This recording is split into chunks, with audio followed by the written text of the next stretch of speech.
What up, YouTube? Big T.O. Heavy Bad Boxing TV. Man, get your goof ass in here and hit the bag, hit that like button for your boy. That helps the channel. You know, I appreciate that love. Shout out my gang, man, my bag hitters. Didn't I tell you if you was going to be in here, you had to shut the hell up? Now get out. Get up, and get out. Close the door. My bad, man. I had to snap on my son. I told him he came in here. He said, Daddy, I want to hang. Cool, you can hang out. Just don't say nothing. Chilling. Daddy finna get on live. As soon as I get up here, he started talking. Just bad, man.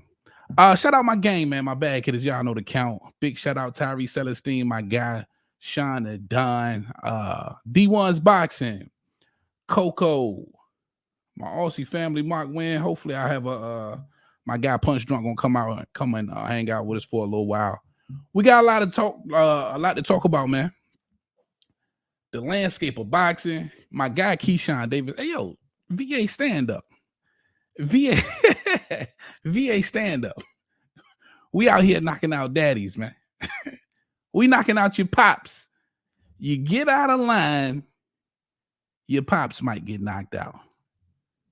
If you coming in here, man, make sure you smash that like button for your boy. That's so critical, man. So more people can put some eyes on your boy, man. We can all get in here and have a great conversation about this boxing thing. Mark Wynn in the chat already. My guy, my Aussie family. What up, boy? Shout out my guy, Mark Wynn, all the way from Australia. What we talking about, man? Keyshawn Davis. That's the first thing I got to talk about, Keyshawn.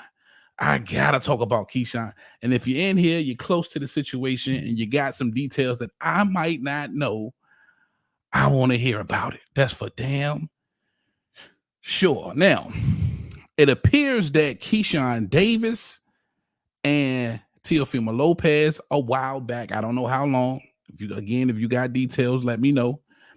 We all going off of hearsay right now. Shout out Shakur Stevenson for letting the cat out the bag.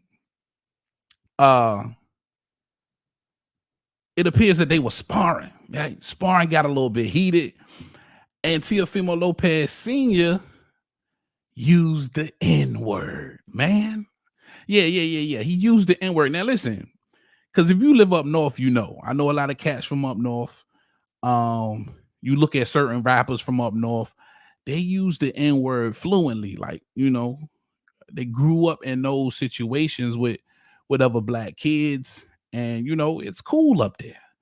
But the farther you come down south, that's not so much the case.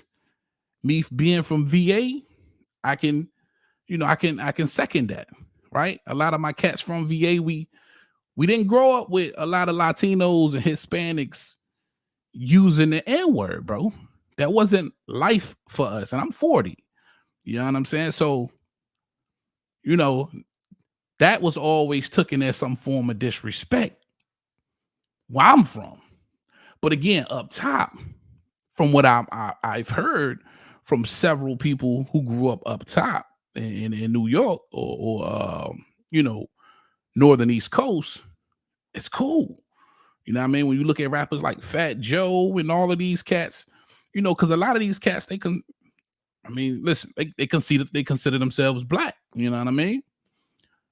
But anyway, it appears Keyshawn could have taken this as disrespect.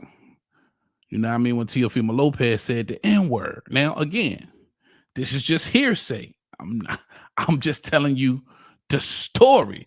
Shout out J7 in the chat. What up, J7? I ain't seen you in here before, man. What up, though? He said Keyshawn, not a savage, just a clout chaser, bud buddy.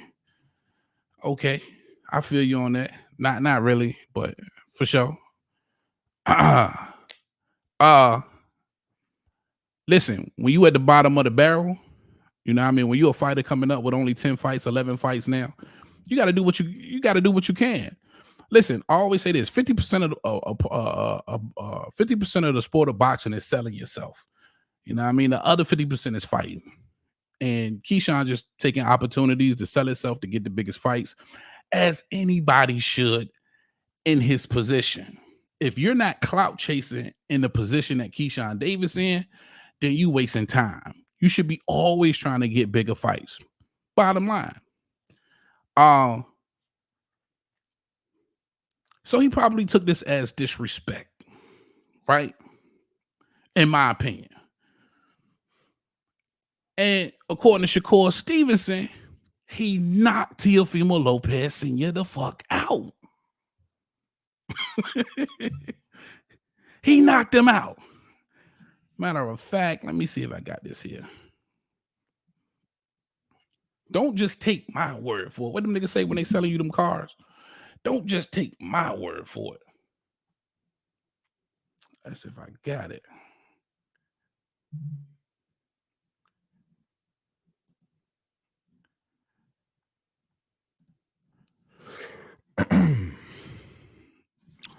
Oh, you know what? I don't even think I downloaded, man. Y'all bad with me because I want to show you exactly what your boy said. Speaking about Shakur Stevenson. Okay, yeah, it looks like I downloaded that thing.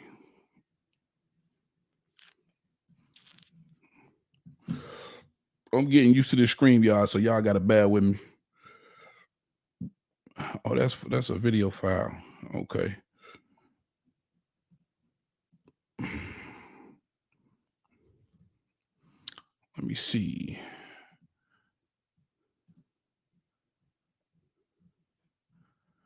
Oh, for some reason I can't get this PDF, but I'm gonna just read it to y'all, okay? Bear with me. Shakur said this quote, nigga, quote. He says, Broski, speaking about Teofimo Lopez, Broski, the same ninja that watched Keyshawn knock his father out right in front of him, but get in front of the camera and talk like he the toughest ninja in the world. Bro, you a pussy, and I know you in real life. Oh, yeah. End quote from Shakur Stevenson. So listen, it appears that Shakur was right there and witnessed the whole thing. And then again, I don't know how far back this goes. But I had no idea. And, of course, and no wonder it appeared that, you know, Keyshawn Davis appeared so comfortable around Teofimo Lopez. He showed no fear, no signs of needing to back down from Teofimo Lopez. He doesn't care. And he did exactly what Teofimo Lopez asked him not to do, which was to call him out. I truly believe Teofimo asked him not to call him out. And for me, if I'm Junior, listen, you the number one cat on my hit list. Bottom line, shout out 7. He said, sorry to offend you, boy. I'm not offended, bro. Don't apologize, man. It's all love, baby. I just want to talk this boxing. I got the StreamYard link up. If you want to come on in here, come sit on the panel with me, man. Let's talk. He says, but he is not serious about calling T.O. Just clout. There are so many parts of California where the N-word is cool, especially the North. Right.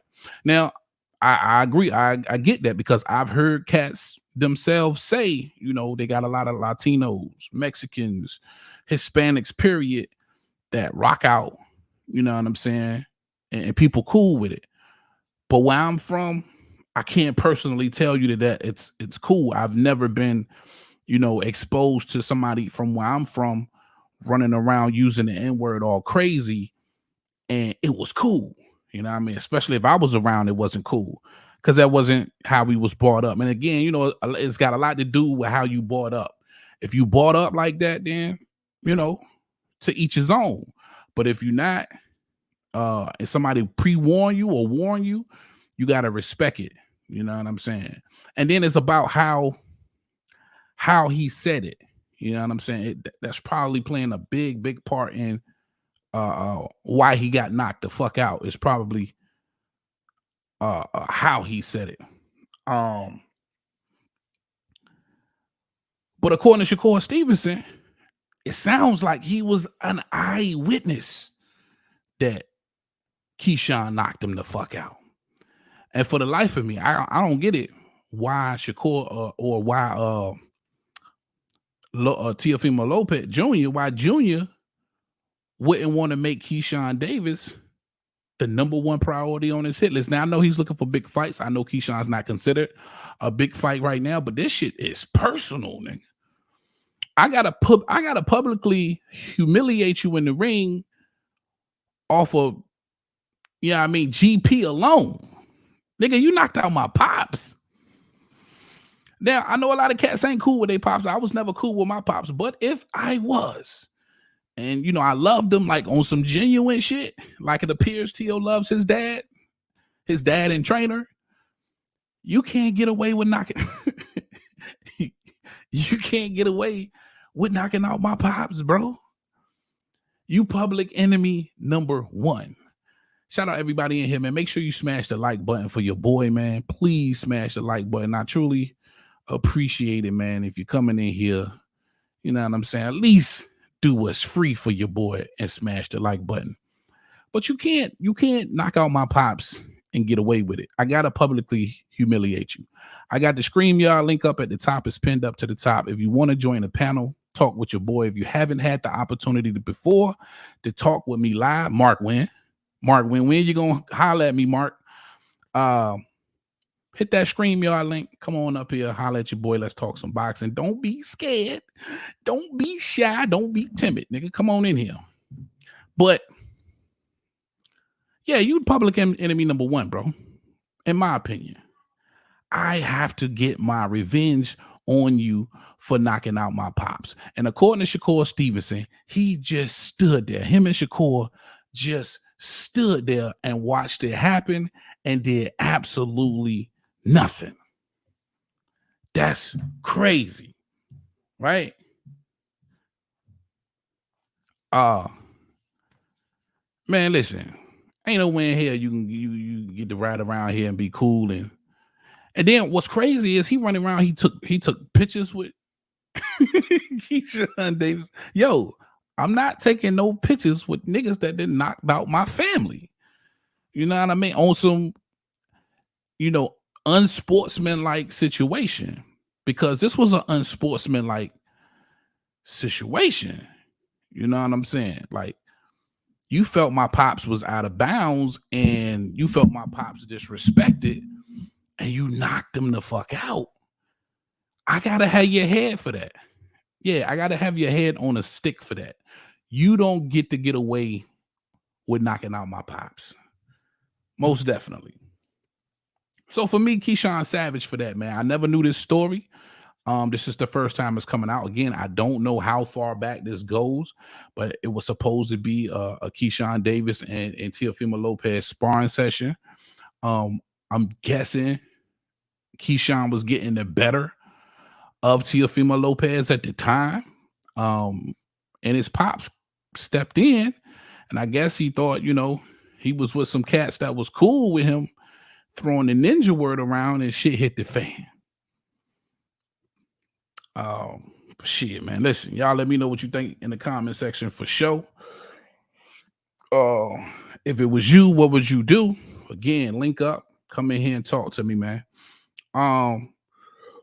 Subriel Matias, excited about this one. Just inked this deal, Eddie Hearn, Matchroom, multi-fight deal. I think it's at least 5 fights. I might be mistaken, but I think it's at least 5 fights. It's a co-promoter deal. So Matias taking matters into his own hands, trying to groom himself into becoming his own boss, and on the same side of the street as a Devin Haney now. I like that. Because to me, that's Matias saying, hey, I'm gonna apply pressure here, because it's not like he couldn't have signed with whoever, I believe. But I think he's trying to make the biggest fights. And I think when you look at the landscape of 140, outside of a Ryan Garcia at 40, who's the biggest fish to catch? Who do you probably gain the most from fighting? Gain the most clout, gain the most recognition. And I think that's most definitely Devin Haney as of right now. So if Matias can land a fight with Devin Haney, of course, after this Liam Pro fight, or Pyro fight, and of course, Devin's got Ryan Garcia April the 20th, but he's positioning himself, right? I can appreciate that, bro, for sure. To me, that's Subriel Matias saying, listen, I got my target. My target is acquired. I'm gonna see what's up with Pyro. You know what I mean? Make short work of him. And then I'll be lined up for Devin Haney. I don't think he can sleep on Pyro. Now, again, a lot of y'all probably don't know who the hell Liam Pyro is. Shout out to Aussies. That's an undefeated fighter. I want to say he's 24-0 with like 16 knockouts. Coming off a big win versus a Montana Love that had a lot of hype behind him. In a fight that Montana was the heavy favorite, was supposed to win. Liam Pyro got the 6th round stoppage. That was a huge fight, the biggest fight of Pyro's career. And that, that set him up for a shot at Subriel Matias. And listen, you got to give Liam Pyro all the credit in the world for even signing on right now to fight somebody like a Subriel Matias, bro. Listen, you got to have them balls to be signing up against a Liam Pyro. I don't know who was that tried to come in on the backstage, but come on back. StreamYard link is in the comments. Check it all the way up at the top. Tap that. Come on in here and rock out with your boy.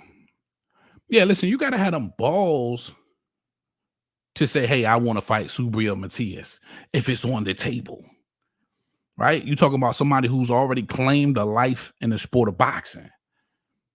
You know what I mean? Already claimed a life in the sport of boxing. I want to say has made his last 4 or 5 opponents quit. 2 on the stoop, not making the bell. I don't care what nobody say. I believe Subriel Matias is extremely, extremely dangerous for anybody at 140 pounds. And for Liam Paro to step up and say, hey, I'll fight him next. That's, you know what I mean? Hats off.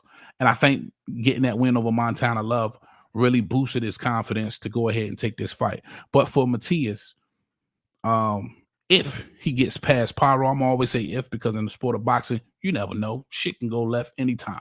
The Aussie could come out there and whip Matias' ass and surprise the world, just like he did with a Montana Love. Listen, I don't think nobody was as surprised as I was for Liam Pyro to get the kind of victory over Montana Love that he did. This was supposed to be a fight for Montana Love to kind of get back on track, right? Again, a heavy favorite in that fight. So, you know, one thing we know about the sport of boxing, man, you just sometimes really never know.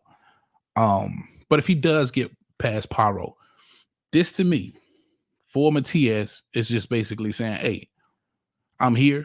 I'm on Devin's side of the street.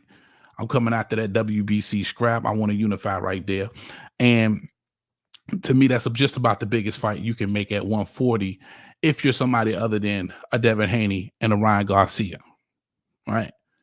Because a lot of eyeballs have been definitely looking at Matias and really, really ready to see what he can do versus the best that 140 has to offer. Yo, if you're in here, man, smash that like button, man. If you're rocking out with your boy, I truly appreciate that love. Again, I got the lines open. Don't be shy. Come on in here. Hit that StreamYard. Rock out with your boy. Hold on real quick, y'all. Let me highlight my man.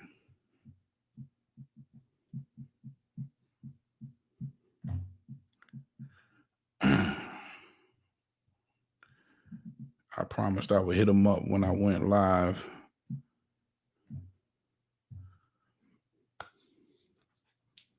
He probably didn't want to sleep. He old head. So for Subriel Matias, man, I definitely like that. I like how he's moving, feeling more and more like a boss. And man, the sky's the limit for Matias. The only thing I don't like about Matias is that boy takes some punishment. Well, I ain't gonna say take punishment. He takes some shots to get his off. And he ain't seen no footwork like Devin Haney's before. But man, such a beast, such a monster. That's probably the most intriguing matchup. Even Haney versus Garcia, I'm intrigued more about Matias versus the rest of these guys, to be completely honest.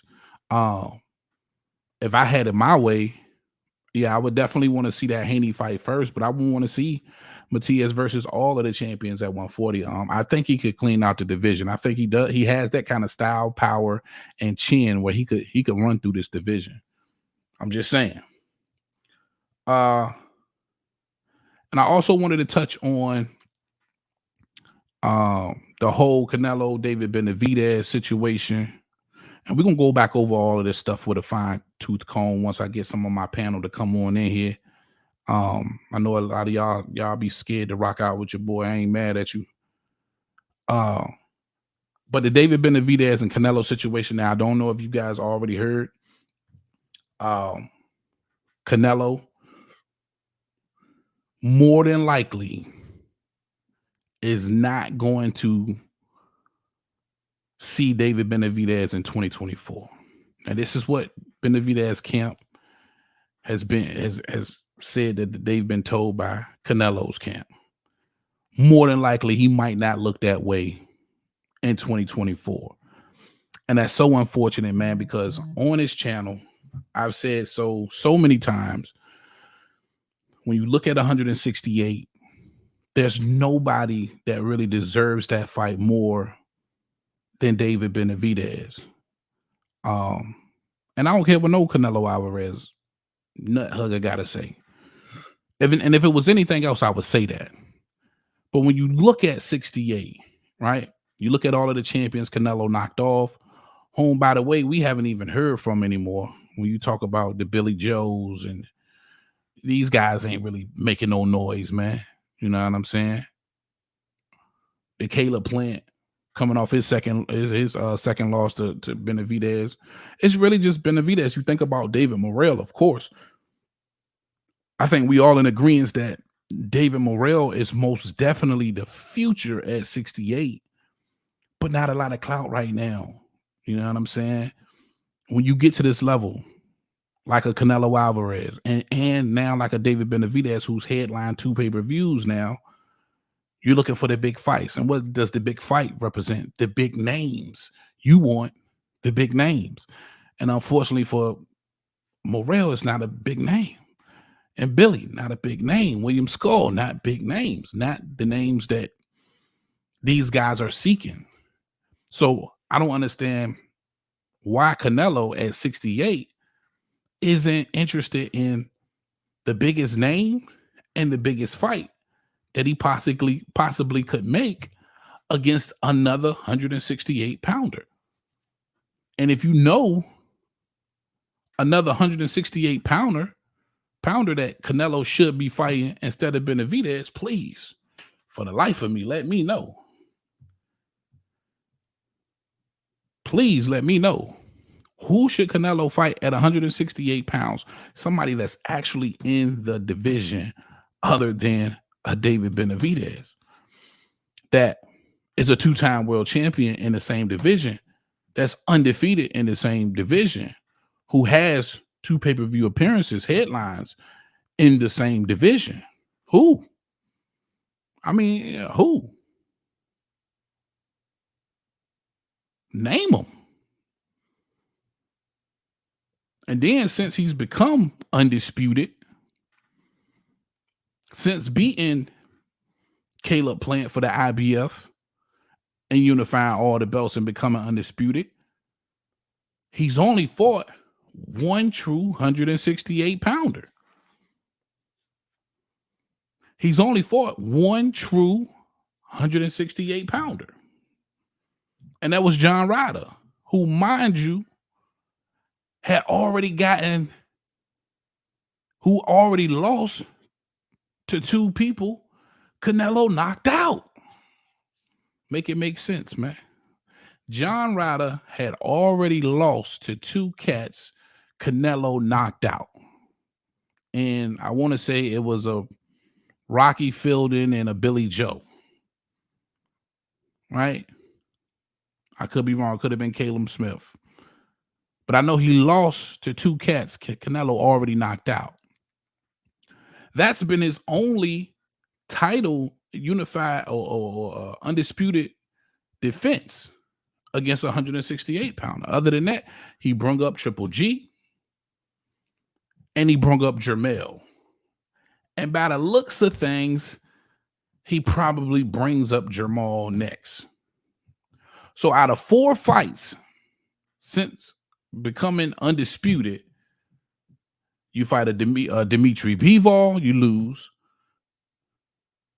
Then you fight, I guess 5 fights. Then you fight 3 guys that you bring up if you do in fact fight Jermall, and 1 true 68 pounder. So when are the guys at 68 supposed to get their opportunities, bro? If you're not even thinking about fighting them. And you mean to tell me out of everybody at 68, John fucking Ryder was the one that was like, I guess I'll defend against this dude mandatory. Now, according to Mauricio Suleiman and the WBC, they might be able to help David Benavidez out come March.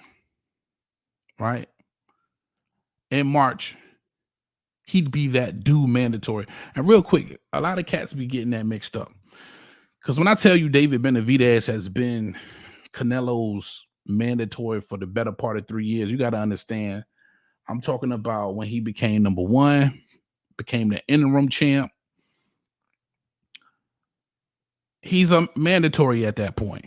He's just not a due mandatory. So a lot of people will say, you'll hear people say, hey, that's his mandatory. It is, in fact. But he's not a due mandatory. You understand? Shout out old Papa in the chat. What up, boy? Uh, it's a difference. So come March, David Benavidez will be a due mandatory. That mandatory will be due. Right? And Mauricio Suleiman and the WBC could potentially strip Canelo Alvarez. But now we've known the relationship that they've had in the past, right? We've known that they've been willing to bend over backwards for Canelo Alvarez. Hold on, I got somebody trying to come up in here. Let me add him to the stage. What up, Alfonso? Hey, what's up, man? How you doing? I'm good, my brother. Welcome to the show. I appreciate you coming on, man. Talk to your boy, man. Welcome to Heavy Bag. What's good with you? Yeah, I love your show, man. I gotta say, you keep up with your boxing and everything, and I like the topics you came through with Teofimo and Canelo and everything else tonight. Man, I appreciate that love, Fonzo, for sure, man. For sure. Was it anything in particular you wanted to hop on a little bit? Uh, yeah, let's talk about this whole Canelo thing. That everybody Okay. thinks that I personally think too that he's ducking Benavidez. Absolutely. If you see it any other way, I don't understand it. I hope Uh, he fight. I hope I see him fight him this year. I don't see why not, especially both being working with Al Heyman and everything. So yeah. if That he don't makes the fight him, most sense. if he don't fight him this year, that's a definitely duck. And he cool and everything, man. But it don't matter how much money you bring in the table.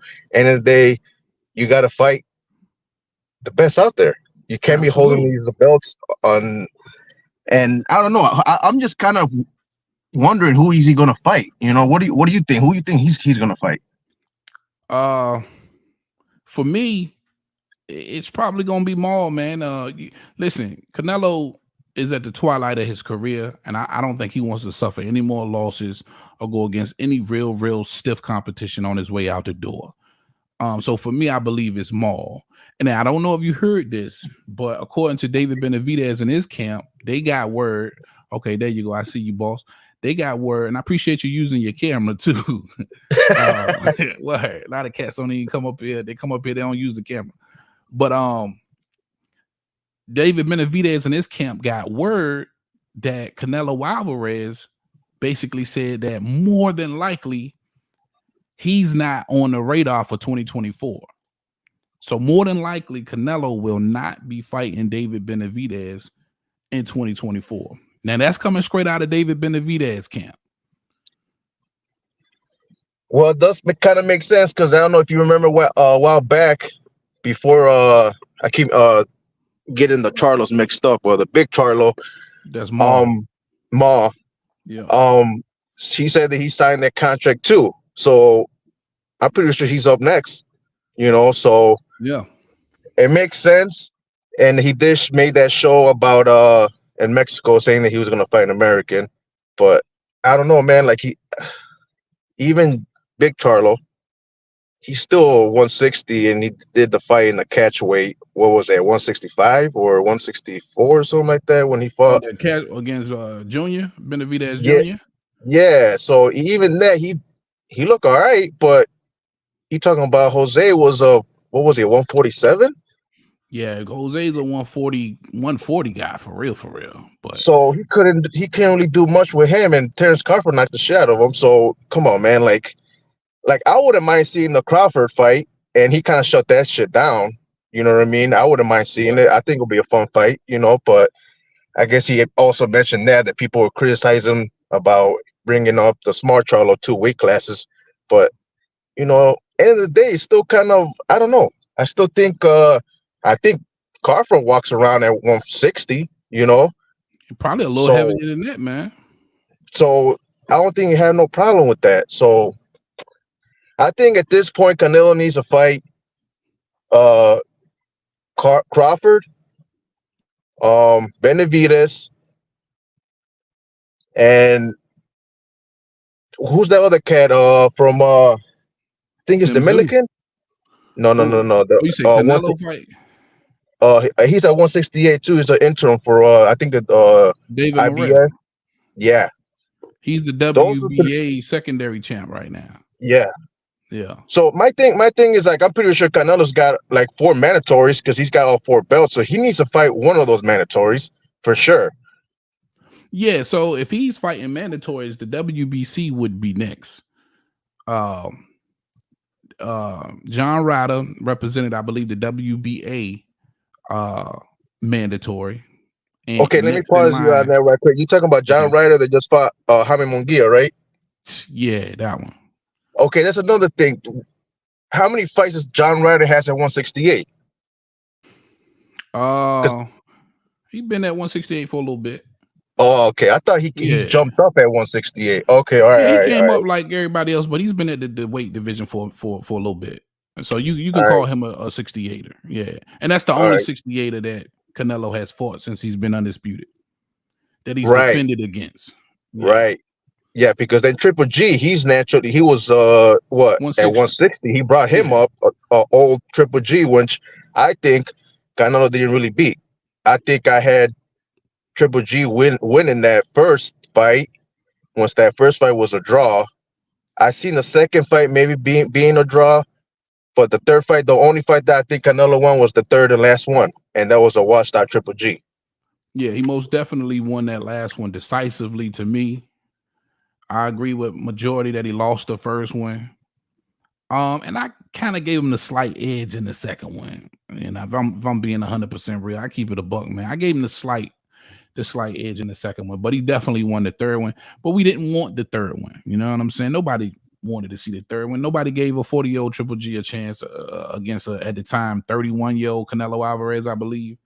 So yeah, absolutely. Let me ask you this, Fonzo, while I got you. First of all, where you from, bro? Chicago, bro. Chi-Town in the building. That's what's up, man. When you look at David Benavidez, right? And let's just say he doesn't get the Canelo Alvarez fight in 2024. What do you think his next move should be now? You talking about somebody who's headlined 2 pay-per-views. He's pretty much washed 68. What do you think his next move should be? I think he should be doing the same thing that well, right now everybody has the second belt, right? He should be fighting the like I said, that cat from what's his name? I keep forgetting. David Morrell. David Morrell, yeah. And I'm like, do the other there's another question, because I always hear the WBC and the WBO having, or IBF having, the interims. Do the other belts also have interims, or they just have one belt? Yeah, they all got some form of a secondary belt. But you got like the WBC interim belt, which is a secondary belt that Benavidez has. You got the WBA secondary belt that David Morrell has, and the Tank Davis. I think they elevated him. I don't know if he went on. Tank, I think I heard they gave him the whatever, since Haney dropped all those belts. I think what's his name? Tank ended up having one of them. Hey, and this is another thing. This is another thing that pisses me off about this whole title thing. I think it was bullshit that they stripped Crawford after he just went undisputed. A couple months later, they stripped him and gave it to Boots Ennis. Yeah, because you got to understand, Boots had been there for a long time. He had been the mandatory for Earl Spence, and the only reason they allowed him to fight without stripping him was because it was a unification bout. Now he would have been able to keep his belts had he been in negotiations and was trying to fight Boots next. They would allow him to keep the belt. But because he wasn't in negotiations and it wasn't a done deal to fight Boots next, they stripped him. But even though I think that was kind of bold, because he was he barely had the, you know what I'm saying, undisputed, and like for like 3 less months, than a couple months. They did him bogus, so they did him dirty. And same thing with the Charlo. You know what I mean? I think as soon as they walked in to fight Canelo, they gave that one to Tim Tszyu, right? Yeah, the WBO. But you got to understand, again, you got these mandatories that's been waiting in line for a long time, bro. You know what I'm bro. saying? But okay, then you got You've the been big waiting 2 years for your shot. right. But We then got you got Fonzo. Fonzo, the WBC interim champ right now at 154 pounds, right? You've been waiting 2 years. Now all of a sudden they done unified. The undisputed is over. You want your opportunity, right? but let's try to push the fight. You know what I mean? I understand that he was But the on guy the he on the, doesn't want to fight you. He doesn't want to fight you. well well, that's another thing about Crawford too, because he doesn't even know what he wants to do. He wants to stay. Obviously, he say he is struggling at 147. Well, then he need to vacate the belts. He hasn't vacated the belts. Right. He You know what I'm must want to be saying? there. If you don't want to be there, get the belts up, dog, and move on. Right. That's another thing. I think Crawford, he just wants the big money fight Yeah, and of just kind of course. retire, man. You know what I Yeah, you mean? can't be mad And at he's a him. great fighter. I feel like he still has maybe, man, man, he's a great fighter.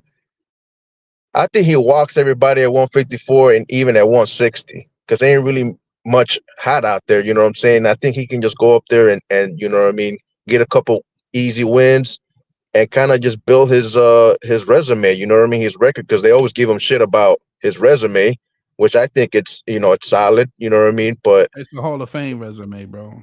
At the end of the yeah, day, point blank, bottom line, period. But for Terrence Crawford, and he said this himself, he feels like he's earned the position to do whatever the hell he wants to do. And he wants the big fights and he wants the legacy fights. He was open to fighting the smaller Charlo and Jermell for undisputed. And he most definitely wants to fight Canelo Alvarez for undisputed. Both would have been really, really good paydays. That's probably why he's chasing Canelo a little bit more than anybody else, because you kind of kill two birds with one stone. You know, if you get the Canelo fight, you get a huge payday, the biggest payday of your life probably, and you get the legacy. You get a shot at undisputed at 68. So for Crawford, he definitely wants the big fights. And when we say big fights, we always so that always means the money. And for Crawford, what's the money fights? It's a Tim Tszyu fight. It's maybe a Jermell Charlo fight, for whatever belts he's got left, or Canelo Alvarez fight. But the Boots fight right now for Terrence Crawford, and God knows I would love to see it. I wish he would just fight him, because I feel like this. I feel like Bud's been in Boots' shoes before when nobody wanted to fight him, right? I don't know if you can remember back that far, but there was a point in time where everybody was across the street and Bud could not get any big fights. And he knows how that feels. So I feel like he should empathize a little bit with Boots and be willing to fight him, because I would love to see that fight for sure.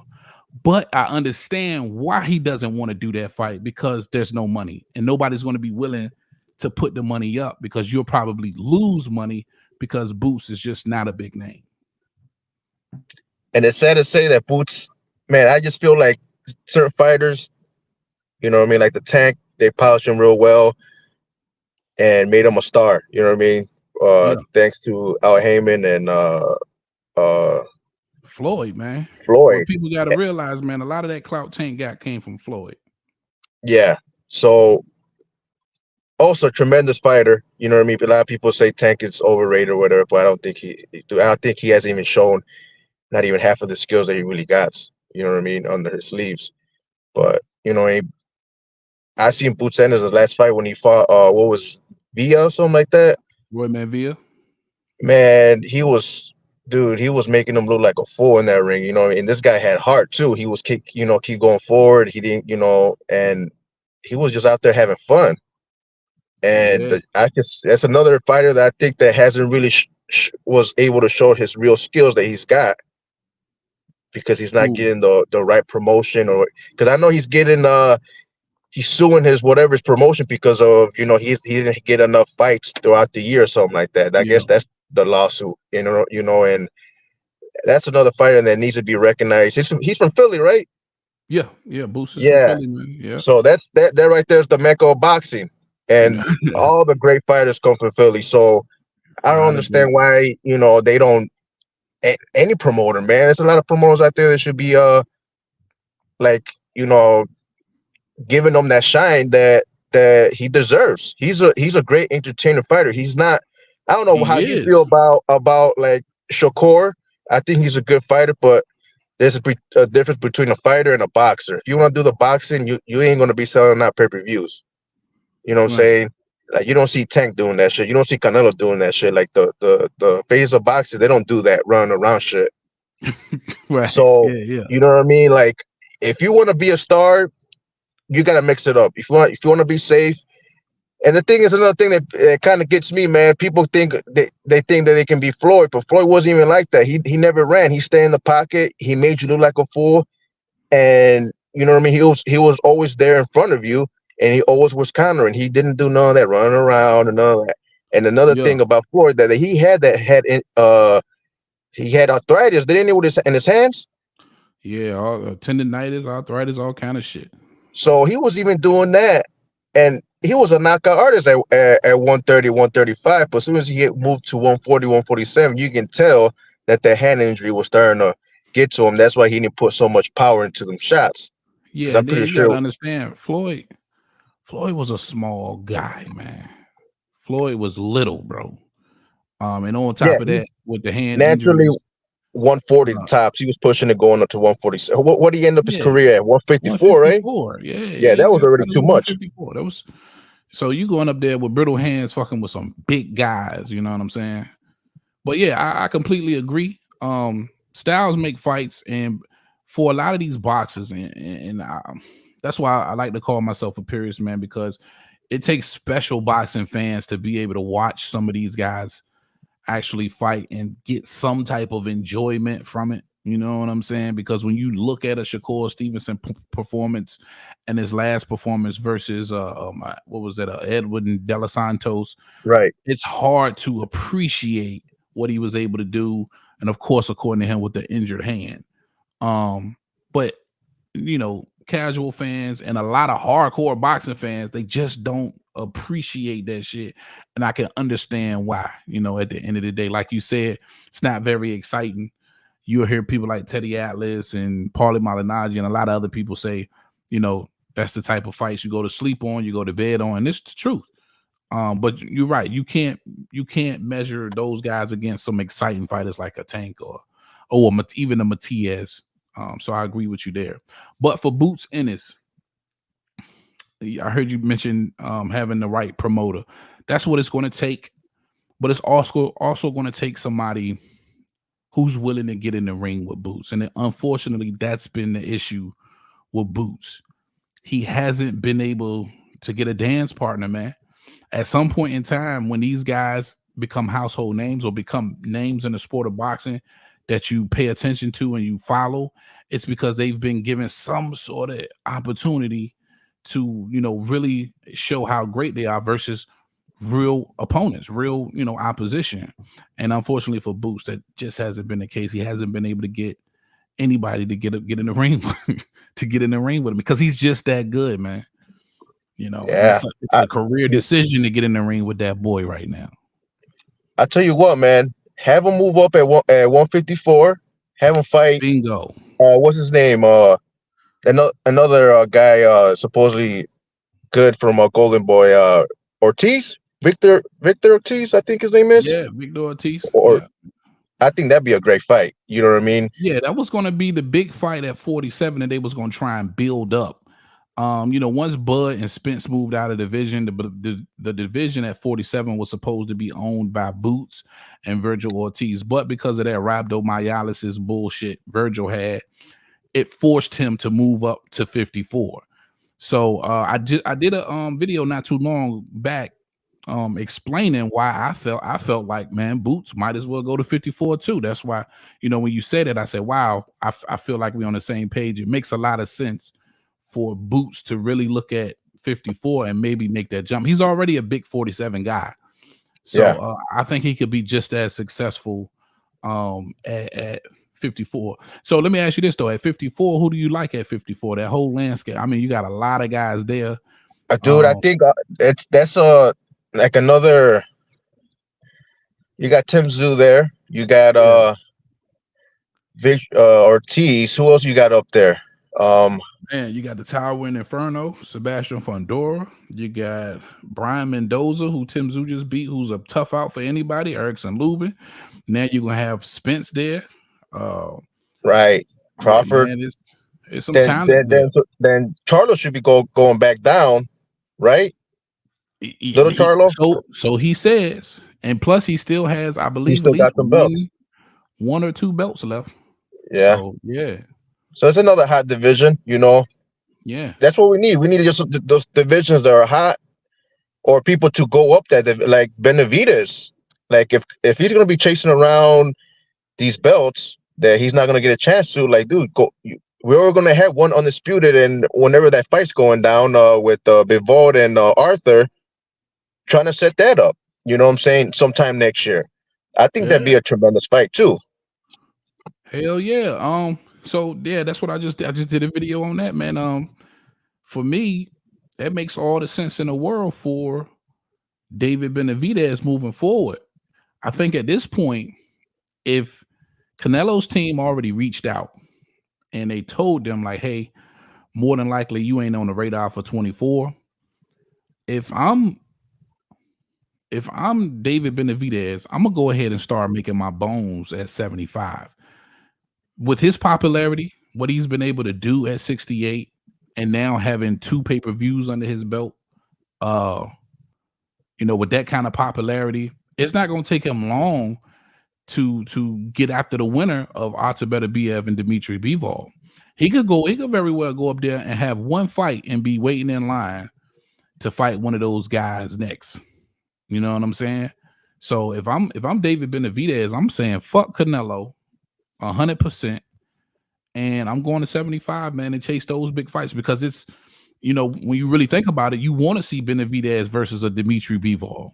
You want to see Benavidez versus an Artur Beterbiev. Those are huge fights, right? You agree with that?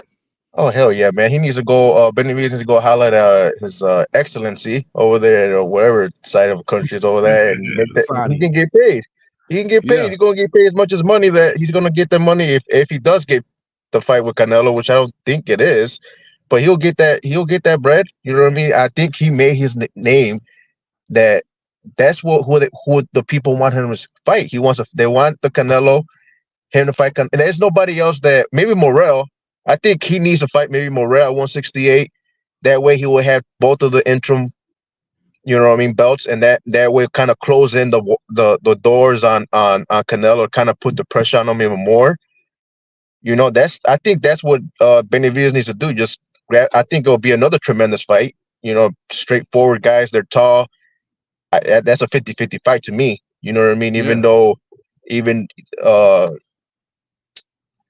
Morel doesn't have that many. How many fights does he even have professional? Not even 10, right? 10. I think he's got 10. I think his last Yeah, fight made 10. I don't want to lie to you though. Let me check it out. But yeah, I think it's somewhere in there, man. yeah. And I don't know if you catch the last fight. It was the last fight, officially the last fight Ooh. for Showtime. Morel. Yeah, the David I Morrell. think it was the first round knockout, or the referee kind of. Yeah, I think the referee called it off. Okay, And yeah. I So think, he's 10-0 with 9 knockouts. yeah, there you go. And he's 99% knockout That artist. last fight, that was a second round knockout, bro. He knocked Oh, was Buddy out. it?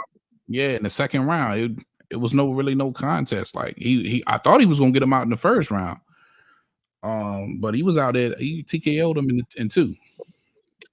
Did he knock him out, or I swear the referee He stopped it. They stopped it. yeah, he stopped it, right? Yeah. I Yeah. thought, yeah, and I think it was a little early stoppage. I think he could have, I don't know. So Man, between the punishment he took in the first round and where it was heading in the second round when they stopped it, I thought it was a good stoppage, man. It was, it didn't really look like it was going to be a contest, man. And when it doesn't look like somebody it's going to really be a contest, if you're the referee, that's the right call to go ahead and get the shit over with, man. Don't get nobody right. killed. Because you saw what he did against your boy, Yosef Bennett. What was his name? Benelli, or whatever the hell his name was. He put him in the hospital, bro. Oh, did he really? In a coma. Yeah, Matias has claimed life in the sport, and David Morrell is putting niggas in comas, man. Well, hey, that boy. Hey, did you see that? Talking about the Puerto Rican cat. What's his name again? Subriel Matias. What's his name again? Yeah, Subriel, Matias. Matias. Yeah. He put that. I love that. He came out and he said, "What did he say? Haney chicken Yeah. and Theo Yeah. pussy." I love that. Hey, Pussy. I love that guy, man. He has a personality. I think he'll be another up and coming guy that at 140. I think he's gonna give all these guys at 140 a rough time, man. And what speaking about 140, who you got on the Ryan and the Haney? And Haney. Oh man. We always say it, and I'm gonna continue to say it. Styles make fights. I think Tank style could have been bad for Haney. I mean for Garcia, but Haney style could be good. And then there's not the kind of power to fear like he was in fear of Tank Davis power. Even though he did try and pick his spots to get off, there was always that fear in the back of his head. And then once Tank got the knockdown, he was definitely stuck in that, okay, he can knock me out zone, that mind frame.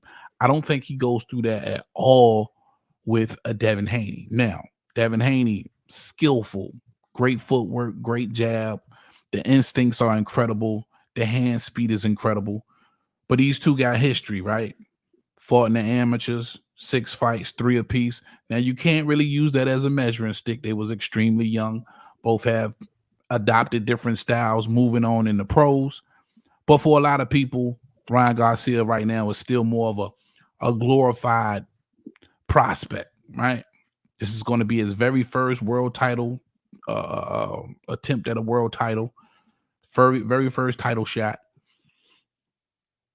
Maybe some nerves play in it, but I think Devin has a more amateurish style that Ryan Garcia has seen time and time again and could have some really good success against. Now, I would just roll with the favorite, which would be Devin Haney, because of the experience, who he has fought and had success against, and the fact that he does have the more experience over Ryan Garcia. So I would roll with him for that. But I would say this. I think Ryan has the style, the hand speed, and the power to really do something bad to Devin that could shake up the world. So I like Haney, but man, I'm not putting shit past Ryan Garcia in this fight. I think he could really hurt Devin Haney, and I think Devin Haney's style for Ryan Garcia is better than anybody's right now.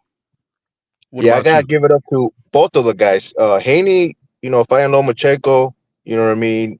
He's just trying to like get the best fights out there. He's just trying to give the people what they want, and him going to 140 and did what he did with the Ruru.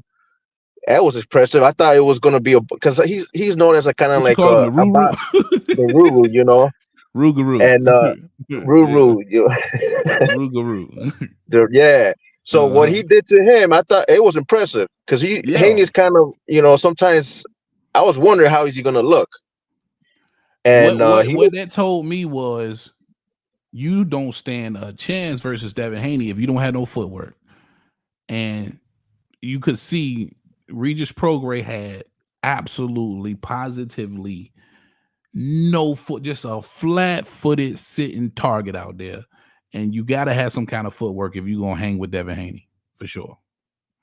yeah I wasn't never a big fan of Haney. I think he never had power in his punches. I thought he was just more of a boxer, but ever since I seen that Loma fight, I seen that he kind of like like was kind of more entertaining, and I gotta, fighters like that, boxers like that, you gotta give their props when it's due, and he's taking the big fights. I think, like you said, style makes fights, and this is gonna be an interesting fight. I think, if Haney wins, he's gonna win by decision. If Ryan wins, it's gonna be with that left hook in the body or something crazy by knockout, Yeah. and that's the way I see it. You know what I mean? But mostly, I'm leaning more towards Haney just because he's so disciplined that even when that's what that kind of trips me out because usually when boxers stumble somebody because he had him stumbled and he just kind of like stay with the game plan. He didn't get excited trying to go with He the dropped knockout. him, too. He dropped him. Yeah, he seemed so Yeah. calm there. Like he had no emotion. Like to me, he looked like a straight robot in Yeah. business. You know what I Yeah, mean? Like he had no emotions. He just stick to the game plan. Like, and that's something that you kind of had to fear because if a guy is skilled like that and is willing to just stick to the plan, even though he might get him stumbled, yeah. he could have taken him out, and he did it. He's like, man, I'm just gonna keep on having fun with this guy. You know what I'm saying? I'm just gonna, and I think that's even worse to getting knocked out because he just made him like he literally every 12th round he won. I agree, but I think if you want to continue to grow that fan base, you got to have some form of a killer instinct, man. You know what I'm saying? Because when you got that killer instinct and you go straight into finish mode, you wanted to, take an opportunity to finish Regis Prograis. You want to win over some fans because see, that's the biggest knock on Devin Haney right now. It's his style, which I completely love. I love how disciplined he is. I love the footwork. I love everything about what Devin Haney's been able to do in the sport of boxing, the way he's made his bones. But it's a reason why he doesn't do big numbers. And it's got a lot to do with him not taking the risk. I think Keith Thurman probably said it the best, and it's crazy. I'm saying something, repeating something Keith Thurman said, that talking wrestling promo ass, but he's not a risk taker in the ring. You know what I'm saying? And that's not really a fan favorite, fun style to watch. You know what I'm saying? Even though I appreciate it, I love it, but I definitely want him to continue to grow and grab some new fans and have that kind of fan base who come into Devin Haney for extremely exciting fights. I don't want them to tune in to Devin Haney just to see if somebody can beat him. I want them to tune in to see if somebody can beat him and to see him punish cats or knock cats out, in my opinion. Right? Yeah, he's got the chance now with Ryan. I think he can't just win by decision. I think he's got to knock him out to get that. Like, because think about it, man. Like, he's gonna go in this fight, and they're gonna compare what Tank did to Ryan to what Devin's gonna do to Ryan. You know what I'm saying? So he's got to take this opportunity to be like, hey, if he got him out at the 9th round or whatever, the body shot, he's gonna be able to 7. say, yeah, I'm gonna get him out in the 5th round or something crazy. Yeah, he So got him out of there in I the think he's 7. got to have that mindset. He ain't Because if knocking not, Ryan like Pretty Force said before, he's just not a pay-per-view attraction. out. He's gonna be like that for the rest of his life if he don't step up his game, like you said, just kind of take more risk. Yeah. But like I said, all these fighters, they're all excited. I'm gonna tune in for the Haneys. I like what Bill Haney does. He does a lot of that trash. He reminds me so much of what's his name, Don King back in the day. He Yeah. was just he was entertaining. And Bill Haney's antics is getting better. I got to give him that. yeah, Real quick, Fonzo, let me shout out the chat. Cornelius Burnett in the chat, he says, walk around weight is way different from in shape weight. Facts. That's real. He says, Crawford said he wasn't going to fight Boots. Yeah, he didn't. And big shout out to my guy Raider, man. It's been a minute peeping into the comment section. What's up, boy? Yeah, Crawford already definitely came out and said he wasn't going to fight Boots. Again, it's not a big money fight for Crawford. But he would fight Boots. He already said that he would if somebody would put up the money. But because nobody's going to be willing to put up the money and probably lose money on that fight because Boots is just not a big name. You need another big name to go with a big name. It just doesn't make sense. So hey, can we go back to that chat there? Your boy said something about I didn't catch that, about walk around weight ain't the same about what? Wait. He says walk around weight. There you go. Walk around weight is way different from in shape weight. That's that. Well, I always wonder what, because Canelo is a small guy. What do you think he walk around with? You got people in Canelo's camp and that's been around Canelo said he walks around 200 pounds, bro. What? Yeah. Yeah. He That's walks around between eating all the burritos, right? Eating all the deep fried burritos, chimichangas. Yeah. But see, even though Canelo's short, like 5'7", 5'7.5", maybe, he's got a different bone structure, man. You've seen cats, they be 5'10", 5'11", but they stocky and big. You know what I'm saying? So you got a different skeleton, man. You know what I mean? And that plays a big part why he can put that kind of weight on and look the way he looks at 5'7" at 168. He's got a different Right. skeleton. Yeah, because I was also wondering about Benavidez. Was he walking around? Because I thought for sure he weighs 200 for sure Man, plus. Benavidez gotta be 200 plus, man. I wouldn't be surprised if he's like a 205, 210 guy. You know what I mean? He's Right. 6'2". And when he was a kid, what a lot of people don't know, he was a real fat kid growing up. I'm talking about if you Yeah. go and Google the pictures of David Benavidez when he was, 13, 14, 15 years old, man, this cat, he was like pushing 300 pounds. So he's got that skeleton to hold that weight as well at 6'2". He's not a slim 6'2". He's a very, very massive 6'2". You know what I mean? Yeah, that's another reason why I think Canelo's it's avoiding that fight. Even Morel, I think he's a big guy for 68. I think Morel and Benavidez, you know what I mean? I think they got a future all the way to cruiserweight because I just feel like their frames are just, they look already cruiserweight. You know what I'm saying? Yeah. They just need, if they build all that muscle, they'll do some damage up there. Facts, yeah, especially Benavidez. Most definitely. I think everybody agree that he could tap out at cruiserweight if he wanted to, for sure. But I like that question, man.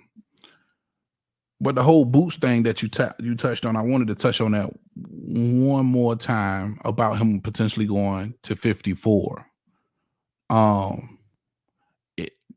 landscape is so big, you know what I'm saying? Like, now I think if I'm not mistaken, they just ordered Boots to fight Cody Crowley at 47 to defend against Cody Crowley. Oh yeah, they were talking about he might fight in the undercard of Canelo, right? Yeah. Hopefully Hold that on. happens, just to kind of get that ring rust out of him. Because last time we seen him fight, I think it's going to be a year almost going, right? Yeah. So the IBF ordered the Cody Crowley fight. So they already been summoned to in a 30-day negotiation period, and that began at January 31st. And Cody Crowley sits at number 3. I like the kid too. But for me, not a big fight. I don't think it does much for Jaron Ennis. I don't think it's Tune-up many fight. more. Yeah. I don't think it's many more bones he can make at 47. It's, with the kind of talent that he's got, man, you want to see him against some guys with some names right now. And I think that it's at 54, man. I just think that makes the most sense for him to go ahead and move up and say the hell with it and get in the mix. You know what I mean? Because he can most definitely get some joints popping off right now. Let me ask you this though: if you Jaron Ennis, who would you want to call out at 54 for your first fight? To be honest, if he's taking that fight at May as a tune-up fight, and Tim Tszyu is taking basically another tune-up fight, call out Tim Tszyu, man. You know what I mean? He's got a belt, and I think there'll be like you said, style makes fights, and I think there'll be a good matchup, and I think it'll be a good pay-per-view event.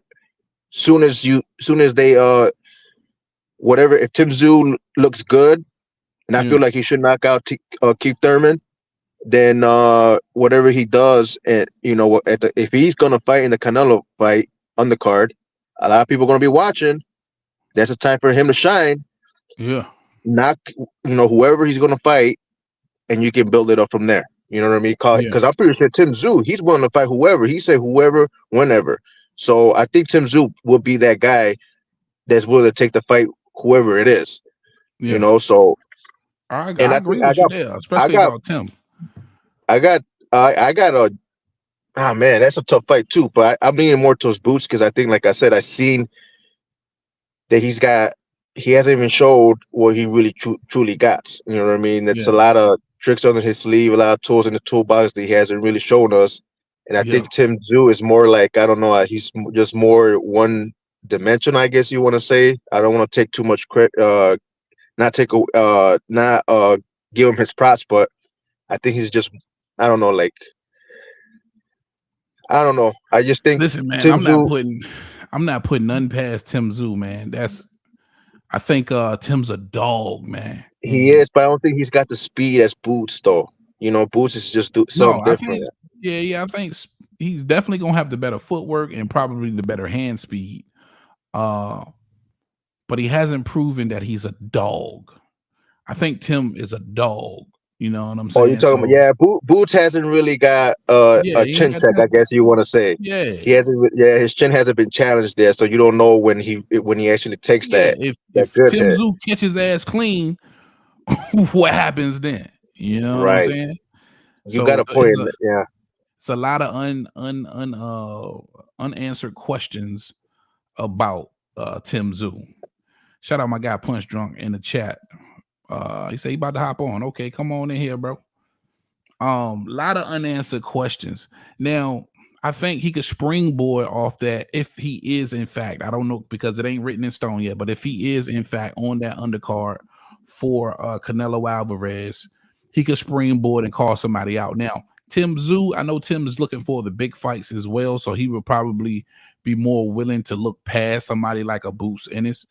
But when you think about the Brian Mendozas and the Sebastian Fondoras, and I think Erickson Lubin probably looking for bigger fights too. But even now, Spence at 54, you know what I'm saying? I think that's a big fight if he don't fight Jermell Charlo himself. But it's just so many options, I believe, for Boots at 54 versus a depleted 47 where ain't nobody there, man. Ain't nobody making no noise. Listen, I'm keeping it all the way a buck. There's some decent prospects at 47, but now that even Victor Ortiz is gone or Virgil Ortiz is gone, it's nothing there for Boots, man. It's nothing there. What up, Punch Drunk? What's good, baby? Welcome to back to the channel, man. My guy Punch Drunk 412 also has a YouTube channel. You can check him out there right there at Punch Drunk _ 412. What's good, baby? Chilling, my guy. How you doing, man? Oh man, I'm good, man. Always a pleasure to have you back on the show. Oh, bro, thanks for the invite. Bring your ass on in here, man. We talking about Boots moving to 54. How do you feel about that? I like that, man. Like I'm gonna bounce off what you said, man. It's way more competition than trying to stay down at 47, where all the competition is pretty much depleted and running to 54 anyway. Agreed. If you But was Boots, I think Lubin is a very, very interesting prospect for Boots, man. For me, I like to see how Boots can handle the power and speed of Lubin. now, if I'm not mistaken, Lubin is a former world champ, right? No, he lost his first title shot against Charlo. Got knocked out in the first. He got he did. He lost to Charlo. That's right. Matter of fact, he didn't have. Then Fundora embarrassed him. Remember? Yeah, 2 opportunities against Charlo and Fundora. So I think that could be a great fight for Boots right there too. It's a lot of options for Boots. So let me ask you this: if you the promoter for Boots, who would you go? You would go after Erickson Lubin at 54 to try and make a splash? No, I would feed Mendoza to him first, and then Lubin maybe after that. Hey, either one of those fights are good, man. I like that. And my guy Fonzo, he said he would probably get him to call out Tim Tszyu and see if he could make that fight happen, being as that Tim Tszyu is willing to fight anybody. And at the time, if Tim Tszyu doesn't have priority in somebody, because listen, it seems like Tszyu is being avoided at the end of the day. Getting this Keith Thurman fight, I think, shocked everybody. That wasn't on my radar. I don't believe you guys felt like Tim Tszyu would be fighting Keith Thurman next, right? Yeah, I ain't see that coming. That came out of Nobody saw that coming. That's like a curveball out of nowhere. So for me, it feels like maybe nobody wanted to fight Tim Tszyu. And all right, well, we got Keith Thurman. He's willing to come up and get the payday. So if nobody's still willing to fight Tim Tszyu at the time, and Boots throw his hat in the ring, I can see what you talking about, Fonzo. Maybe that could come to fruition.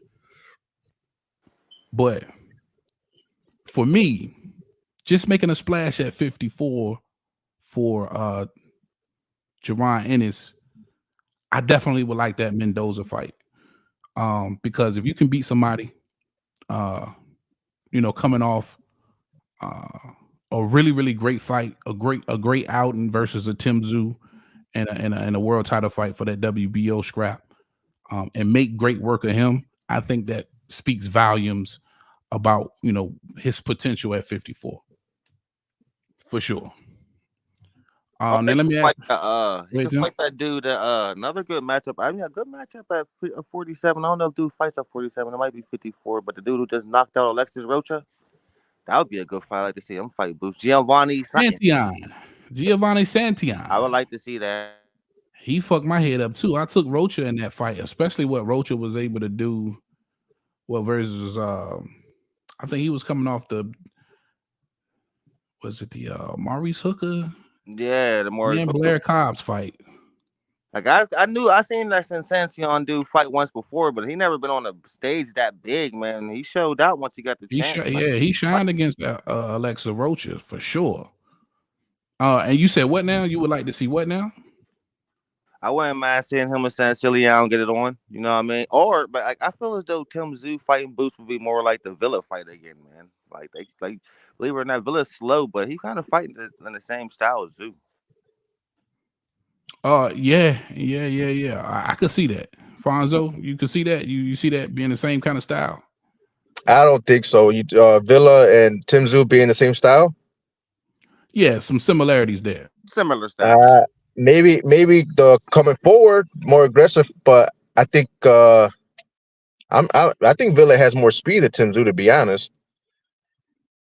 Herman, you mean Villa that fought Boots, the Herman monster looking motherfucker? Yeah.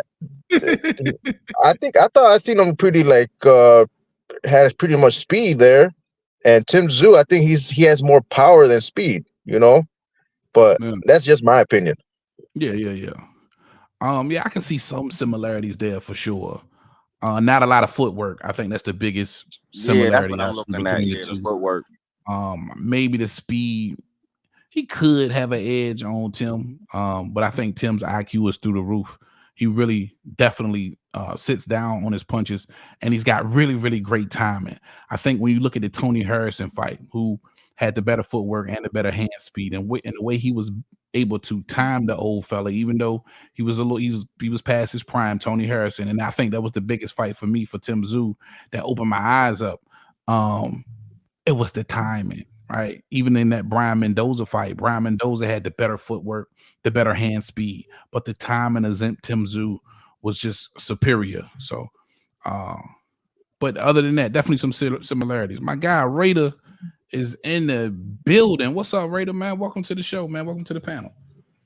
Hey, man, how's it going, guys? Good night. I don't know, depending on where you guys are at, man. Thank you for having me on the show. Absolutely, man. We from VA. I'm from VA, man. We got Fonzo. He's out of the Chi, and Drunk is out of Philly, man. Pittsburgh. I'm from LA, Los Angeles. Oh shit! Goddamn, what you crit walking or what you doing? From the West. What's good though? What's on your mind, Raider? Talk to me. Yeah, just listening to you guys, man. Chop it up, you know what I mean? Boxing. That's what we are here for, man. A good sport of boxing and shit. Love chopping it up. Okay, but yeah, what you guys? Oh, go ahead. My bad. Was it a topic that you wanted to touch on or a question you had? Nah, well, I was kind of wondering what you guys thoughts on you know how a lot of people are saying Canelo's ducking Benavidez right now. He don't want to fight him. So do you guys find any similarities with Bud Crawford not wanting to fight Jaron Ennis? It's kind of similar, you know. Both are undisputed, and you know that Jaron Ennis looks like he has, you know, is passing all the eye tests. Same like David Benavidez, you know, passing the eye test. But Terrence Crawford is not getting that much heat like Canelo is. Well, let me tell you, this is why he's not, because Jaron Ennis and David Benavidez is in two different situations. You got one that's a former two-time champion and current interim champion, right? And Who's been he's chasing him already for 2 years. Benavidez has already had headline 2 pay-per-view events as well. And he's been able to get a couple of the 68 names in the ring, like a Caleb Plant, who came up to 68, who had one fight at 68 and then fought Benavidez and a Demetrius Andre. So the accomplishments are a little bit different, you know what I mean? Whereas you have a Jerron Boots Ennis who's done none of those things and was gifted the IBF scrap. He hasn't had any pay-per-view experience. He hasn't fought any world champions. You know what I'm saying? So it's going to be a little bit different because David Benavidez has earned his way to that Canelo fight versus a Jerron Boots Ennis haven't accomplished anything at all. I agree somewhat to that. Only difference is saying actually Jerron Ennis has earned it to the point where they even stripped Terrence Crawford for the IBF belt. Similar situation with Benavidez, who is the mandatory, and but the fight has not been ordered yet by the WBC. Who knows why? But They ordered it today. WBC made it mandatory, or are they going to strip him? They gave him till March to fight Benavidez, or are they going to strip him? They might. No, they ain't gonna strip him. They ain't gonna strip him because you know how that works with the whole politics. They know he's a cash cow, and there's no way you're gonna strip a cash cow like that. Because what's gonna benefit that? Mauricio loves him some Canelo. We know that. Yeah, so that's not gonna happen. In love with Senator. But they're gonna allow him to fight somebody else in May, though, right? Yeah, supposedly. Yeah, but you see the way that works, bro, is they gotta mandate the fight, right? They gotta get that email out, and you got 30 days to come to an agreement. That's a real mandatory. When you get the email, you have 30 days to come to an agreement, and if you don't get, and if those 30 days come and you don't get an agreement, then a purse bid is made. Okay, so that hasn't happened with Canelo yet. That's the definition of a due mandatory. You know what I'm saying? You can be mandatory way before it's actually due, but that's a due mandatory. But absolutely. But that's a real mandatory, because just because you're number one doesn't mean you're a mandatory. You know what I mean? The mandatory is when it's ordered. That means you're the actual mandatory you're mandated to fight the mandatory, basically is what I'm saying. Right, but a lot of the times people call you a mandatory because you're next up. You're just waiting on the due date. You're just waiting for the, you know what I mean? You're waiting for them to go ahead and order it, But you know those politics, bro. Yeah, all those sanctioning bodies. Man, look at fucking what's his face. That dude that was supposed to fight Wilder. He was the mandatory for like 2 years as number one. Dylan White. He was a mandatory for supposedly a mandatory for 2 years, but they never ordered that fight. So technically, it's not even a mandatory unless it gets mandated. It's the way I was told. Mandatory regardless. And for a lot of us, we'll call them mandatories, even though they're not due mandatories. We still call them mandatories. You know what I mean? Now you probably don't, but I do. A lot of people I know they do. We'll still call them mandatories. But what I forgot to mention, the biggest difference between Benavidez and Jerron Ennis is that Benavidez has some clout right now. Jerron doesn't. Jerron is still really a relatively unknown fighter who hasn't had that kind of exposure that Benavidez has. Listen, Canelo's at the point in his career where he only wants to fight names that other people know. So has David Benavidez. Jerron Boots Ennis just has not had that exposure yet where you can walk up to 10 casual fans right now and ask, hey, do you know Jerron Ennis? And more than likely 8 of them are going to say no, right? So I think that's definitely a part of the difference between Benavidez and Jerron Ennis right now as well. Yeah, no, I agree 100% as far as David having the names right on his record and being a former champion. One time he lost it on the scales, the other time he lost it with the drugs. The coke. But Jerron Ennis, even though he doesn't have the names, he did actually earn the fight by by being the IBF mandatory, and it got mandated, and they stripped Terence Crawford. Now think about it if it was the other way around. Think of the WBC went ahead and stripped Canelo for not fighting Benavidez, and they gave Benavidez a belt. That would be all over everywhere. You know what I mean? That's what I'm just kind of saying. That it's kind of. I know what you're saying. You know, the names or whatever. You know, he hasn't fought the names yet, but at the earning part, I think he did earn it. But as far as the names, no, he doesn't have the names yet. Here's the thing, right? Nobody's willing to put the money up. Like they willing to put the money up for David Benavidez. They had already offered Canelo all kind of astronomical numbers for the David Benavidez fight before he had the 3-fight deal.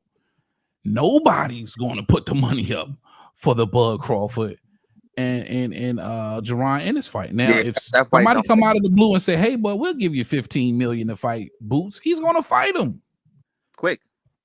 But he's 100% the money up. Nobody's 100%. You know what I mean? So that's another difference between Benavidez and Jaron. Hopefully you're getting all of these differences I'm giving you. but you know what? Also too, nobody's gonna put up the money for actually for Benavidez and Canelo right now, because the PBC is nowhere to be found. As far as of what I've heard is the Canelo has not said who he's fighting yet, because the PBC cannot they cannot basically pay him right now, right? Because Amazon and the PBC, they signed a deal, but Amazon's not fitting the bill for it. Just like before, it was Showtime was fitting the bill for the PBC. Showtime was paying everybody, but now with this PBC and Amazon deal, there's nobody. That's why Canelo hasn't said who's he's fighting yet, because they're not trying to pay him the $30-something million guaranteed, because they don't know who's paying for that. Yeah, the same thing. But that's all hearsay.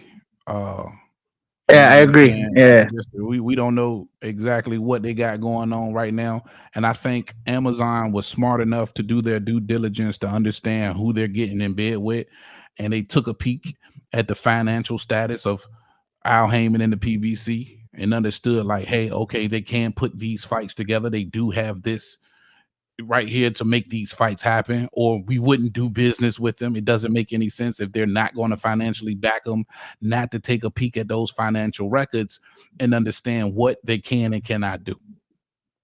That makes sense. No, I agree. They did. The Amazon's a big corporation, right? They're not going to just jump into anything like that. I agree, but it just seems kind of funny to me. I mean, we're already we're going into March, and Canelo doesn't know who he's fighting yet. I mean, he has a deal with the PBC, and they don't know what's going on yet. Like, even Jamar Charlo said, I haven't even spoken to Al. So, I mean, who does the PBC have if it's not Charlo? So yet that we know of, Crawford's out and Benavidez is out. Who's left from the PBC that we know of that Canelo can go fight, since he has the contract with the PBC for 2 more fights? Other Charlo, probably, more than likely. He looked great in his last fight. So it'll probably be Jamal Charlo. No, he was saying Jamal Charlo out because Jamal came out and said he hadn't talked to Al since he fought Benavidez Jr. Bud Crawford, man. What did he say in his interview? No, he ruled. He ruled out.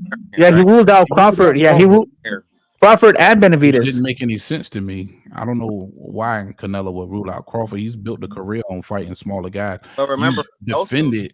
Go ahead. Also just gave the interview saying that he possibly gonna fight 3 times, but he said Crawford, Benavidez, and Charlo is all possibilities. So we don't know who Canelo gonna pick. Yeah, but the only thing about the Crawford fight is that Canelo came out and said that he's not gonna fight Crawford because he said there's nothing to gain. When he fought what's his face, Charlo, everybody was saying that he cherry picked him, that he cherry picked 2 guys 2 weight classes down, and so he's like, I have nothing to gain. So it's like, when has Canelo ever cared? Canelo's never cared, man. Look at how many smaller fighters over Canelo Alvarez's career that he's fought. And here we are at 68. He's been undisputed since the Caleb Plant fight, and he's already fought 2 guys he brung up. He's always done that. It doesn't even win it. Like now, all of a sudden, you care I'm that wondering Terrence why he- Crawford Who was is that? small? Who was those fighters? Khan and Triple Charlo. G Who else? and Triple G and Charlo. Yeah, but Triple G is a big dude, bro. Even Charlo's a big dude. Those guys are bigger than Canelo. You know what I mean? Still brought Canelo's Those a guys small are not- dude, bro. A class stats that real. Charlo fights at 54, bro. What are you talking about? No, I know, but you okay? So the walking around weight, right? You gotta understand. Oh, I know. No, I know. I know. I was I, talking about this. It's the skeletons, man. Canelo has a big skeleton, bro. Those guys. yeah, don't have no, big he skeletons. does. Yeah. So I know, but okay. So let me give you an example, bro. Right? So if me and you weigh the same, right? Say you weigh a little bit more than me, right? Walking around. If you're able to lose more weight that I am, that doesn't mean that you're the smaller fighter. You're the smaller guy than me. If you're 5'9" and I'm 5'6", and you weigh 20 more pounds than I do, but you're able to lose more weight than me, that doesn't mean that you're the smaller guy. You know what I mean? Just because you can lose more weight. I understand what you're saying, though, bro. But if Charlo is bigger than Canelo, it makes no sense for him to be draining down to 54, bro. It really doesn't, man. Zero. Oh, they do. He would be killing himself to make 54. They do kill themselves. They do. I'll give you an example, bro. I'll give you an example. I'll give you an example, bro. Devin Haney. Devin Haney. No, but 60, bro. No, but I'll give you an example. Devin Haney, right? He fought at 140 pounds. He weighed in at 140 pounds on Friday, and on Saturday, you know how much he weighed in against? 160, 168, 165. 165. 160, yeah, 100. It was 165 to 169 pounds. I don't remember what, but it was over 20 something pounds, bro. 20 something pounds in one day. So these dudes do kill themselves. They do kill themselves to make weight. 100% they do. 100%. What I'm saying is, for Charlo, it's not to the point where he was even thinking about moving up. Just like he said, he was going back to 54. He's not. Everybody in the sport of boxing has to go through some rigorous training to make their weight, because they all, for the most part, come in bigger than what they fight at, for sure. But sometimes it gets to the point where you're just way too big for the division. And that wasn't the case for Triple G or Jermell Charlo. Listen, Canelo is just naturally a bigger guy than them. So you don't believe Canelo's just a naturally bigger guy than those guys? Not naturally, no. Not naturally. I just think Canelo fights at 168, but he doesn't really. No, hold on. Let me talk. Canelo is not a really big dude. That fool's he's shorter than Mayweather. He's 5'7", bro. He's a small dude, but yeah, he's thick. He's thick. Yeah, he is thick. He walks around at probably about 185 pounds because he's always in shape. Even when he's not fighting, he's always in shape. So he's probably about 185, and he loses maybe 10, 12 pounds to make weight at 168 pounds. Yeah, what fighter doesn't do that? But I'm saying there's other fighters that'll lose 20 to 30 pounds to make weight. That's what I'm trying to say. Like these guys, some guys that fight at 160. Look at David Benavidez. You think David Benavidez? What do you think he walks around at? He's making 168 pounds. What do you think he's over way 200? He's like 210 probably, bro, when he's not fighting. Yeah, easy. Yeah, so you're looking at like 40 pounds, bro. When you talk to people in Canelo's camp and people that's been around Canelo, they all say the same thing. He walks around between 190, 200 pounds.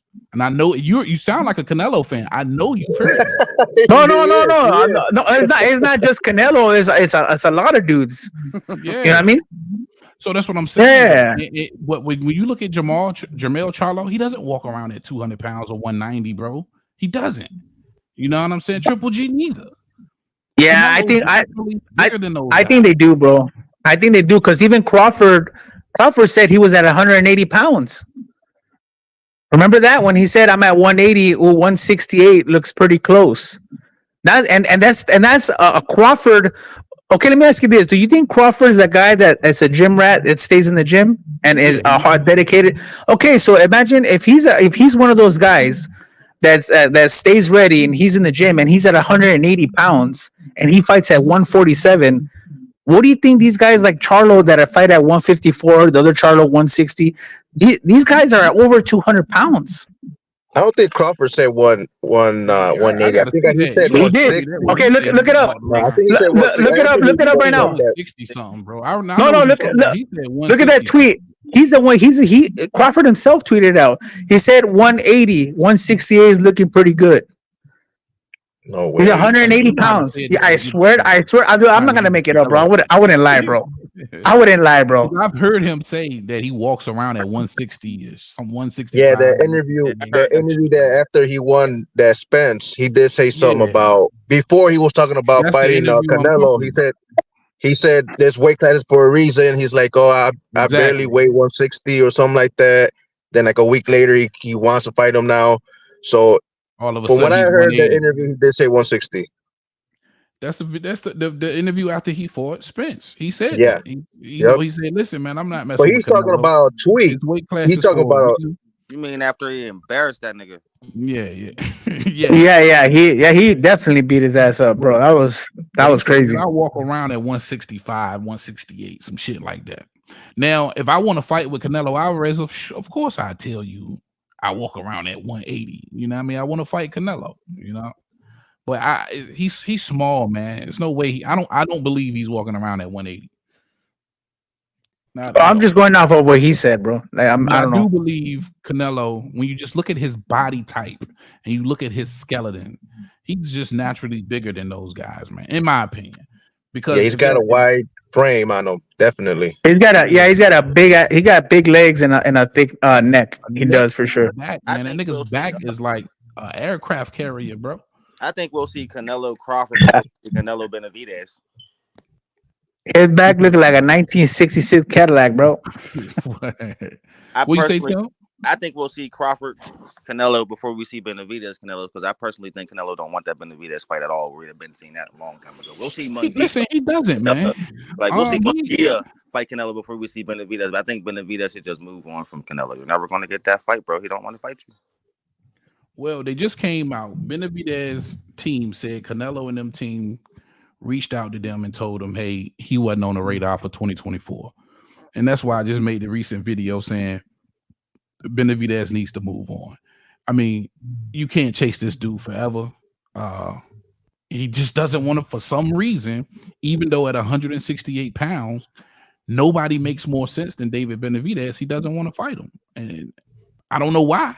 You just don't want to fight him. Yeah, no, I agree, bro. If Canelo doesn't fight Benavidez, bro, that's a duck, bro. 100%. Hell yeah, it's a duck. It's no, and I don't care how big a Canelo fan anybody is, you can't defend that shit. So if I'm David Benavidez, man, I'm eyeballing 75. I already got the popularity. I've already headlined 2 pay-per-views. I'm a 2-time world champion. I'm just gonna make a splash at 75 and go out to B-Ball and better be it. Fuck it. You know,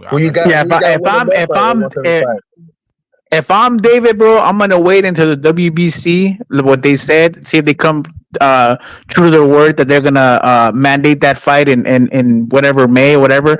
Wait until that day and make them fucking strip Canelo, bro, and then get that belt and then move to. Then that way people will see that fool's ducking me and then move to 175 after they gave me that fool's belt. Hey man, I can dig that for sure. What up, my guy? GMT Sports in the building. What's up, boy? What's good, everybody? What's good, man? GMT, what's up, dog? What's happening? Appreciate you joining. What's up? Y'all have some good all right, GMT, what's on your mind, man? What's bugging you, baby? What's on your mind? Just listening to y'all, man. You know, enjoy hearing the talk, man. But this Canelo talk, bro. Here we It's a waste of breath. Tell us how you feel. Dream, bro. The thing is, like, okay, I said it yesterday. There's a whole bunch of misinformation. So I watched that whole Elegante thing or whatever podcast. No disrespect to them podcast. And I was telling everybody just to get your Google Translate out. It'll translate the whole goddamn thing for you. and that's basically what I did. And it kind of messed me up. It'd be one thing when Canelo said, you know, he's too small. If I beat him, they're gonna say that he's too small and blah blah blah, right? But if you listen to the whole thing, he also said right after that, when I went up and fought Bivol, nobody said I was too small. Nobody said this and the third when I did that, right? And it made me mad because that's two different situations, right? You were the man that wanted to go up, and they didn't deny you. You see what I'm saying? You can't say that after you say, well, he's too small, especially when your whole career is basically predicated off of catch weights and bringing people up.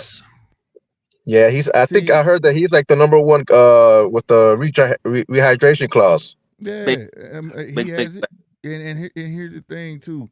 And I like Canelo. I'm not hating on Canelo. It's just you gotta call a spade a spade.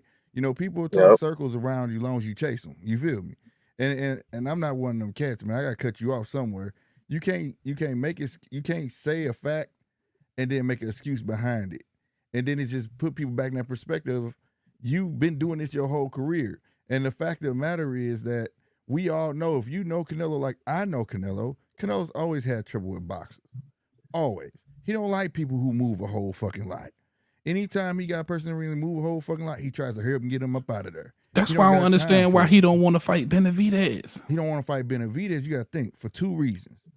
Somebody said on here first, I believe it was Raider. Shout out to Raider. The boy big. That's a big boy. And he got hella reach. That ain't even the main reason though. He just knows it's a tall glass of water. But this the main reason. If he lose, he hands over Mexico Supreme. Yeah, supremacy. Yeah. It's that wall that Canelo been working so hard to do and giving to the people and making his pay-per-views free for them and bring a fight there and you're trying to bring one to Mexico City. He lose to Benavidez. That's done. So watch, look, I'm Mexican, bro, right? I'm Mexican, 100%, bro. So the things that I see that David can give Canelo problems, bro, is one thing that we all know is that Canelo, his gas tank is not the best, bro, right? His stamina is not the best. He starts maybe around 8th, 9th round. He starts huffing and puffing, bro. And we all know that. David Benavidez, bro, he comes forward and he's throwing too many punches, bro. He's got a volume of punches, bro. That's gonna be because not only because defense, you trying to move out of the way and trying to defend yourself, that takes a lot out of you. So imagine doing that and trying to throw punches. So I'm gonna tell you guys this, if you guys don't know. So Canelo earlier in his career, he was a volume puncher, but he started getting tired at the end of the rounds. So now he started being a boxer puncher, a counter puncher, and he was being more efficient with his punches. Basically, he wasn't wasting too many punches. You know what I mean? He wasn't doing that in order to conserve energy. That's why he lost to Mayweather. He lost to Bivol. He is coming forward and backwards. Yeah, and he lost to Bivol too. You know what I mean? Because he was just throwing too many haymakers. He lost to Cotto in my book, but they gave him that fight. But nah, he beat Cotto. I thought he beat Cotto. Yeah, I forgot that fight. He did lose that Cotto fight, in my opinion, too. I think that was a close ass fight, boy. A lot of people believe Laura was close too. But I think Canelo landed the harder, cleaner punches on Cotto, bro. He's changed to be efficient, but at the same time, what he think he is, Father Time is unbeaten, and I know everybody's like, "Oh my God, Canelo's back." No, I didn't see that.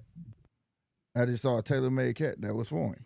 Like, and this is like John Ryder and the host was up like, okay, he fight 168. That's cool. You know what I'm saying? But he's not. I'm telling you, this next fight, we don't know who he's gonna be. It's gonna be Joe Schmo. It could be Charlo. We don't know. And the bottom line, I really think he wanna know where his money finna come from. Yeah, we touched on that a little bit. So you got thoughts on maybe PBC now Heyman not having the money? Nah, he ain't gonna find that money. That's a fact. Canelo want to know his money. You remember he did that to Eddie. Yeah, same thing. He started out his fight on Eddie. He want to see his money. You're not giving Canelo half up front and half later. Canelo want his check now. You know what I'm saying? 100%, bro. You told me you gonna give me this per fight. I don't see the reason why I gotta wait after. Give me my check. It's got to be in my bank account before we get this thing. I think there's some truth to that because we ain't got a Gervonta announcement or a Canelo announcement. And that is kind of weird. Well, Y'all Javante just got off house arrest, so I mean, Yeah, y'all just signed and- a new deal though. You would think Canelo and Javante would be the first dudes they made fights with. And you know what? Too, I talked to you guys. Was gonna do to him neither though. That judge. You guys know who Rick? You guys know who Rick Glacier is or no?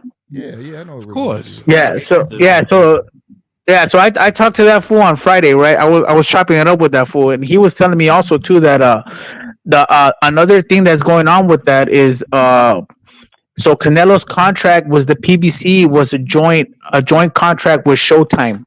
So now that Showtime is not in boxing anymore, that's kind of a little another obstacle that they got to go through because Showtime was the one that was putting up the money, Yeah, they was fitting the bill, right, for these fights.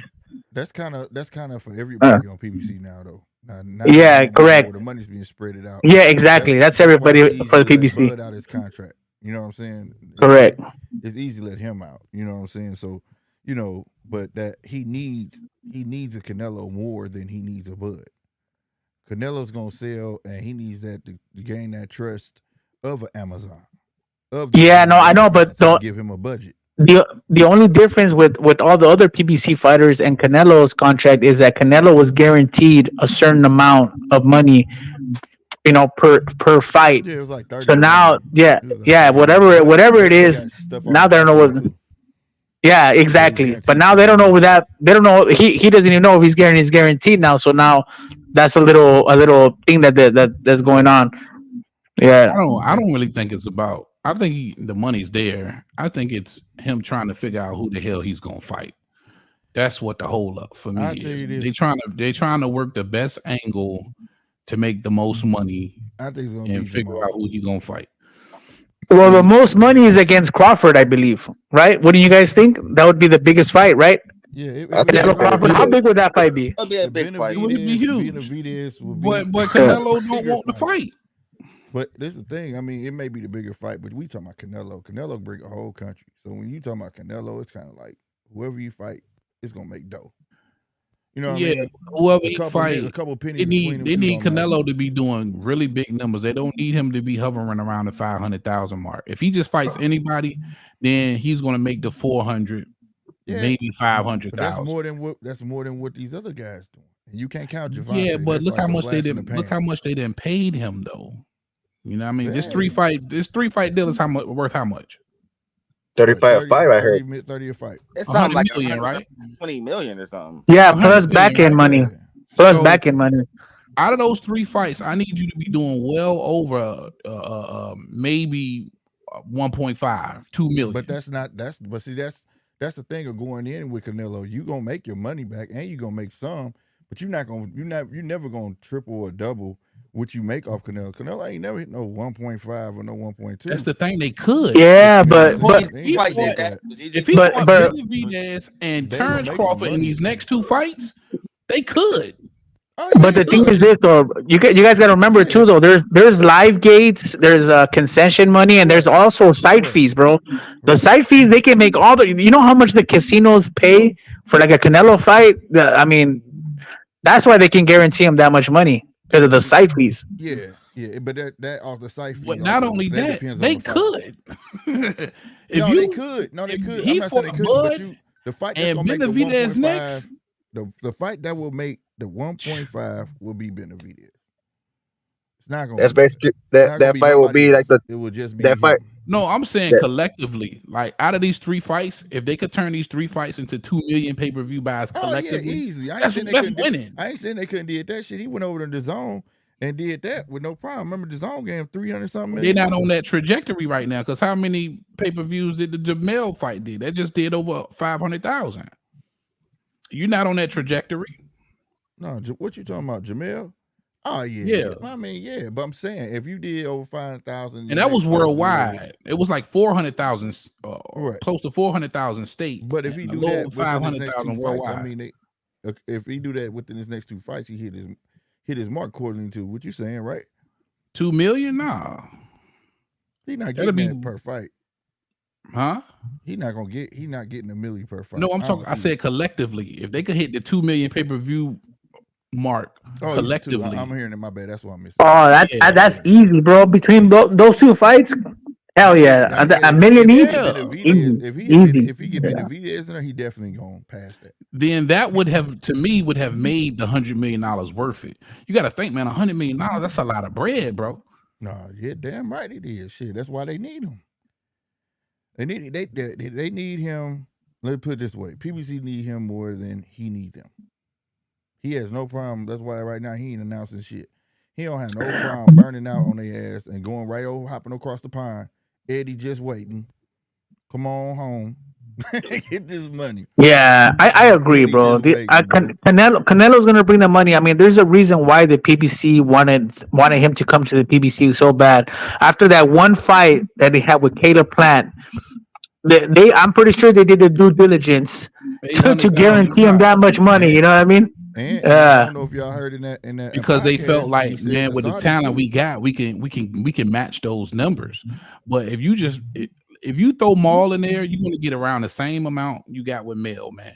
But you also have the fighters in the stable that could really do the astronomical numbers.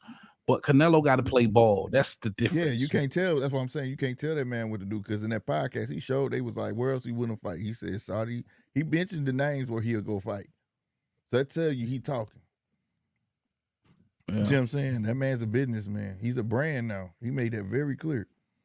He not tripping off of it. He didn't. My man was talking about that earlier. Who was that in the chat? I forgot. Shout out. I can't even remember. But they say in Canelo's situation, he's bigger than, you know what I mean, the situation itself, and that kind of hinders, you know what I mean, because at this point, if I'm paying you this kind of money, I feel like, hey, you're gonna fight who I tell you to fight. You understand? I'm not gonna provide some fighters and you pick who you want to fight. It's hard. 100 million, you fight who I tell you to fight. It's hard, man, when that man's already a brand. You got to blame the fighters for that, bro. Like, everybody wanted to have that part of the Canelo sweepstakes, right?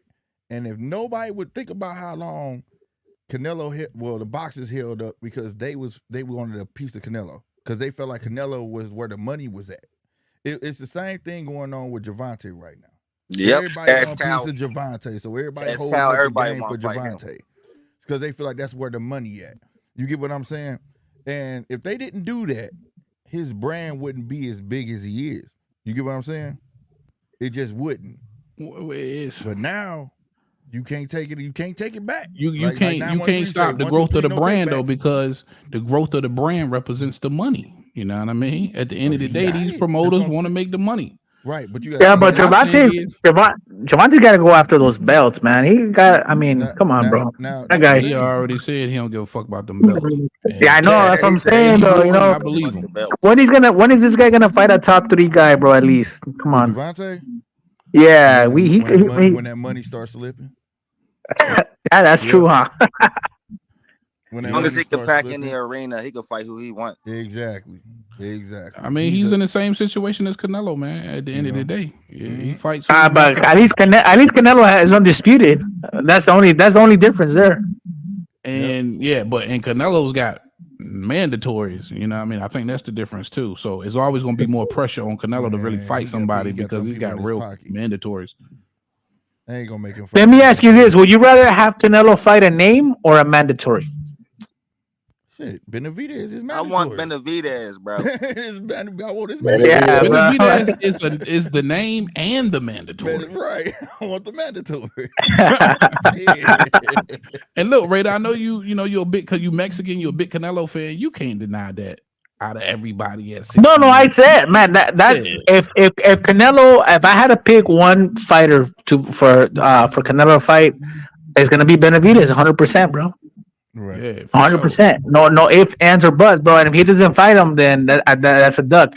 But look, I like Canelo, bro. I like a lot of fighters. He's not the only fighter I like. I like a lot of fighters, bro. I'm a fan of boxing, bro. You know, though they're Mexican, black, whatever, or brown, fucking Chinese, Japanese, whatever it is. You know, I'm a fan of boxing, bro. And I keep it real, you know what I mean?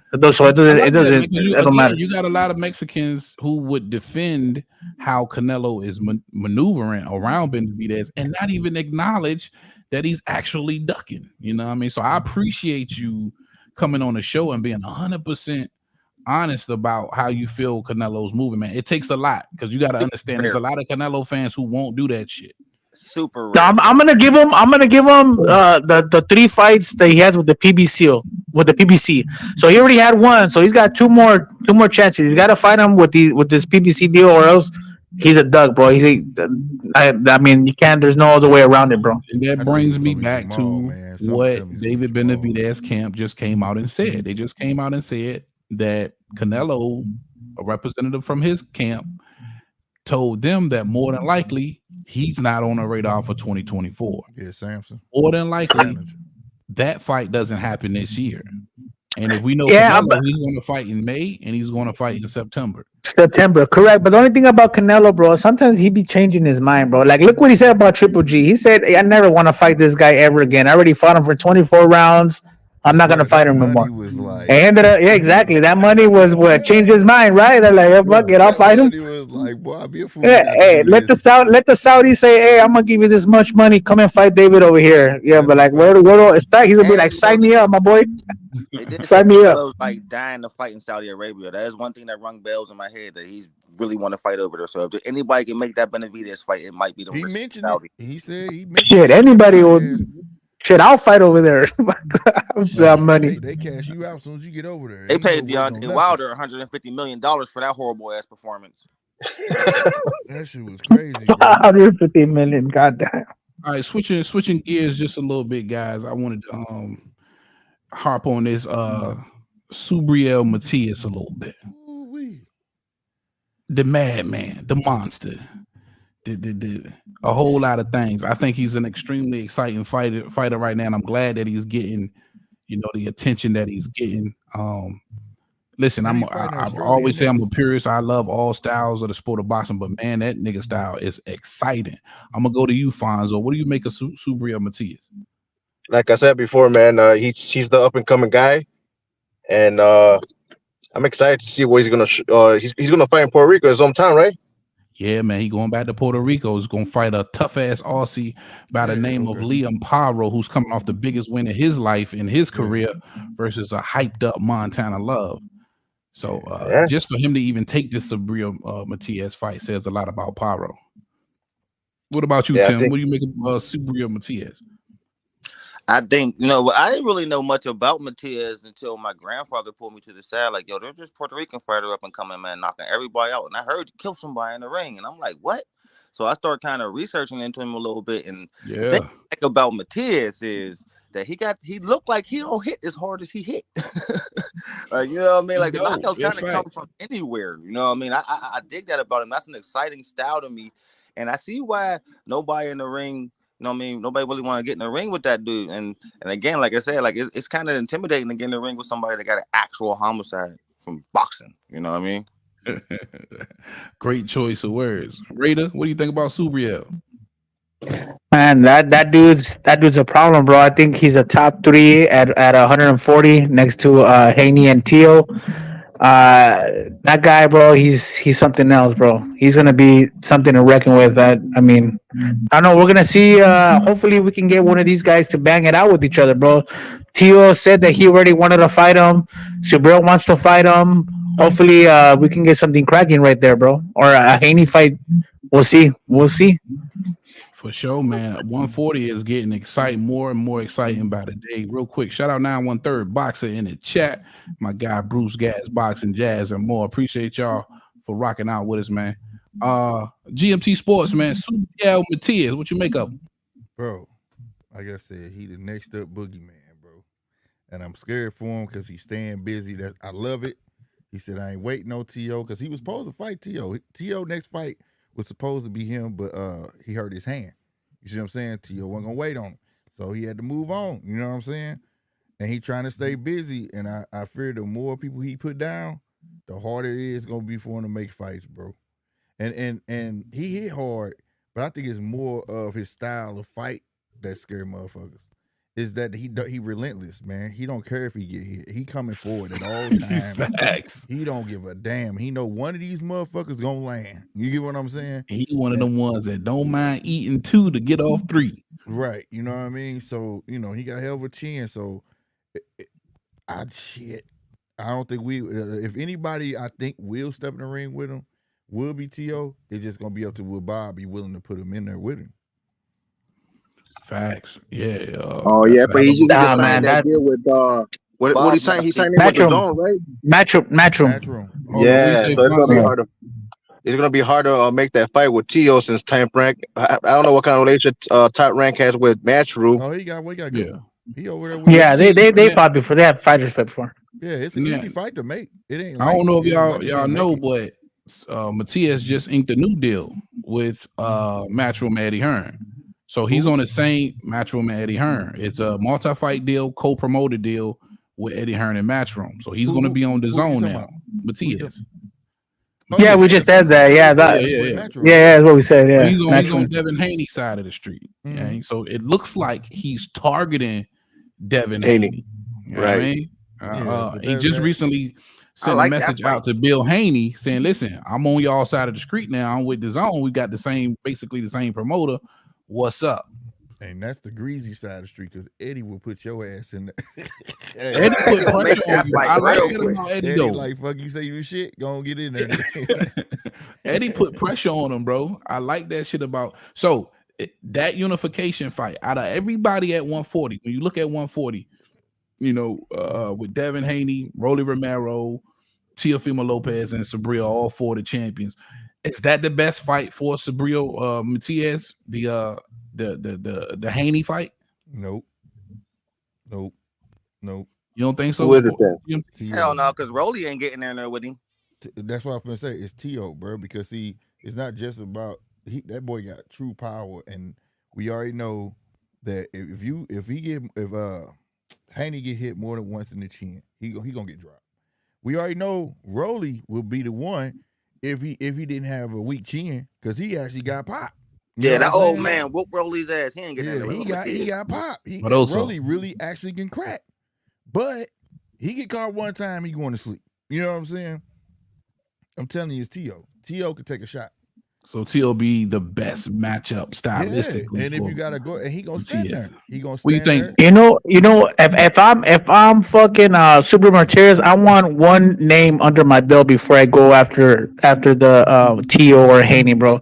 I would like him to go with like a Rougarou right now, bro. Regis Prograis. That'll be a good fight. See how that Rougarou is a tough opponent. That motherfucker's a beast as well. If he can go in there and fucking dog walk him and beat him, then that'll be more promotion.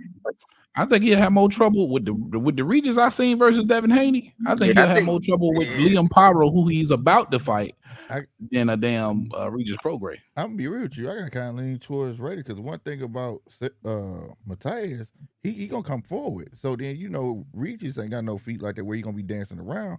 I mean, Exactly. It'll Playing be the a Regis' fan-friendly hands. fight. You know what I'm saying? You get some Exactly. It might play into Regis' hand. Correct. I ain't saying that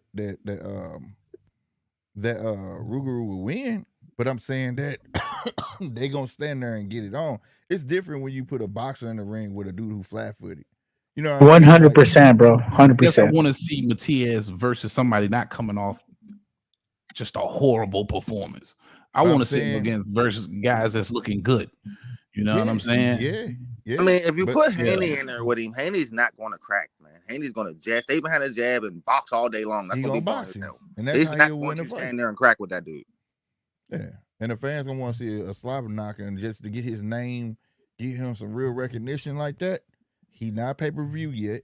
Get him in there, Rougarou, and let everybody, the world see what he do. That'll be a good test for me, and my opinion. That'll be a great test, bro. If you can go out there and fight a guy like Rougarou and beat him, because Rougarou is the kind of dude that he's in there and he wants to fight, bro. He wants to get in there. He wants to fight. He wants to be in the phone booth. If you can, I'll fucking beat him like that, bro. That's saying something, because Haney wasn't doing that, right? Haney's a boxer, bro. We all know that he's a boxer. I'm not saying he runs, but he's a boxer, bro. He doesn't want to get hit, bro. He just jabs and moves around, and He run, bro. You can say that shit. Yeah. Nah, but not as much as Man, some other dudes, I bro. ain't Not gonna as talk much bad as about other him. guys. I ain't gonna talk bad about him 'cause I Fonzo, like who him. you I like who would you want to see? Man, I don't want to see Matias doing no tune-up. I say he runs through everybody, all them champions at 140. I think he can be undisputed. Honestly, my opinion. I I don't think ain't mad nobody at will that. even give him. I don't think nobody will give him a problem. Maybe Haney for him, kind of like his slick because he gonna be movement. boxing, right? Yeah. But And I other than that, think whoever T.O. wins will with hang in there with Pitbull, him. Rolly, he runs through them. And I want all of y'all to Haney, do. Go ahead. whoever wins with the Ryan and Haney, I think he'll mop the floor on both of them. Maybe, like I said, Haney maybe he'll catch him maybe in the 11th or 12th round because he's too slick. And T.O., I think same thing. He'll mop the floor. I think he's too Yeah. aggressive. He's just a dog, man. He's Well, just like soon as it depends soon as which one we get, bro. Like if we get Gordo, he'll be nice. Cause Gordo know how to stick in and get out. You know what I'm saying? It just I don't know. This T.O. be drunk now, so I ain't exactly seen. T.O. I Yeah, ain't not Gordo. seen Yeah, Gordo. Gordo. Yeah, for sure. I ain't seen Gordo since the Lomachenko fight, bro. yeah, To bro. be real with you. We get drunk, T.O. Then I don't know, bro. Like, But I'm gonna tell all of y'all, man, go and check out some of those Liam Paro highlights, man. Really oh pay yeah, I know attention who to you this talking dude. about. Hey, there the was Australian guy. I like this fight. He Mhm. took Hey, him there was 24 pieces. rounds, 15 knockouts. He's got footwork and he's got power. So I like that fight next for this to me is the tune-up that he would need before he started any kind of unifications at 140 But them for be the guys Matias. though. Definitely a That's what I'm test. telling you. Yeah. Don't sleep on these Definitely a guys you test. don't know, bro. About Pyro. Them be the Aussie, man, ones. them Aussies tough as Hey, shit, boy. hey, heavy bag. We saw flashes of Gordo against the Josh Taylor fight, bro. True shit. Yeah, for True sure, shit. for sure, True for shit. sure. And that was Yeah, that was a yeah, nice that was a Gordo performance. Yeah, Yeah. my bad. You But absolutely right. hey, for everybody, man, listening, don't sleep on them guys y'all don't know, bro. I preached that enough on my show, bro. Don't forget where Canelo came from. He was Yeah, on you the two can't say that because pay-per-views, listen, two it was all pay-per-views of Mayweather's before Mayweather fought him, just like Isak Cruz. 2 pay-per-views, knocked 2 dudes out before he fought Tank. You yeah. never know. Them dudes, sometime, boy, guys be them guys, bro. And there's always a time where you don't like in the beginning where you never knew these motherfuckers in the first place. Yay. So you never know. Sometimes niggas make their bones a little bit late. And that's why I'm not sleeping on Liam Paro. When you look at the skill set of a Montana Love, and I know a lot of people felt like he was overhyped. And man, once you look at the performance versus a Paro, maybe you can say that and it's hold some water. But that kid got skill. You know what I'm saying? So I'm definitely if I'm Matias, I'm not looking past or through Liam Paro for sure. I don't think he is. He's just gonna teach you something about both. You know what I'm saying? Yeah. I just want to know if Pyro got that heart. You have all skills in the world. You can got that heart. Cause You gotta have something, boy, to even sign because he didn't have to take this Matias fight. Right. You know what I'm saying? Right. I'm like, yo, you coming off a big victory. You want to keep your momentum going. Why the fuck would you say yes to the Matias fight? He Bro got heart. He got something you want to prove. I think he's ready, bro. Yeah. He want to defeat the boogeyman. But I'm scared that he beat Pyro like he been doing everybody else. Don't be shocked when you start hearing, what has he done? Yeah, who's the guys he knocked out? We don't know who they are. Yeah, Oh, well, you know that's coming. That's trust coming. me, all that's finna come, bro. All that they're gonna wait him out. It's gonna be the whole boxing Terrence is the effect all same over vicious again. cycle, man. Unfortunately. That shit gonna be weak. And as far Teofimo Lopez, what's next for him? Rehab. Coming off I think it's probably As his dad, I considered think. a very horrible fight versus Jermaine Ortiz. And I said that. What we say, GMT Sports, I called this fight all the way 100%. I predicted it. I told everybody that Teofimo Lopez has issues with younger fighters who got just as much leg and are boxers. Mm-hmm. And Jermaine Ortiz proved just that. I thought he had a hell of a performance versus Teofimo Lopez. Now, not the type of style that you fall in love with or you're a big fan of. For a lot of people, you probably think that kind of style puts you to sleep. He wasn't really willing to engage with Teofimo Lopez, but he got the job done as far as hitting and not getting hit.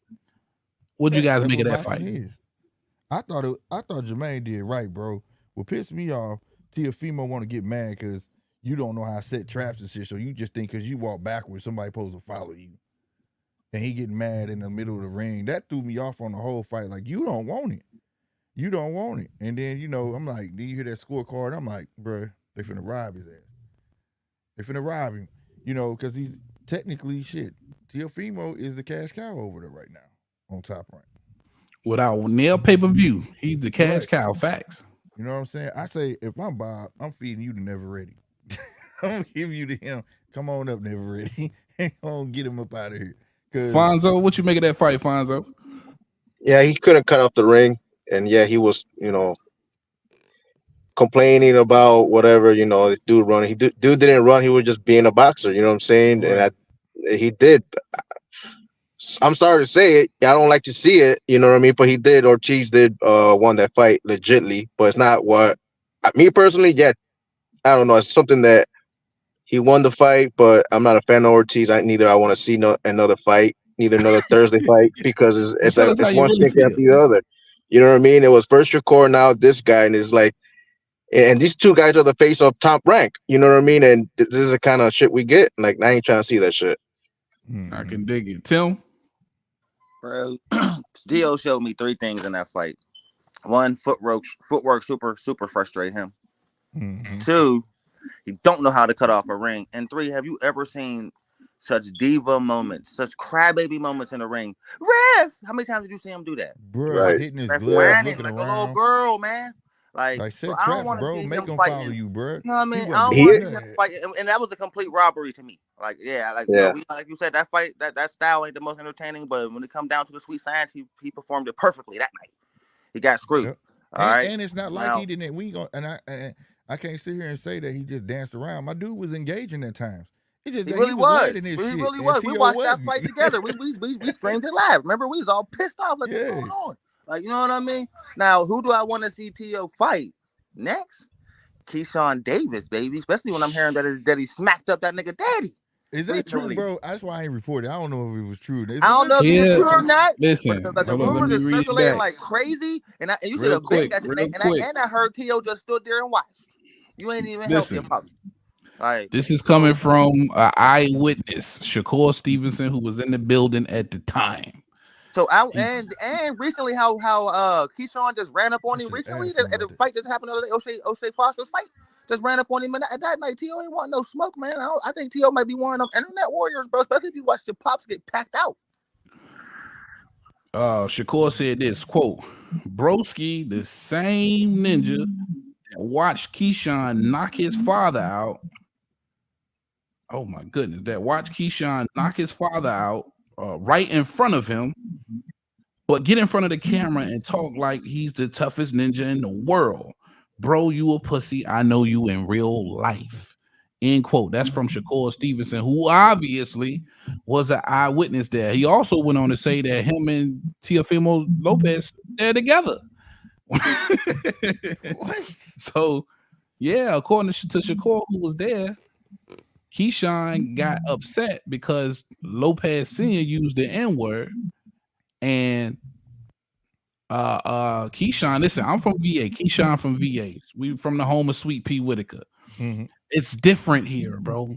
Right? It's not like it is up north. It's a different bubble because I got a lot of up north friends who grew up with a lot of Hispanics, Latinos, Mexicans, whatever.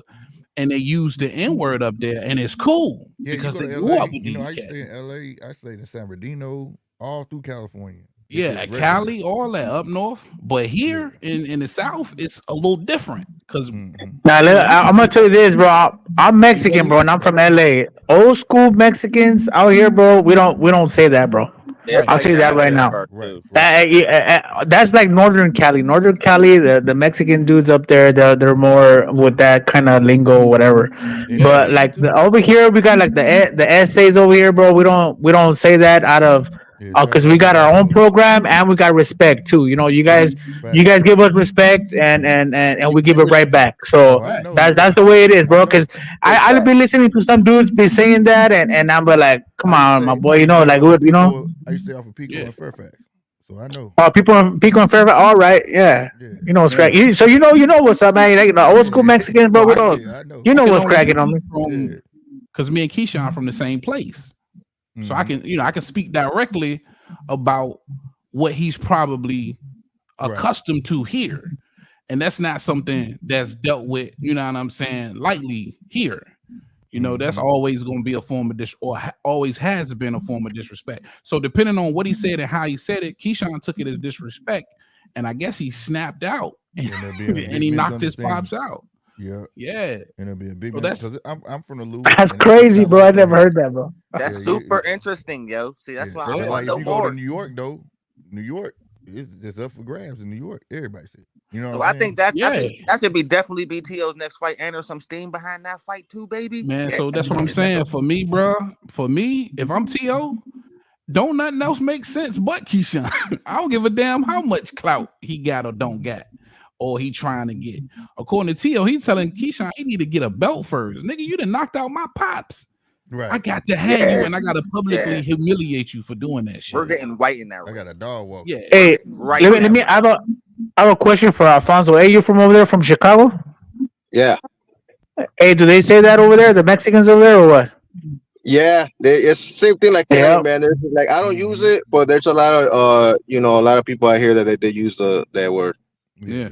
I heard everybody over there. He said, "Nah, Southern Cali don't do that, bro." I'm telling you, Northern Cali does. I know, like fools from Texas be doing that too, but I mean, I was just wondering because I know some dudes from Chicago would be saying that. East Coast up north, Jersey, New York, all of that shit up there, it's heavy. It's heavy. Pittsburgh is kind of 50-50, like some niggas don't care, other niggas do. Yeah. But me coming from VA, listen, he's from my hometown. I know how this guy was raised and how it is out here. It's always been a no-go, so I can understand why he took some offense to it and knocked him out. But for me, if I'm Teofimo Lopez, there's no way you get away with knocking out my pops. I gotta have you publicly. Destroy you. It's a must, bro. It's a must. If that shit went down, he should have aired his ass out right there.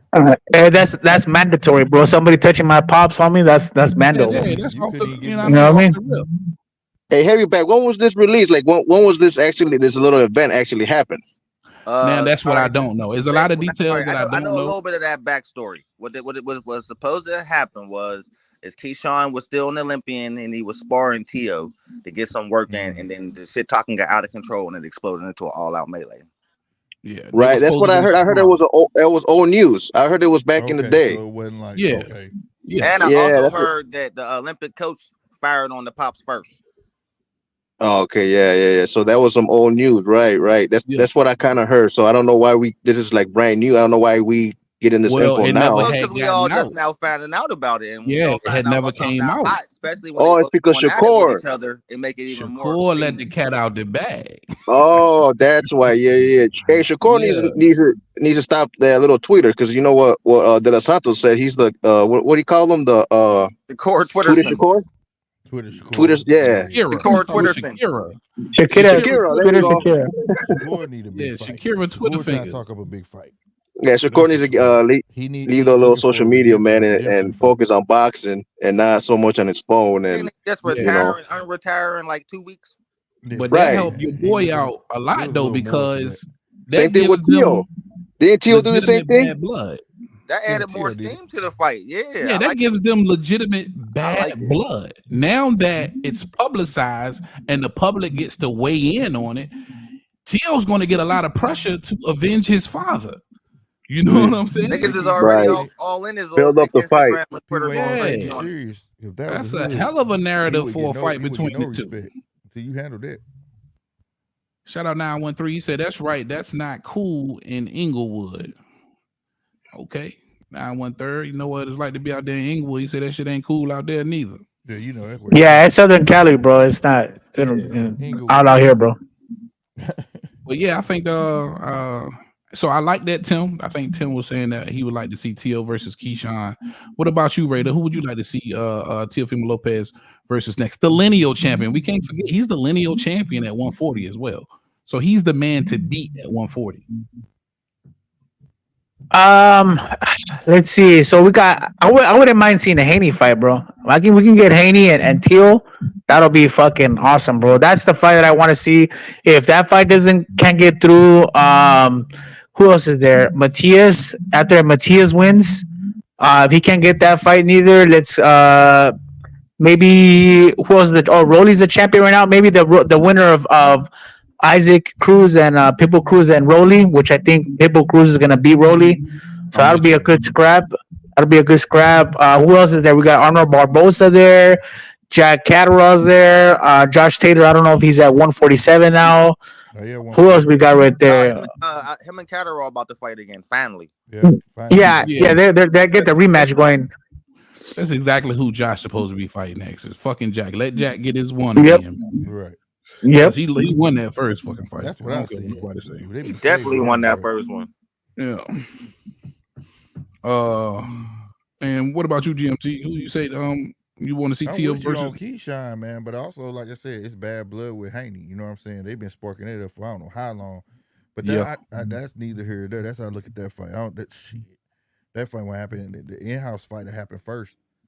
Then that'll be Keyshawn and him. You know what I'm saying? Anything. I can see Shakur and him, but I think the Keyshawn fight, just because, like you say, the selling point, you know what I'm saying, the sting. Plus, if that shit real, you got to get your get back. That's how I feel about Jamal. You need to fight Caleb Plant.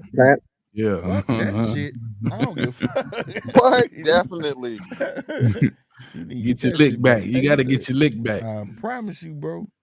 I promise you. Yeah. Hey, man, 140 is crazy. And it's crazy, man. I never thought after the run 47 has had that it would be one of the quietest divisions right now. And when you look at it, 35, you get those guys come up to 40, and now all of the, some of the 47 guys going up to 54, making 54 extremely hot. When you peep at the 35 division, and now even Pitbull, he's going to be fighting Rolly. He's challenging Rolly for the WBA scrap, so he's going to be fighting at 140 as well. He might not even go back down, but he's got the frame to do so. Matter of fact, I don't know why, but I'm excited for that fight, bro. Yeah, that's why I said that's going to be the most entertaining fight. It's weirdly exciting to see who wins this fight. It's going to be the fan-friendly fight, bro. Fight, right? Who y'all got in that fight right there? Man, I got Pitbull, bro. I got Pitbull, bro. Like, I'm never going to take Rolly, bro. Sorry, but it's trash. Bro. Gazelle punch coming soon, bro. He gonna leap. I don't like that dude, bro. Yeah, Pitbull all day. What about you, Fonzo? Who you liking that one? Yeah, honestly, I think it's a 50-50. I think it's whoever lands that punch. I think it's whoever wins is gonna be by KO for sure. Man, Pitbull's so predictable, man. Yeah. A little bit of IQ should be able to get you through him, to me. And I just don't think Rolly has it. You know what I'm saying? If you got a little footwork and some IQ, Pitbull's a dream fight to me. This motherfucker he just really does the same thing over and over again. He doesn't even know what a jab is. No. You know what I'm saying? But hey, not at all. This motherfucker don't even know what a jab is. A monster, though. He has no idea he'll be a monster. But yeah, he's relentless. He's relentless, and he gonna let them motherfuckers go. Yeah.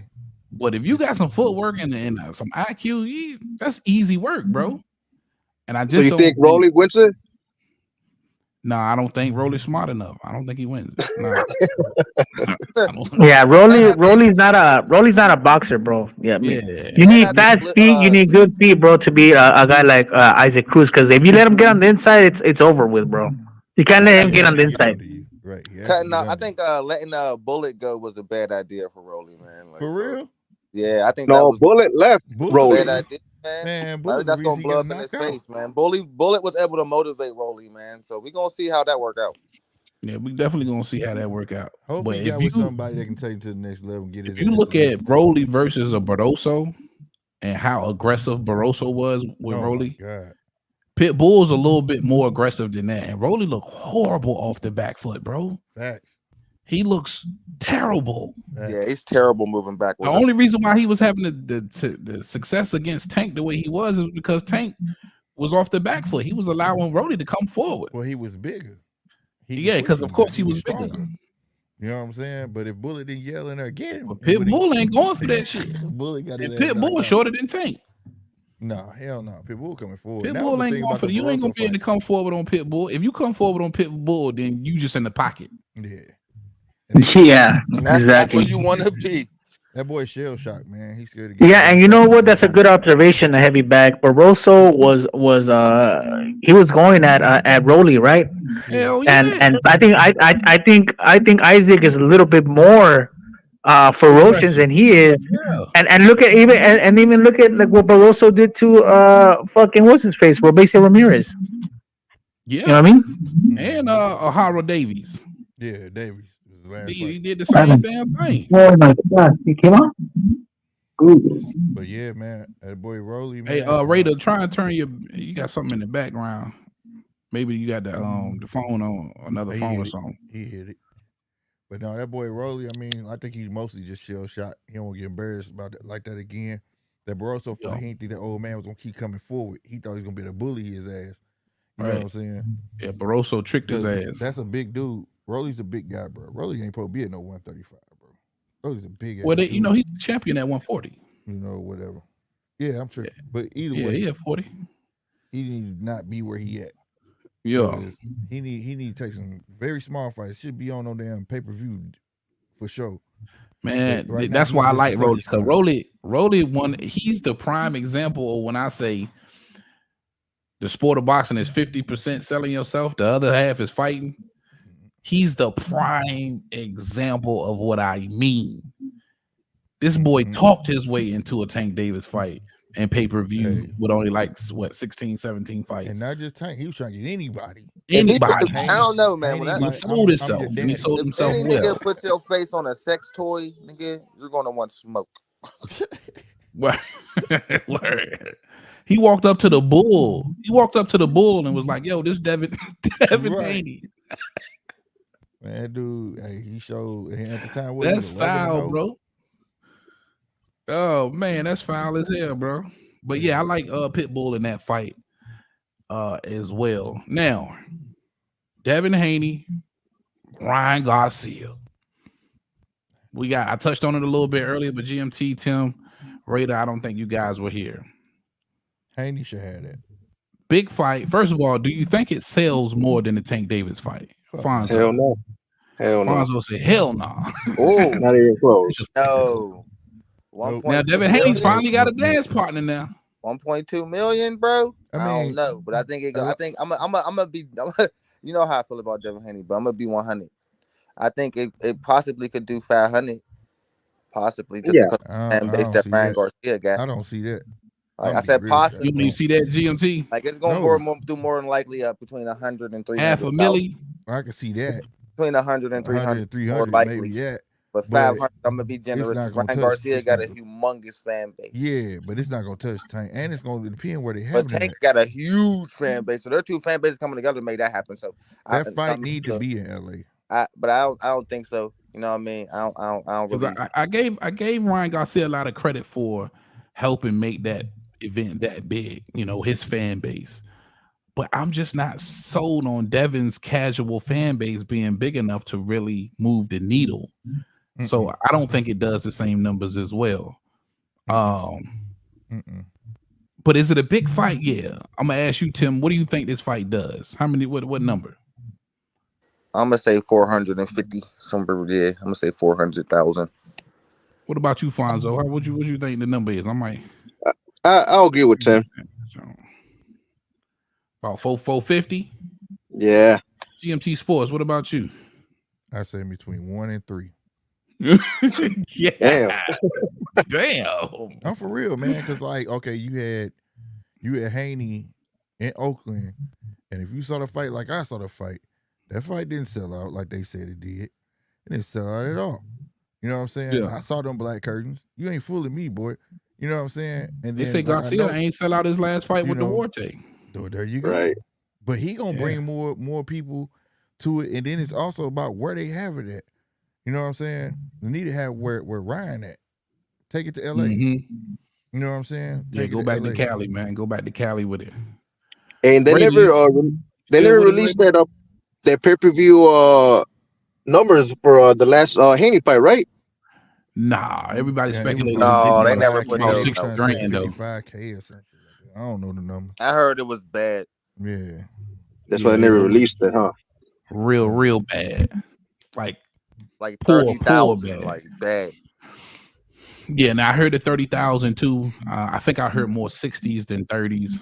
So I was like, maybe around 60 then. But I'm gonna watch it though, and I think Oh Devin yeah, gonna pull it facts. out. Oh yeah, definitely watching it, man. I Facts. think it's a big fight. Yeah. Now listen, I think more than 100,000 people gonna tune in though. word for sure. And that poster though, did you see a pay-per-view on it? I didn't see a but it pay-per-view on the is, though. poster. It's pay-per-view though, but it's not. Or Is it? Haney That was Garcia. just a quick mock-up, but it's not. It's not. Yeah, it's a pay-per-view though. Yeah, it's definitely pay-per-view. Okay, because I seen the poster. It just said, you know what I mean. It usually says pay-per-view. I didn't catch that pay-per-view stamp on it. But just a quick mock-up, like somebody. But that fight's gonna be on the zone. So those pay-per-views are not $80, bro, like they are on PBC, because there's a subscription there. Those pay-per-views are like $20-$30, I believe, because you're already paying a subscription fee. Even with the subscription, it's like $60. Yeah. No, I think they're like $30. No, it depends. They did that with the Day of Reckoning because fight. But this fight right here, even with the subscription, it's gonna be at least $60. It's gonna be like $60. Yeah. With the damn Day of Reckoning was $29.99 because the Sagas I stole so many fights. I don't know. Yeah, that's true. Yeah, no, if it's $60 plus a subscription, bro, I'd probably do maybe $500,000. I mean, I was there at the Tank Ryan fight, bro. I was there live. That shit was insane right there, bro. That thing was packed. Fights going on everywhere. You was at both? Nah, I went to the fight. I went to the fight, bro. How much was those tickets, bro? Yeah, my guy was. I spent about $1,800-$1,900 around there for 2 tickets. Yeah, and that was like general admission. Those was no joke. Yeah, I mean, and those for not good seats, bro. You know what I mean? Yeah, general admission. Yeah. Right. Okay. Stylistically though, I like this fight for Ryan Garcia, and maybe I'll probably be on the island by myself. Like I said earlier, Tank, maybe so much not the perfect style or a great style matchup for Ryan Garcia, but I think Devin has more of that amateurish style of touch you and get out of there, and I think that's something more Ryan is a little bit more accustomed to. Plus, there's not really a power factor there for Devin Haney, so Ryan's not going to hesitate to step on the gas when he's ready to do so. I definitely wanted to hear what y'all's thoughts was on the style matchup in this fight and who you got for this one. I think start with you, GMT. I think the only way Ryan wins this fight, if he flips the script. If he come in and be the boxer and fight his height, he got a shot. And sucker, which ain't gonna be hard because we all know Haney want to prove to the world he tough. So here lately he been trying to stay in the pocket and come forward. If he can get that boy to keep doing it all night, he could win it easy. You know what I'm saying?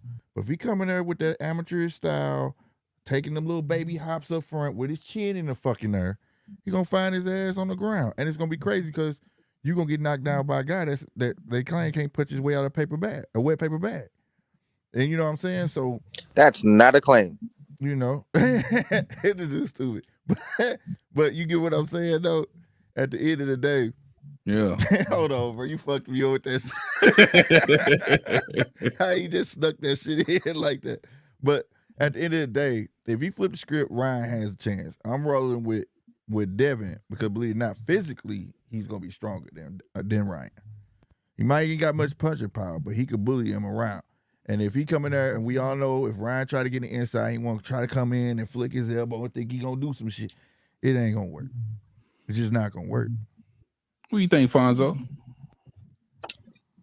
Yeah, I think it's gonna be a fun fight. Ryan only wins by knockout, and Devin only wins by decision. That's the way I see it. Simple and plain. I like it. Tim? Yeah, it's gonna be. I'm gonna enjoy watching this fight, but it's probably gonna be Devin Haney by decision. But can you imagine if Ryan Garcia wins this fight, the stratosphere that's just gonna launch him into, bro? It was crazy, bro. Listen, I don't think it's far-fetched. Maybe I might be on the island by myself, but I'm a big believer that styles make fights. And I know they were very young at the time in the amateurs, but they split it 3-3. I know some things have changed, some styles have evolved. But I don't think it's far fetched to say that Ryan could win this fight. Oh, it's not. Raider, what do you think? Bro, I'm with you, bro, on that one. So check this out. So is first of all, is Derek James still going to be with Ryan Garcia as we know Yep. as of now? Yep. Okay, cool. Okay, cool. So one thing we know about Derek James is he got his guys, Charlo, Spence. He's got them with timing, right? That's what he works on with those guys. He works on timing with those guys.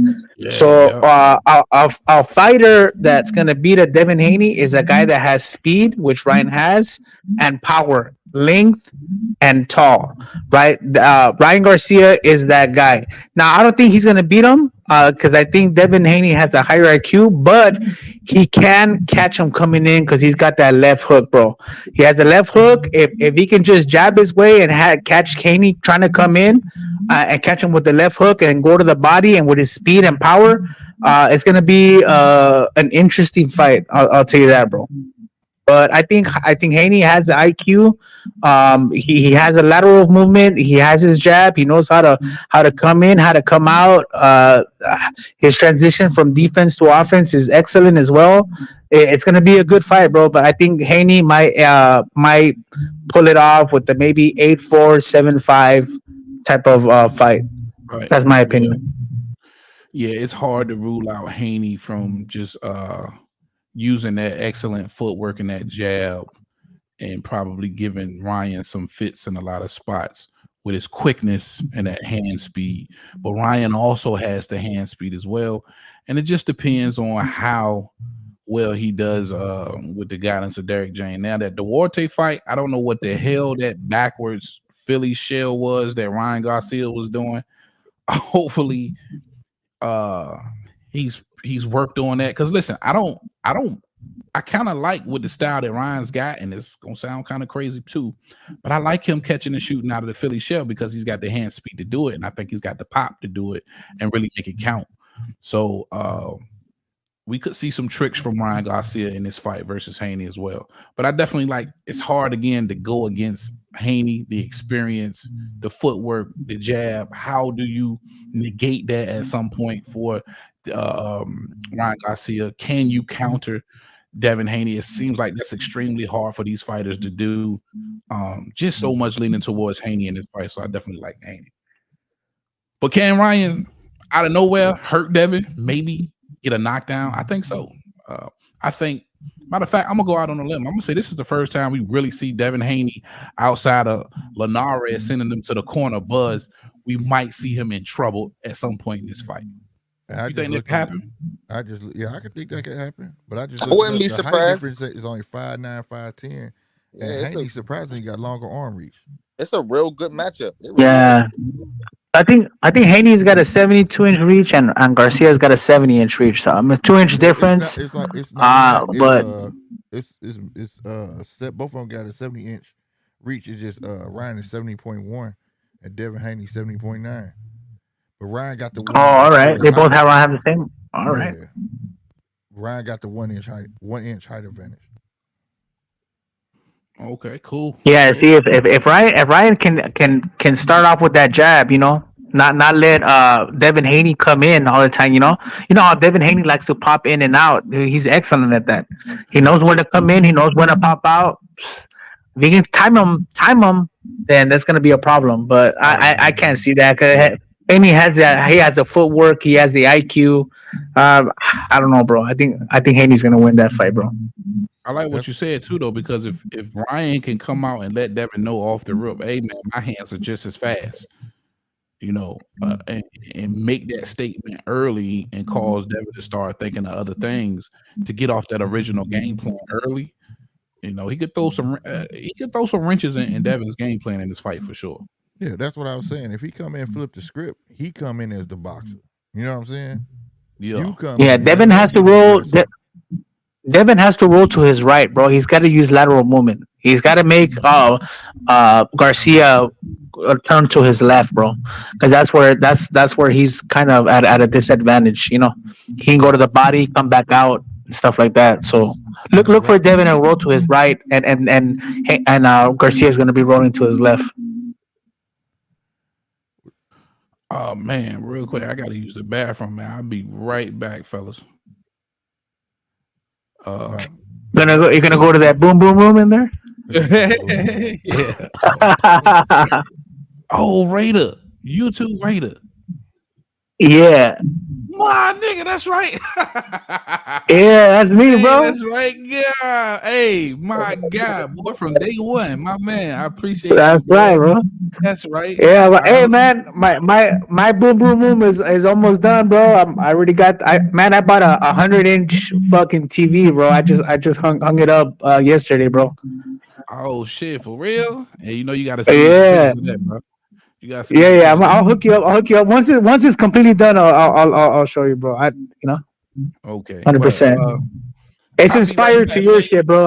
I kind of bit off a little bit of your shit, bro, Oh, because your you shit's dope. did? Oh, Yeah, I damn, you had to, know I bro. gotta That's it. see it, man. Your shit is perfect almost, bro. I like The it. lounge. I like to call it the lounge, the boom boom room lounge. The boom boom room. There you go. For sure. All right, GMT man, give him something. I'll be right back. Got you. But no, on that Ryan fight, I'm gonna tell you straight up. For me, it's a 45-50 fight, bro. 55 fight, my bad. 45-55 fight. I'm leaning towards Devin, of course, but Ryan definitely has a chance. But if he come in trying to fight, because he's used to being the bigger fighter for one, taller.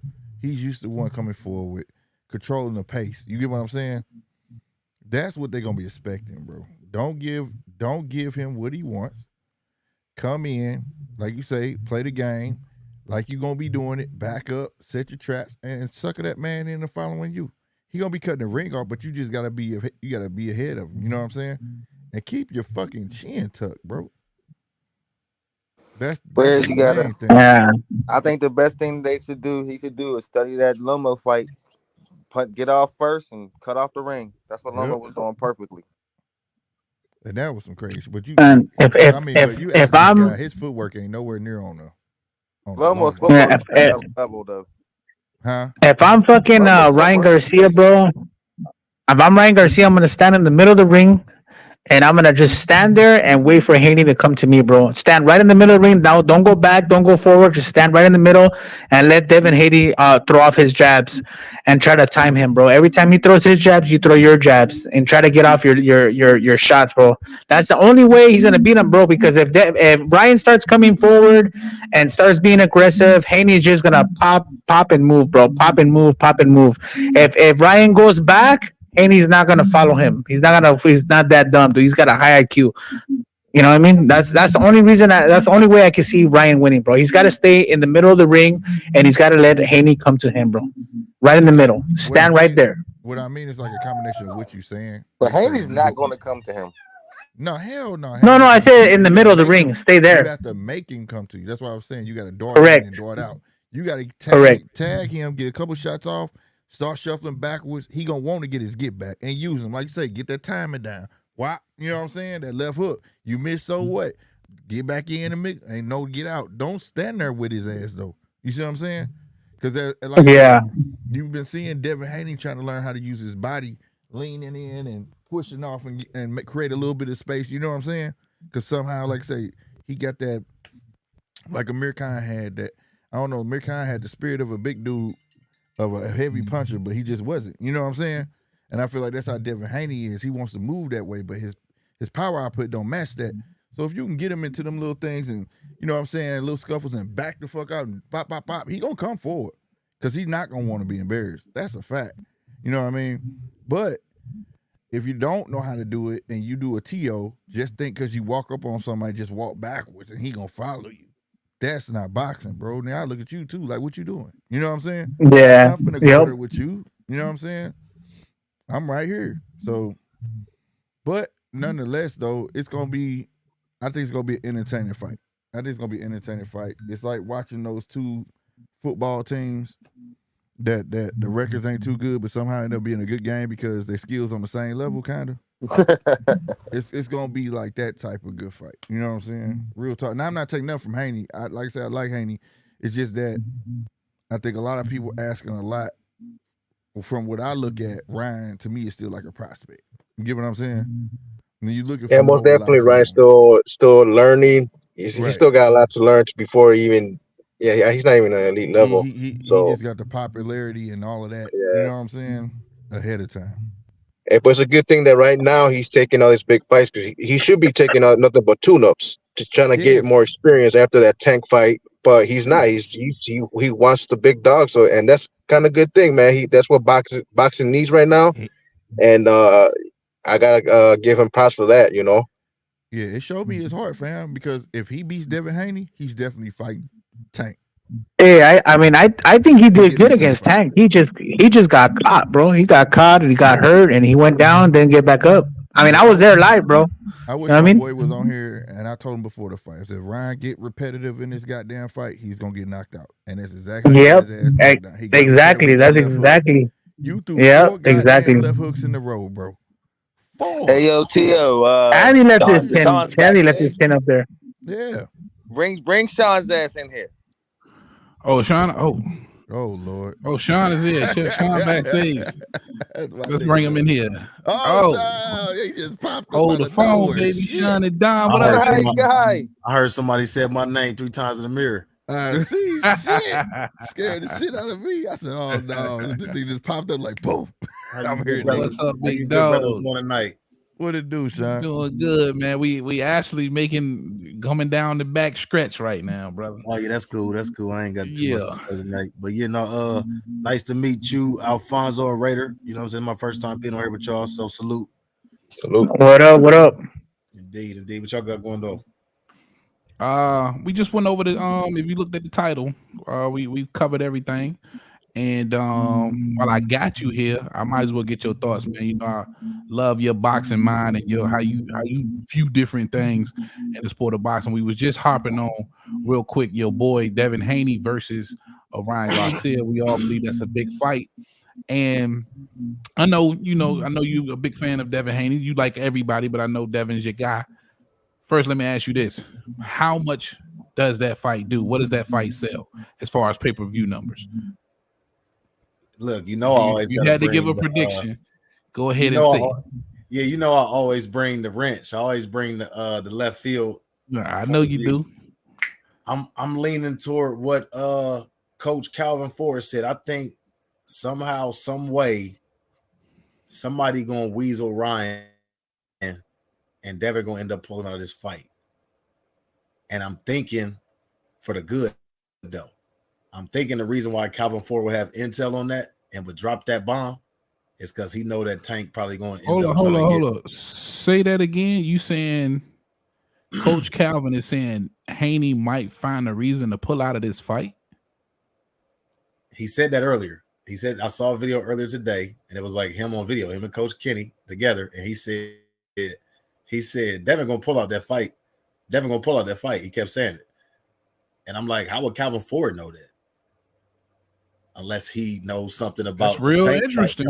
Because I'm like, the only reason why Devin ain't never pulled out no fight. So him saying that, people like how I always say, I'm like, people always say Devin Cheney. When has he ever got knocked out? You know what I'm saying? He got wobbled. Who hasn't? You know what I'm saying? It's like people say things with no merit, but it's like, why would Calvin Ford of all people say that about the Ryan fight? You know what I'm saying? So unless he had intel, you don't really have a numbers prediction because you don't think. No, I will. I'm gonna still give you a numbers prediction if it do happen, but I just wanted to say I don't think it will happen. It will happen. Wow. So, yeah. I mean, if Coach and you say Coach Calvin said it's not Coach Kenny. Yeah, no, he said this earlier. It was Coach Calvin and Kenny together, but Calvin was the one that said it, and I don't know where they was at. I was like perusing earlier before one of my tax clients came, but he said, he said something to the effect of. He gonna pull out that fight. Haney gonna pull out that fight. And I was trying to think all day, like, why would he say why though? No fight? Like, Devin ain't never pulled out no fight for you to just be saying, like, Devin gonna pull out that fight. He pulls out he's a person that pulls out a fight. It's like, no, he ain't never, not once. Did he say why? Say that? Unless you got intel on a reason why he would pull out. The only reason why I would think of somebody that's never pulled out of a fight, pulling out of a fight, is if he got something bigger lined up and he can only get it now. So. But back to the numbers prediction. So hold on, let me say hell no. Coach Calvin said, Coach Calvin said, did he ever say why? He just said, hey, I think Haney's gonna pull out this fight, but he never gave a why. No. I don't think so. While we sit here talking, I'm gonna try to look it up and I'm gonna send you the link. But yeah, Okay, yeah. Well, while you looking it up, tell us how many numbers this joint. So man, Devin and Ryan. What did Tank and what's the name? They did a little over $1 million, right? Did they do a little over $1 million? 1.2, 1.4, 1.4. I could see this. I could see this being in the 800-900 range.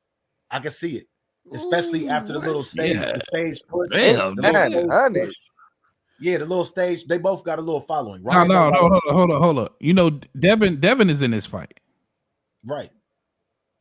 Nigga, you crazy. Can I finish? So what did Ryan and Tank did 1.2 together, right? Yeah. Without Tank, what did Ryan do? Nothing. Damn near nothing, right? Zilch nada, right? Ain't no damn near. He what was the numbers on the Duarte fight? It was something. It was like 5. It was he ain't sell out. He ain't sell out. Like it was like us and like another nigga there, some shit like that. But I'm just saying, like, if you can see the big drop off, then why is it so crazy for me saying that? Like these two being perfect match, perfect dance partners. You know what I'm saying? They already got followings behind them. Then they got some history, plus the little stage push shit. Like I can see it, I can see that being a reason why I sell 800, 900. I could be wrong. They both coming off a bad. I'm gonna tell you this whole entire panel is nowhere close to where you at. But I can dig it. I figured it would be up there somewhere. It's Sean, bro. This is Sean. Yeah, I figured it'd be Sean up there. I'm sure. It's right. I'm sure y'all said 200,000-300,000. I'm sure. I ain't heard nothing. Yeah, that was GMT. Right. I give him a break. I said $500,000. But that's still more than most, though. That's still giving them a bone. I'm taking other things into account. I'm not just going off of just my gut instinct. I'm taking some things into account. Like I say, when Ryan wasn't with Tank, he didn't do shit. Them together that was a great match. That was a great spectacle. I think the same can be done with these two. I don't know what Ryan sold. If we can get to it, we know that Ryan got this beef with. It wasn't a pay-per-view fight. Right. Duarte was not a pay-per-view fight. Right. It was on the zone. Yeah, GMT was saying he don't know what he sold. He didn't sell nothing because it wasn't a pay-per-view fight, and then he didn't even sell out the arena. Right. It was. I think it's about where they're gonna have a fight at too, though. I think if they have it in LA, they'll have some good success. LA or Vegas, neither one of them is too. They have it in LA. I'll probably roll to it. If it's gonna be out here, I'll probably roll to that fight, bro. I'll be going to the fight, to me. Sean, what you say? Between 800 and 900. So I'm gonna put you at 850,000. Now look, like he said, location matters. So if it's in like LA or Vegas, I can see that. That's neither one of them is too far from Arizona, and Devin already in Vegas. So like I wouldn't say a hometown thing because neither one of them, from Vegas. LA is Ryan home though. That's the thing. That's why I say I think they have it there. Well, shit. He ain't the ace. He ain't represent the day, so I know, but I don't see Devin. They all up there together. I don't see him letting him get LA though. Like maybe we can get the halfway point between LA and but nah. Let's do it in San Fran, maybe, but nah. Yeah. Them 12 niggas gonna come from the Bay for Haney, man, for sure. Halfway between LA and the Bay is Vegas, bro. Yeah, true that. Might as well be in Vegas. Yeah, them 14. All right, so let me ask you this, man. We said we broke down the fight. And I said stylistically, I think this fight is a little bit better for Ryan Garcia versus Tank Davis. Of course, styles make fights, and stylistically, I think Devins has a style that Ryan's a little bit more accustomed to. Mm-hmm. Very, hit and get out of there, hit and not get hit. You can say that it's a more of an amateurish style. What's your take on that? How do you see this fight happening? And what do you make of this fight? Who you got? I know who you got, but you already know Ryan gonna be twisted. His body gonna be fucking twisted halfway around and shit, like bitches when they take them booty pictures and shit. His ass gonna be fucking twisted halfway the whole fucking fight. You be poking his ass out, man. Damn. They calling it just the Philly shell. Like, nigga, that's man. That's what I was just saying. I don't know if anybody peeped that, but that Philly shell was fucked up. Yeah, it that's what was I'm saying. He was, back. he had, That pretty you know how wasn't ugly. Philly you know how shell. That was females take scary, bro. you know how females take their picture with their ass out, but they be twisted. That's how he was looking all fight. Like, Bro, bro, if you that don't shit turn the was fuck called around, scared. That's what the fuck sound that was. and That nigga and turned it's his like whole back like this, bro. that's not good for That him. 'Cause wasn't it's the like Philly shell. if you got a nigga like Devin, and I'm not saying Devin would target it, but like you got niggas that can hit you behind the ear, that can hit you when your equilibrium in the side of the head. You know what I'm saying? Like you leaving yourself susceptible to getting hit like that. You leaving yourself to get rabbit punched. You know what I'm saying? So like that's not a safe way to fight. But anyway, the style, if he come out fighting like that, then I just see, you know what I'm saying, Haney gonna step all on it. He's gonna jab his ass all night. He gonna be waiting to get that left hook off while he's holding that right hand back. But you know what I'm saying, he ain't gonna be able to do shit. If you holding that right hand back, scared to, you know what I'm saying, scared to get hit in your kidney, you're not gonna be able to even get your left hand, your left off. You know what I'm saying? You're not gonna be able to get your bread and butter off. That check hook is in check. And I just think Devin gonna be in and out all night. Pause. Okay. I can dig it, man. So what you got? Haney by decision? Yeah, ain't nobody getting And do knocked you out. think Ryan can give Haney any kind of trouble, or you think At this, hey, man, 140, easy look, breezy? I'm gonna say this.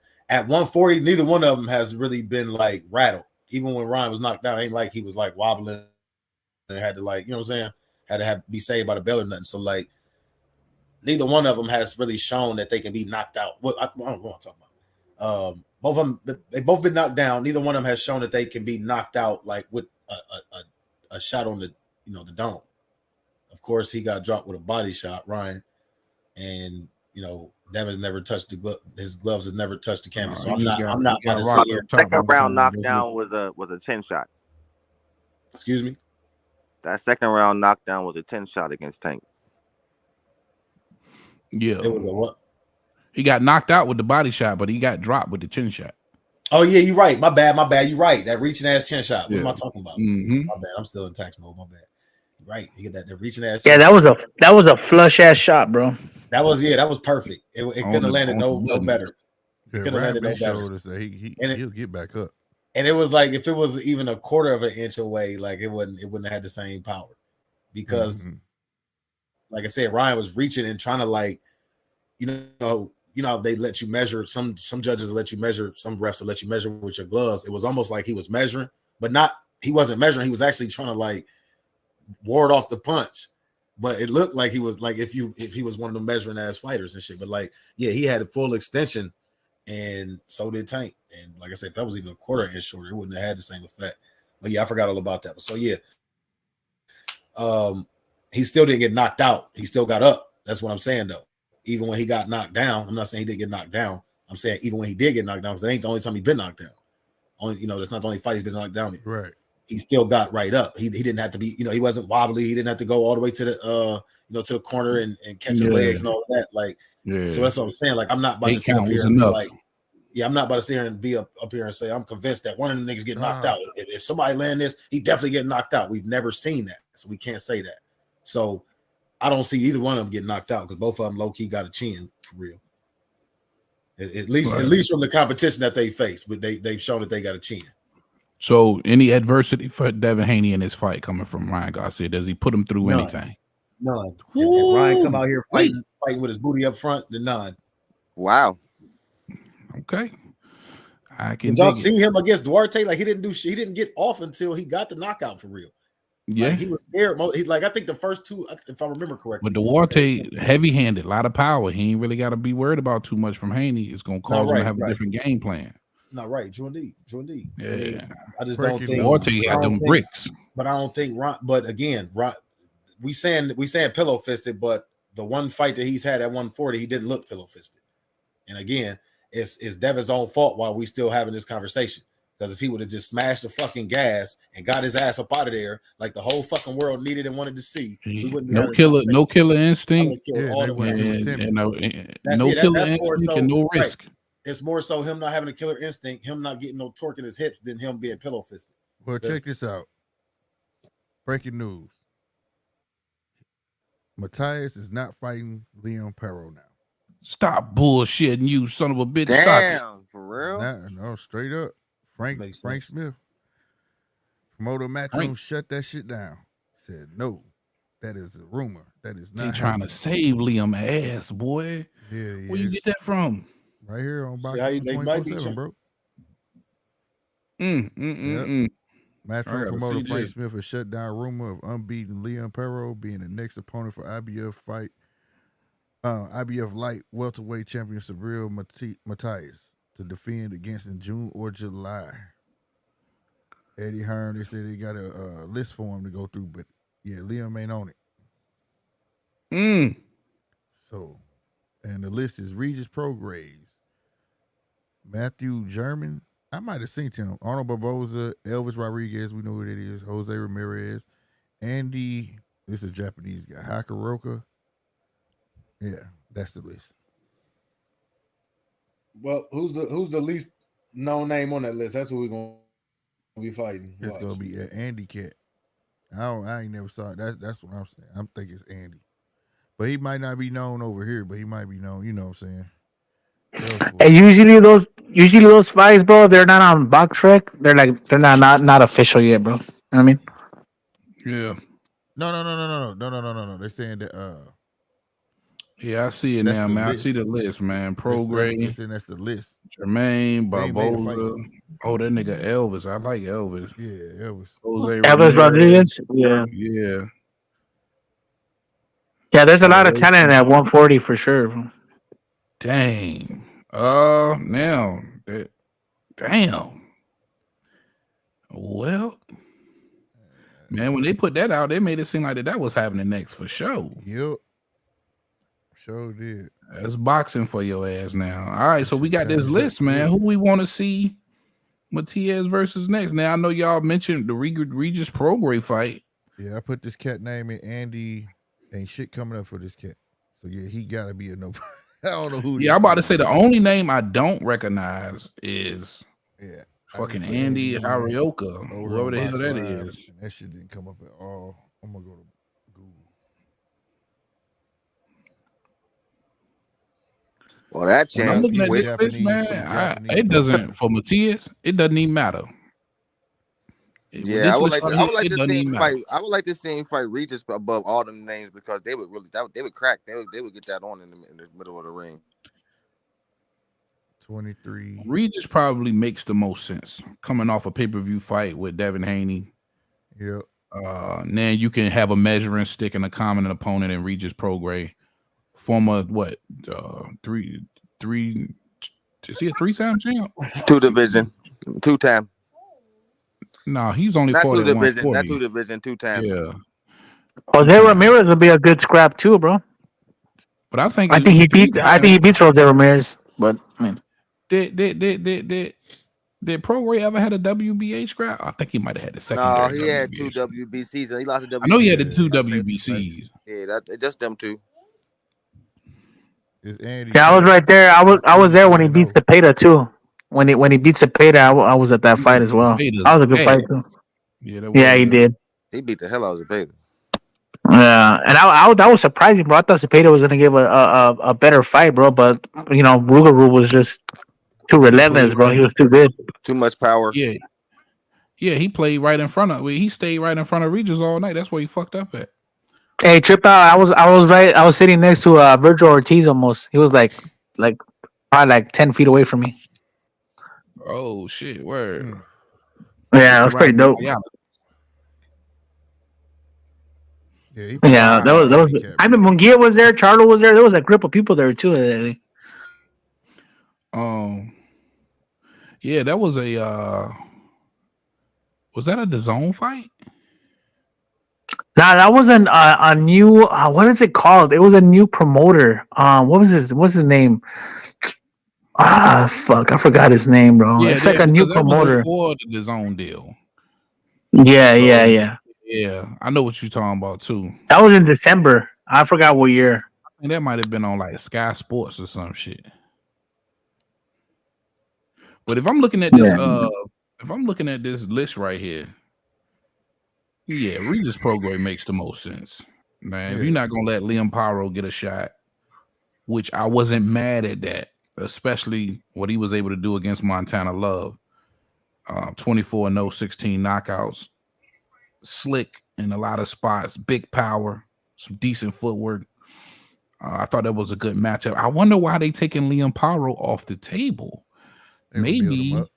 yeah, they got to build him. They got to put some beatable guys in front of him. Yeah, they gonna 'Cause build him up. like I was telling y'all, that motherfucker Liam, he looks sharp as a bitch. Yeah, they So- see something in him. He a potential starter. Yeah, he's a threat. We got to get him. We got to get him. Let's get him out of there. It makes no sense why he's not on that list. You know what I'm saying? And put some of these flat foot motherfuckers in front of him. Mm-hmm. I mean, maybe his managers and them like maybe they don't want to feed him to that monster.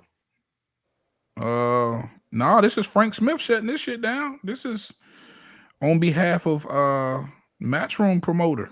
You know what I mean? On behalf of Subriel. But I mean, like I said, Yeah, he it's might. easy fight to make. Dude look sharp against Love, bro. I was a little stunned by that. Yeah. Good. And then he over there in Australia too, so he got a fan Yeah. base. They're gonna build him up. You know what I'm saying? So shit. That's the only Yeah, but reason I can see Rougarou. them not fighting. Somebody go tap Rougarou on the shoulder. Tell him get the hell up off the couch, man. It's game time. Tell him get out the octagon. This dude posted. That's a good scrap, bro. That's a fucking good ass scrap. He over there. We gotta see if we're practicing going MMA right now. We gotta see if Regis will even take this fight. I think he will, but man, you gotta think about fighting Matias, bro. Real shit. Oh yeah, I think Regis will take that one. He want that smoke. But that's the kind of style you want to see Regis against, though. You know what I'm saying? Somebody who's going to be there. You ain't got to look for him like you were trying to look for Devin. And for Matias, you ain't going to have to look for Regis too far. He'll be there. So yeah, he was tailor made for Devin. Should be fireworks, man. Should be fireworks. Yeah, appreciate that Slick 50, man, for bringing that to my attention because I did not get a notification or catch that at all. No problem. So for those of you in here, man, I appreciate y'all being here. Make sure you smash that like button for your boy. Hit us in the chat in the comments if you got any questions you want us to answer. If you didn't know and you thought Subriel Matias was fighting Liam Paro next, you are absolutely wrong. It appears the powers that be over there at Matchroom is shutting that fight down, and they're giving us a list of fights that they are looking at for Subriel Matias, and Regis Prograis is the top of that list. So, and now he still, I think, has a deal with DAZN in play, so that should be very, very easy to make. T.O. Yo, what up? I ain't get to hear what y'all thought about Keyshawn. Oh yeah, man, how about that? Keyshawn the Savage, man. You know what I'm saying? I can't believe you didn't hear about that when I texted the chat. I couldn't believe you ain't heard about it already. Yeah, nah, man. This was, I heard it. I just didn't know if it was come true. to find out, this was when he was in the still on the Olympic, still an Olympian, and they were sparring back then. But nah, the news that he knocked somebody daddy out didn't never Teofimo Lopez, and I never got wind of that. That's why I said I'm like, how the fuck this? How we didn't hear this in the last 5 years? How this ain't caught wind? But you gotta understand. Like, a lot of those sparring, a lot of that shit that go down, it's a lot of shit that then took place between a lot of camps. We don't ever hear about it because they never put this shit out. It's disrespectful to do so. That's true, bro. Yeah, it's like an unwritten rule, bro. I can't say no names, but I know for a fact motherfuckers done fought, then they get on this camera and act like they ain't never fought before. Hell yeah, act like they friends, goddamn. Hey, it's this new generation, bro. This new generation, they put everything out there. That's what he just just said is the truth. So like that's what I mean by it. I mean, like, we come from the era where what happened in sparring stay in sparring. That's our age group, right? And that's what I mean. Like with this new era age group, Keyshawn Davis age. How did this Keyshawn and Teal's age? How the fuck did it go 5 years and nobody said nothing? That's what's crazy to me. Like how they put everything else out as soon as everything else out the top. These dudes, all these new generation, they be snitching on each other, bro. They throw everything out in the media, bro. Their whole lives on the media. Yeah. Back in the days, bro, we didn't even. You remember back in the days when fights were made? you just all of a sudden they were made. You never heard, oh, this guy's ducking this guy and this and that and all that. I'm the A side, he's the B side. Like, what the fuck is that, bro? Like, we never, you know, no other time in history has the common man known so much about the business of boxing. Like, we know about back in the day. Exactly. You didn't even know who cats was sparring. Fact. You know what I'm saying? Right. You didn't even know that. Yeah, you're right. And we didn't even know. Hey, we didn't even know how much these fools were getting paid, and we didn't give a shit either. We ain't give a damn how much you get paid. Go get your head knocked off. Start knowing what shit was exactly. HBO Boxing 24/7 started. Yeah, nowadays, that was part of the wave right there. Yep. Nowadays, we know who everybody in the ring is. They salary with like, bro. We should. Yeah, and I'm not saying that. I'm not saying that. That's the pay-per-view numbers. None of that. You ain't care. You didn't care. Pay-per-view numbers, all that shit. Yeah, but this was like it was completely Shakur Stevenson doing. Yeah. Shakur let the cat out the bag. He went public with this knowledge. Yeah. It's because of Shakur we know. It's like a half a second delay. So if I keep stepping on y'all, my bad. But this is just like what Byron Scott for the Lakers said about analytics. He was like, man, all these analytics stuff is really ruining the game. It's ruining the experience and my memories of the game. Like, they trying to tell me that somebody was a terrible shooter and he wasn't efficient and all this stuff. But I remember him being a dog. You know what I'm saying? Like, all these numbers sometimes, you know what I'm saying, kind of clouds our judgment with stuff. You know what I'm saying? So I feel like that's the same with all of this. It's like we got so much stuff that we are privy to now. That's so much stuff that's transparent to now that we can pay attention to it and take the focus off the real matter at hand, the fights. Like you said, we didn't know about all this stuff. We didn't care and we didn't concern ourselves with it, so we wasn't stressed about it back. You know what I'm saying? Now we really be waking up every day stressed about this shit. It give us a job though. It give us something to do right here. You know what I mean? But yeah, man, if you love the sport, man, you welcome all the info. That's babe. The average fan though, it fucked them up because they start clamoring about, well, if he doing this good, why he ain't made this much money? And the money don't fucking matter. Right. Like, you know what I'm That's saying? right. It's about, like you said, he got hard to tell your dude get in the ring. We don't care about that money shit. Yeah, Byron Scott, bro. Shit. Showtime Lakers. That's the team right there, bro. Yeah. Yeah. Great point, Sean, for sure. Yeah, but Shakur Stevenson let the cat out the bag, man. He's the one took it public and said that, Teofimo Lopez Jr. stood there after Keyshawn knocked his daddy out and ain't do nothing. And I think he was just trying to do, like I said before, he was trying to do Keyshawn a solid, man, because like Teofimo Lopez mentioned, he wasn't thinking about Keyshawn until Keyshawn got a belt. But this makes it personal. This gives them some real bad blood. And now Teofimo Lopez Jr. is going to get a lot of pressure from the public. The public's going to weigh in. And he's going to feel the pressure from the public to see Keyshawn Davis about what he allegedly did to his daddy.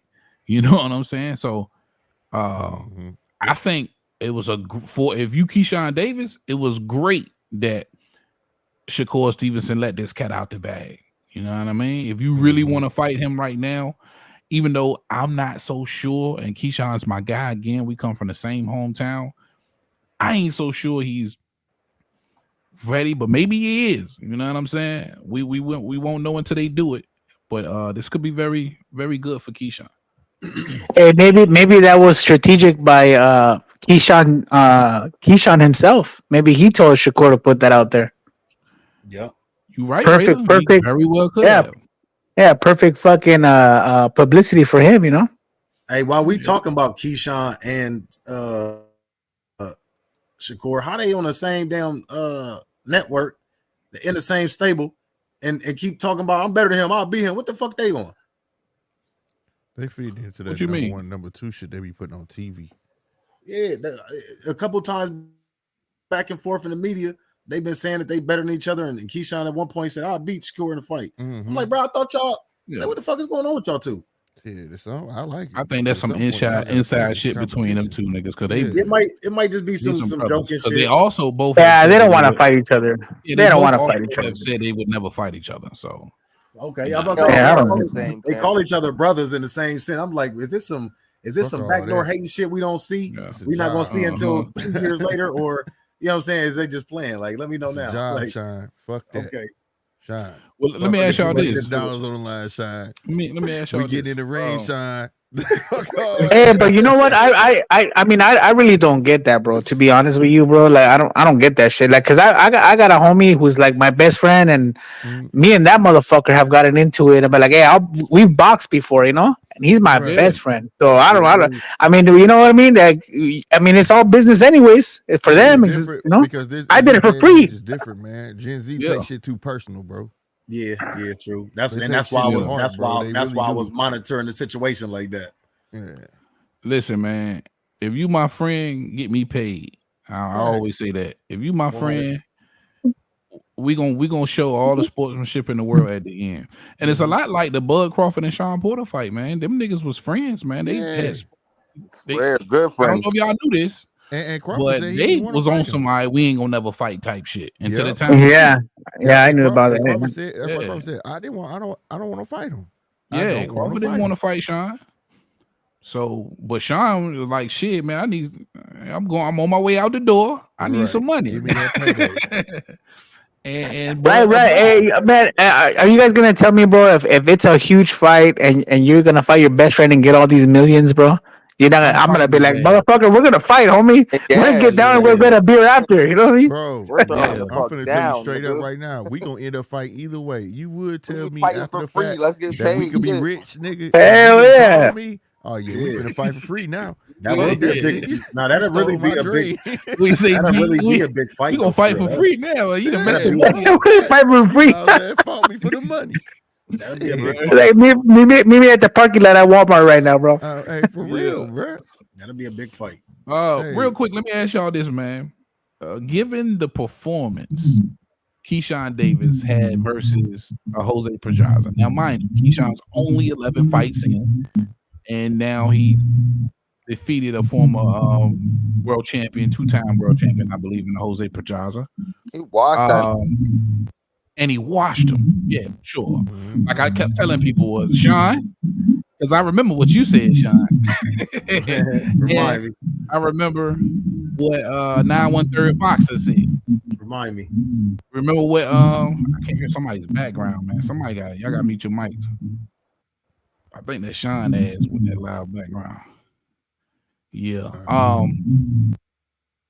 No, that's Alfonso. That's Alfonso. Fonzo. That is because I Yo. see his shit moving. Mute your mic, Fonzo. I don't think it's me. No, that was Sean. Yeah, your shit was moving. Yeah.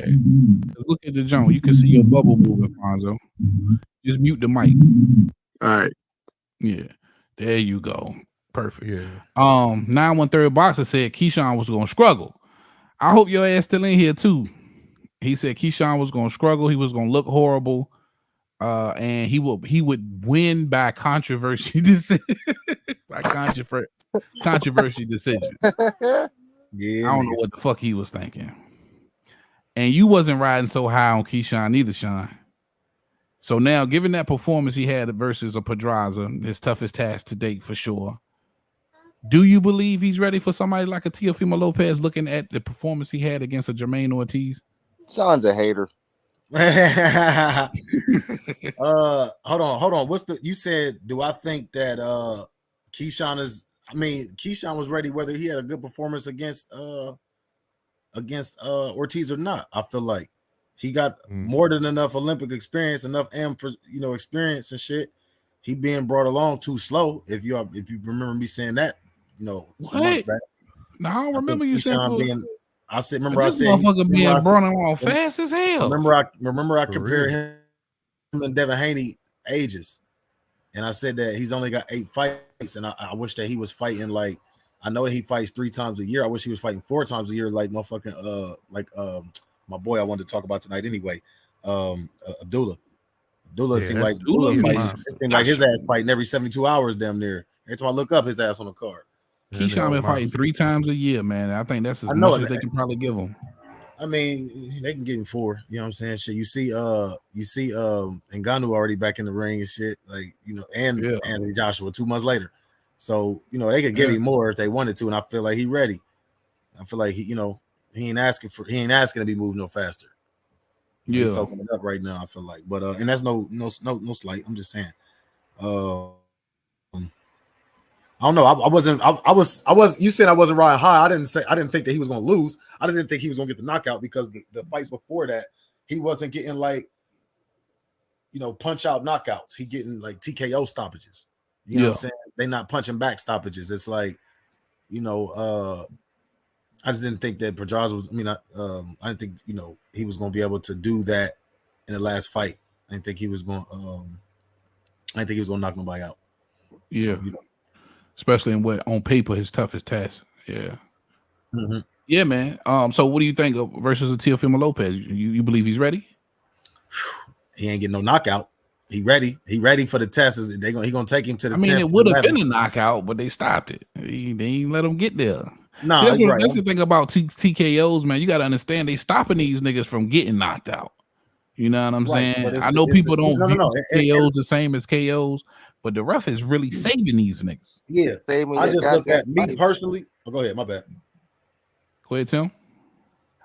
He said, we had this debate with Sean, man. For some reason, these nigga TKO ain't like getting knocked out. It's like it's worse to me because you had to get saved. I'm not saying that. I'm saying like don't nothing beat middle of the ring catching somebody coming in. You know what I'm saying? Well, like Abdullah Mason just did to Torres. Yeah, bro. Yeah, like what just happened the other all night. Like what just happened the other day? What was dude's name? Who just knocked dude clean the fuck out and gave the Mike Tyson style speech? I'm impeccable. My defense is. Oh, that was Shoo. Shoo had a crazy knockout too. That's what I'm saying. Like Shoo Carrington. Yeah, Bruce got power that you don't even think he could possess with his size. You know what I'm saying? And I'm not trying to size no other man up with this, but I'm just like, look at the size of people's hands and shit. I know they different in gloves, but when I look at the size of people's hands, I'll be like, damn, like he got the power of Navarrete, and Navarrete's hands probably about 3 times the size of his. You know what I'm saying? Like in his respective weight class. You know what I'm saying? So I'm just saying, like, it don't nothing beat middle of the ring getting. I've been baiting you all night. I've been, setting you up all night, and I finally catch you leaning in, and it's the kind of power. I got a perfect example for this. Perfect example of this. Nothing beat that. All right, well, okay, hold on, GMT. Give us your example, and then let us know how you feel about Teofimo Lopez and Keyshawn Davis. Is he ready for that? Give you an example of that type of knockout. Yeah. My bad. I don't like the TK. Why I don't like TKO so much? Because sometimes the shit not warranted, and that's why they get in a lot of trouble for this shit. These stoppages. Victor Ortiz last fight. Yeah, and it takes away from the game. Okay, not Osheki, not the fight Osheki just fought. What was the fight before that? It was like candidate for fight of the year. 12th round knock stop it. If that was the right ref in that last fight, not this fight that just passed. Right, the one before we had the 12th round stoppage. Yeah, if that fight that way that fight went back and forth, if the wrong ref was in there, they would have been stopped that fight. Yeah. I understand what you're saying. So it take away from classic fights that you make and actually have in that sense. You know what I'm saying? That's why I kind of get mad. We can have TKOs, but at least put it back as a stat, bro. You see what I'm saying? Because some of these cats, casuals look at a KO, but he knocking everybody out, and he's not. Right. You see what I'm saying? Right. He's not. So that's why I like the wiki. The wiki don't give you all the TKOs and KOs. Yeah, I wish the stat would just be in there. Your TKOs and KOs and draws. I Put all that shit back in there. So now you see Tony Weeks, you be terrified, like, oh my god. You ain't lying. It's a couple reps, and I'd be like, oh my god, boy, is that one white rep? Hey, yo, shout out my nigga Steve Willis too, man. Steve Willis, my guy. He was refereeing that's my dude. Oshaki fight. Yeah. All right, Teofimo Lopez, Keyshawn Davis. What do you think? I think Keyshawn could pull a knockout on Drunk Lopez. Ooh, but I do. With that long reach, did you see how he was extending his arms out and turning his punches over this fight? I told you, every time Keyshawn get in that ring, he improved, bro. I look for that shit. He didn't hop not one time. His punches was a lot more crisp. They wasn't wide. I'm telling you, the boy becoming a complete package. And I'm gonna say it again. These motherfuckers better get him white green. I'm telling you, it's gonna be a straight up problem, bro. See the difference between the way Teofimo be doing this shit, man, he gonna come straight down the pipe. Sit your ass down. You know what I'm saying? And he got that killer instinct. Yeah, You know what I mean? When he gets you in trouble, he want to finish your motherfucking ass. I think he can get That's to what you, I love bro. about him. Right. Fonzo, you still there with me, big dog? Yeah, what's up, man? What I think about the T.O. Keyshawn, I think straight up, I think mentally T.O. ain't there, man. I think he just needs to hang it up and just retire because he's always being all emotional. He's being all, I don't know, he's being weird. I'm not really excited to see his next fight, to be honest. So I think Keyshawn will knock him out. You know, I think he's trying to play the villain role, but he's going about it the wrong way. I think that's what it is. I don't know. I don't know. I seem like every victory or loss that he got, he's always crying or he's being emotional. And boxing, I think, is all mental. If you're not all there mentally, you're gonna let all that emotion get to you. And you seen it in last fight, he was getting frustrated. And I don't think he's. Yeah. I don't know. I don't think. And that Taylor fight, that he looked good, but I think it was. I don't know. Maybe Taylor was having a rough time making that weight. Who knows? You know what I mean? Because it wasn't the Taylor we were used to seeing. So I don't know. T.O. is unpredictable, man. I can't trust the guy. I won't put my money on him or nothing. That's my thoughts. Right. And I understand what you're saying, especially about him being emotional. I guess for me, as long as those emotions aren't bleeding outside of the ring where he's getting into situations outside of the ring. But to me, he's like a Ryan Garcia. Ryan Garcia wears his heart on his sleeve as well. You know what I'm saying? You can call him an emotional guy as well. You know, some of those guys are just built like that. But I definitely understand where you're coming from as far as his antics. You know what I mean? If he's not getting his way or shit like that. So I think when he in the ring too, though, man, I think he has a problem with validation. You know, he's seeking validation for others. Like he wants. Yeah, he's a 2-time lineal He champion, wants that, and nobody treats him like that. Yeah, but you got to make him. This is boxing, bro. He's walking around talking about. You played yourself the day. He played himself when he got up on TV and said, "Do I still got it?" Like you can't do that. You know what I'm saying? You put doubt in everybody else, and then you want them to give you praise. You can't do that, man. You got to hold your shit up. One thing about Ryan will, you know, go live and be like, "I'm sorry, y'all, I let y'all down, XYZ, this, that, and the third on live," but he not finna cry in that ring. That man might actually had a real injury, and we didn't learn about that till later on, but that man didn't make not one excuse that he got his ass knocked out and lost the tank. Hey, that's facts. That's facts. Raider, did we hear from you, Raider? Who'd you take, T.O. or Keyshawn? So for this one, I'm be detailed, bro, because I like to be detailed. So I'm gonna give you 3 answers, bro. So you said is he ready? You said is he ready, right?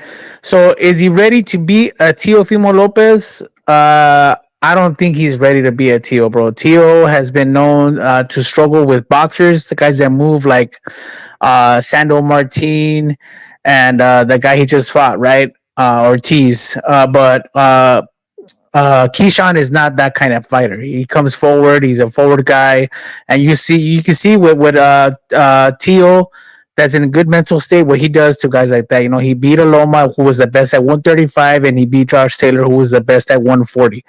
Right. And now the second part that I'm gonna say, does he? I don't know if you meant does he deserve the fight against a Teo? Right. I don't think he deserves the fight against a Teo yet.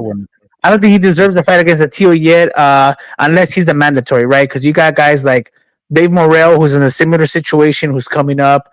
Not does he deserve a fight against a Canelo or Boots Ennis, who deserves a fight against a Crawford, right? These lower level, not lower level, but these guys that are upcoming, trying to fight one of the best guys in the division. Now, is he ready to take on a challenge like a Teo? That yeah, definitely. He's showing he has the skills.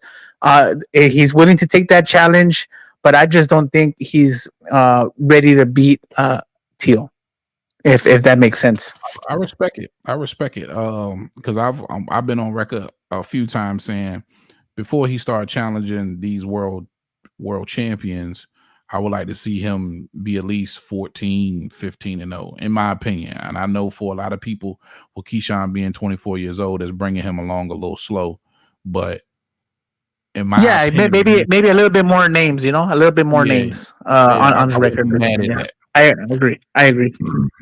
But for me, I always say Teofimo Lopez struggles against youthful fighters, so I think it would be a hell of a fight. Teo likes to engage. Keyshawn likes to engage. I think it would be some fireworks there for sure. There's not a doubt in my mind. Does he beat Teofimo Lopez? I think if Teo is in his zone, and I'm just keeping it all the way funky. If Teo's in his zone and he's at his best, I don't think right now. The only thing that might get him to fight right now is the fact that he knocked this nigga's daddy out.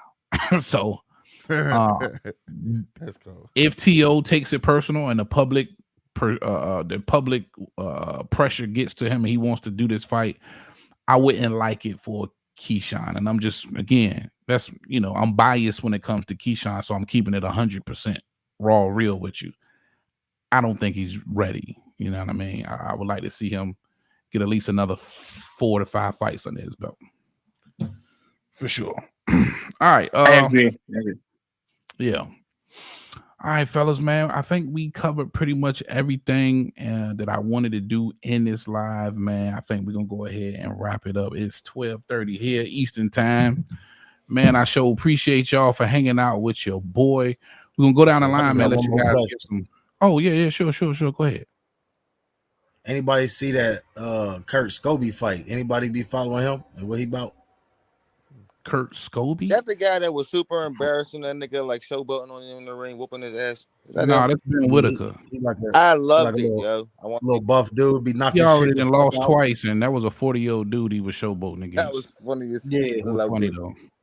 But who did you say? What's the name? Is that a DAZN fighter? Just fought Friday night too. Kurt Scobie. Nah, he was on Saturday, wasn't he? Didn't he fight Saturday? Won't no fight Saturday. They fought last That's night. one of the things I was reading. I never no seen damn fight last night. I've been hearing his name a lot. Kurt Scobie. I swear. Kurt Scobie. It was a fight last night. What's today? Sunday? Who the hell saw a fight? 13-0. Come on, man. You know my days be all messed up, man. Hold on. Friday night was too. DAZN had some fights that I missed. They fought today. But I was too busy. He fought. That's August. Yeah, I was too busy checking out Shushu and them. The Kurt Scobie he fought in August 18th. Is another Kurt Scobie? I was watching the Nova fight. Oshaki. Yeah, I think it was a card for DAZN on Friday night too that I didn't check out. I didn't think that Oshaki Nova fight was going to be that good. That was a good ass fight. Yeah, it was a good fight. Yeah, I'm tripping. Maybe that was some old shit I was looking at. Yeah, my bad. was an old one. Yeah. Okay, I was looking at some old shit. I thought it was because I was catching the replays. I was catching the replays of the fights all weekend, and maybe I looked at some old shit. Thought it was some new shit. My bad. Yeah, last time he fought, it was. Well, had me panic. I thought I didn't miss something. I just like fucking with niggas. Yeah, you know what I'm saying, my bad, man. My bad. Man. I just want to know what y'all thought about the brother. That was it. Whether he fought last night or not, I want to know what y'all thought about it. Boxing, man. Hold up. What's the name? I said he fight on overtime boxing. I know you talking overtime. It's Kurt Scobie. Kurt Scobie, yeah. It's Kurt with a K. Yeah. Let me see if I recognize some old shit. I was definitely looking at some old shit. Is that is it SKOBY? No, COBY. SCOBY, my bad. Yes, C. Let me see if I recognize him. I don't think I followed him at all. Who is his promoter? I don't know, but if he fight on overtime, he might just be working with overtime. Right? Yeah. I don't think he got no big time. Who they with? Like Sky Sports or something? No, they be airing on like YouTube and shit like that. Oh shit! It's a boxing arena they made. I believe ain't it in Atlanta? I know Carmelo Anthony got something to do with it. It's like an arena just built for something like that. Where's Kobe from? And then like if you get a knockout if you get a knockdown the first round, you get a bonus. If you get a knockout in the 12th, you get a bonus. Yep. It's like a Brooklyn fighter. And then if it's like a draw, you go to a 13th round, bro. Scobie. Management, like different rules. Daniel Gonzalez, Brandon Stump. I ain't gonna front. I ain't never heard neither one of them niggas. Mm-hmm. You never watched the overtime boxing match, bro? They should add that in the I believe I have, until the 13th but I round. don't remember this nigga. Good rule. Yeah, they rules crazy, bro. That shit fucked me up. We going into overtime. Motherfucker set up these draws. He said, "I thought I had the game. I ain't know I had the game on." That shit was crazy. Motherfucker went to the 13th round. I said, Hey, GMT, you still in LA or no? Or you don't live out here? I'm originally from St. Louis. I moved back home. Oh, all right, cool. Yeah. I don't You're know. you're a Rams fan? Rams fan? Huh? No, I ain't no Rams fan no more. They done moved to LA.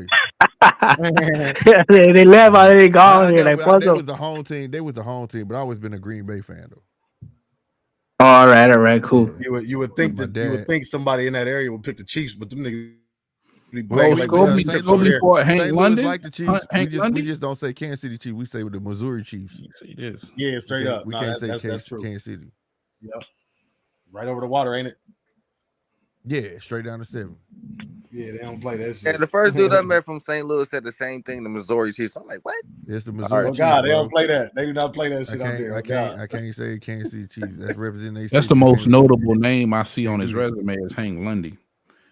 But I ain't no man. I'll be lying if I told you I was paying attention to Kurt Scobie. Yeah, I be trying to. I go out my way to try to like find some clandestine fighters and shit, the 4-0s, the 3-0s and shit. I really been following Jahan Ingram a lot lately too. I mean, I've been following him ever since he knocked for sure. Even before he put Rolly down. Like I was watching a couple of his fights, but like that's my thing. I try to catch them cats when they're young and shit. Like he damn sure he all know about he rocked Carmel. that nigga with headgear and everything. Yeah, straight up. We all know about Carmel and all them, but like I said, we know about Carmel and Jahan. Yeah, Brian Norman Jr. Mm-hmm. There's some great prospects out there for sure. But nah, this nigga Kurt Scobie been flying under the radar. I'm surprised you forgot all of the damn. You forgot all of the damn Masons. They like the damn Wayne's family out this motherfucker. Yeah, damn, the Mason Bros ain't no joke. Yeah. They you gotta remember Keyshawn got own cars too. Keyshawn got two brothers on their own cars too. I like that.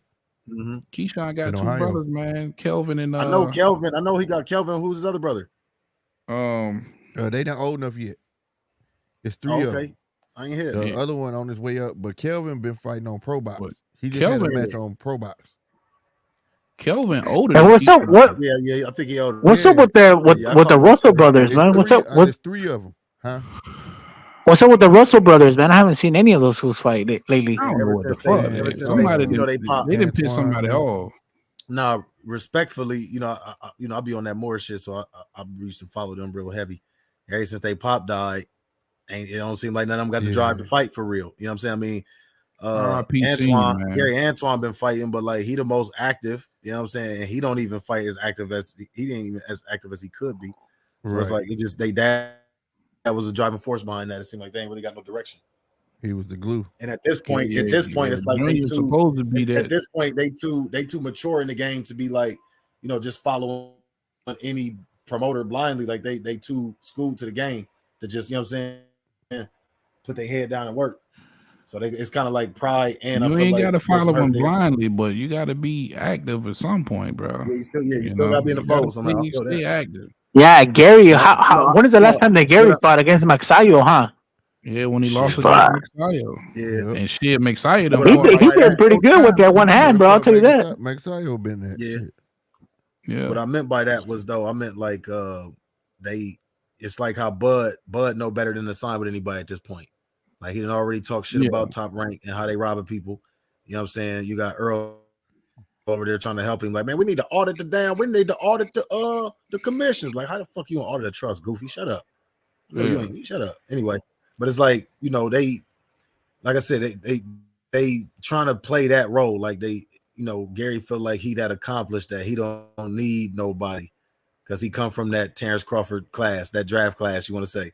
But you ain't as accomplished as him, so you kind of got to fall in line. His problem too, trying to hold out for the longest for that damn Loma, thinking they was gonna give him that. Yeah, straight up. If I'm any one of the Russell brothers, I'm taking whatever these niggas is offering, because inactivity is a motherfucker, man. You'll find yourself left out in the cold. Whatever fight they get into. Boxing is a sport where you need to be relevant. or you're not gonna sell. Right. You need to be relevant, bro. You need to be relevant. You need to be active, or you're not gonna sell. You're not gonna get the big fights that you need. Yeah, but Even the that's right. performance is gonna go down too if you're not active, bro. The performance, man. Like you said, it's Ring rust is threefold. real. You got to stay active. Yeah. It's threefold. It's threefold. Active to stay, like you said, stay relevant, stay fresh, and get the big fights. Stay in the thick of things. Mm-hmm. Keith Thurman is a Well, do you guys? Speaking about that, do you guys give Thurman a chance to beat Zoo? Him only having like one fight in like 4 years, bro. He's gonna get smashed in about 7, but he's gonna make it look good. After 6 rounds. After 6 rounds, he he's gets gonna get his 10th. ass. I think he gets possibly. He got everybody got a chance, but no, he probably ain't gonna win. Yeah, he gonna get him in the 10th. He gonna gas out. And a new weight division, 154. Right. Never been there. And that's before the thing. That's the thing. They keep like the Tim Zoos, the David Benavidez's. They keep feeding motherfuckers that's coming up in weight to fight these cats and make him look even more, devastating. Like, bro, fight somebody your fucking weight. Stop fighting motherfuckers coming up in weight. And that's been on a fucking 2-year fucking hiatus. Well, Tim ain't got nothing to do with that. That's all Al. That's all Al. And for David Benavidez, of course, he we ran gonna blame it through on Al. Al. Of course, we gonna blame it on Al. But it's the truth. You think? Hold up. First of all, do you think Tim Al played, man? Now, if this was a top ranked fighter, fight Keith Thurman. If this was a top ranked fighter, we wouldn't all be in unison. Nobody. If this was a top ranked fighter. Nah, but hey, heavy bag, you're right though, because Tim Zoo was trying to fight Charlo for like two times, bro. He was, yeah. But matter of fact, Tim put his hit list. He put his hit list on a T-shirt. This is what I'm saying, real quick. And Keith Thurman was nowhere on that hit list. Now you're right, but this is what I'm saying. Who made the shirts? Al Heyman didn't make the shirts. Al Heyman didn't fucking have them print the shirts up. That be these fighters in their own brands. So no, man, we can't. He's just. But Keith Thurman went up there, but Al Heyman said, "Hey, look, you want to fight? Here go Keith." Man, he told if y'all haven't learned. Listen, man, listen real quick. He trying to cash these cats out, bro. That's what he trying to do. Get the cash these old fighters out. If y'all haven't learned from that's where that famous Call Al came in from. Call Al. If y'all haven't learned from Tank and fucking and Earl and they bullshit by now, Al is the fall guy. He's never going to say nothing good or bad. It don't matter if you praise him or not. He's never going to reply or not. So it's easy to just throw everything on Al because he's never going to come out and say hold on, time out. Well, he's it's never not going to come out and say that. Derogatory. Real quick. Go ahead. Real quick. Tank just got done saying, "Oh man, y'all got to call if y'all want to get fight. Y'all got to call Al. Y'all can't get a hold of Al." But I told, and then in the same, real quick, and then in the same fucking sentence, real quick. We not. It's not nothing derogatory versus against Al. We just saying that Tim didn't pick Tim Zoo to fight.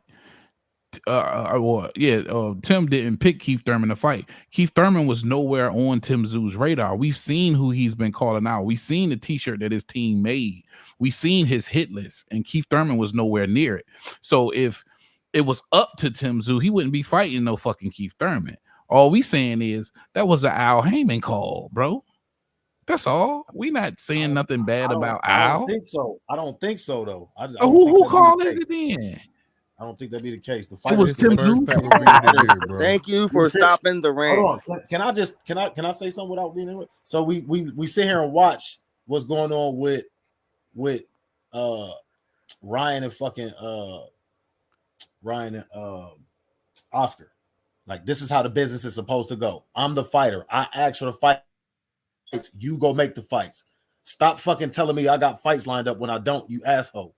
Like, we know that the promoter don't really got too much say unless the fighter want that to happen.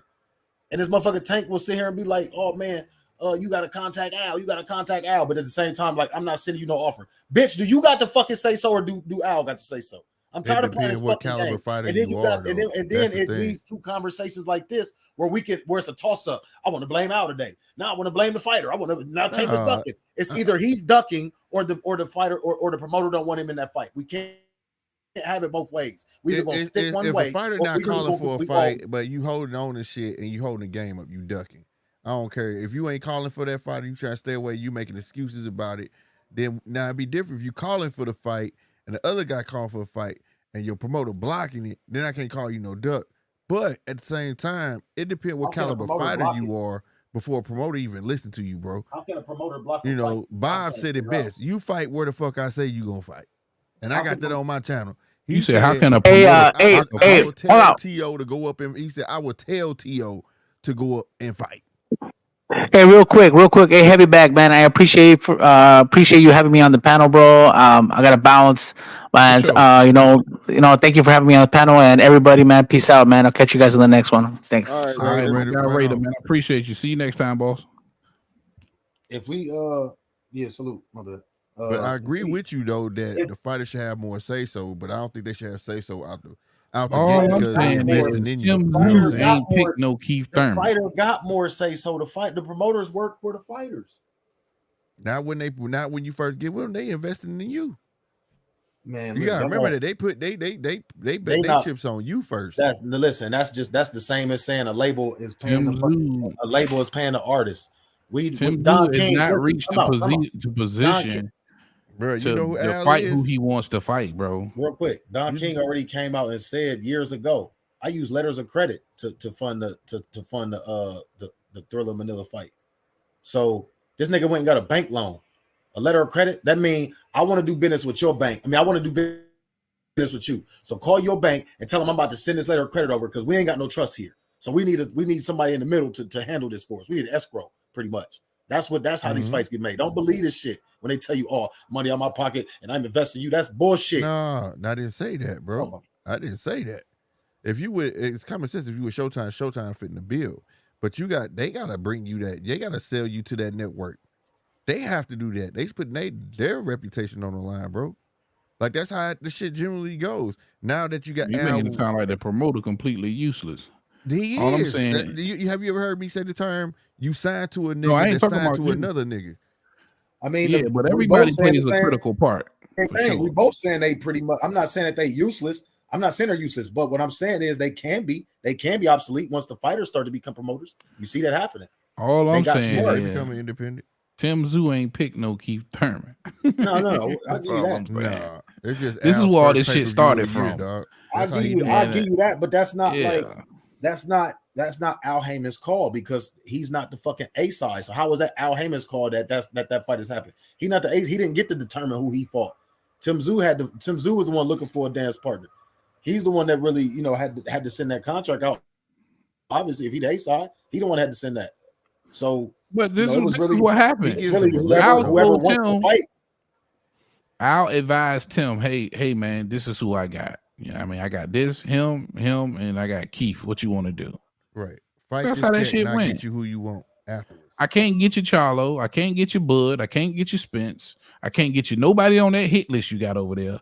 But I can get you Keith pay-per-view headline Las Vegas where you've been trying to get. That's it. Nothing derogatory against Al. No. I ain't say y'all was calling him a derogatory or Oh no, I'm saying you had snapped off like I had said something wrong.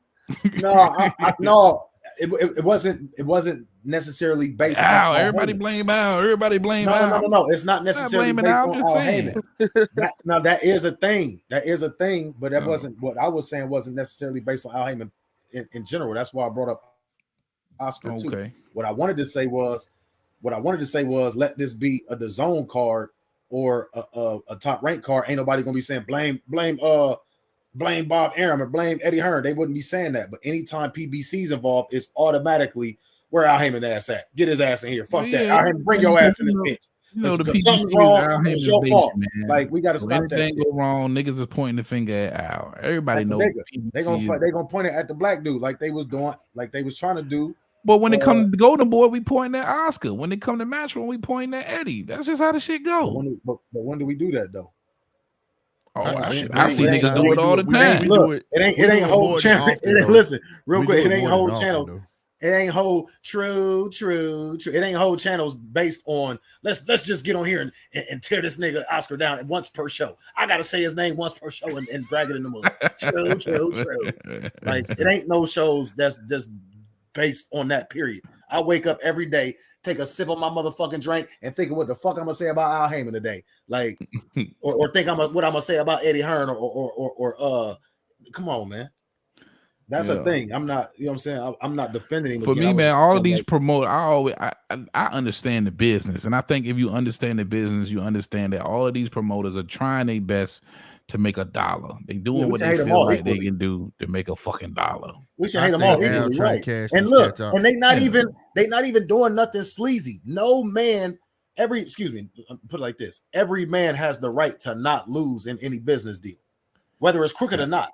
Whether I got you by the balls or not, I still don't have to lose. I still don't have to like reserve the right to lose some money here. I'm in it to make money. We all are. Yeah. So what they doing ain't sleazy. It's just the business.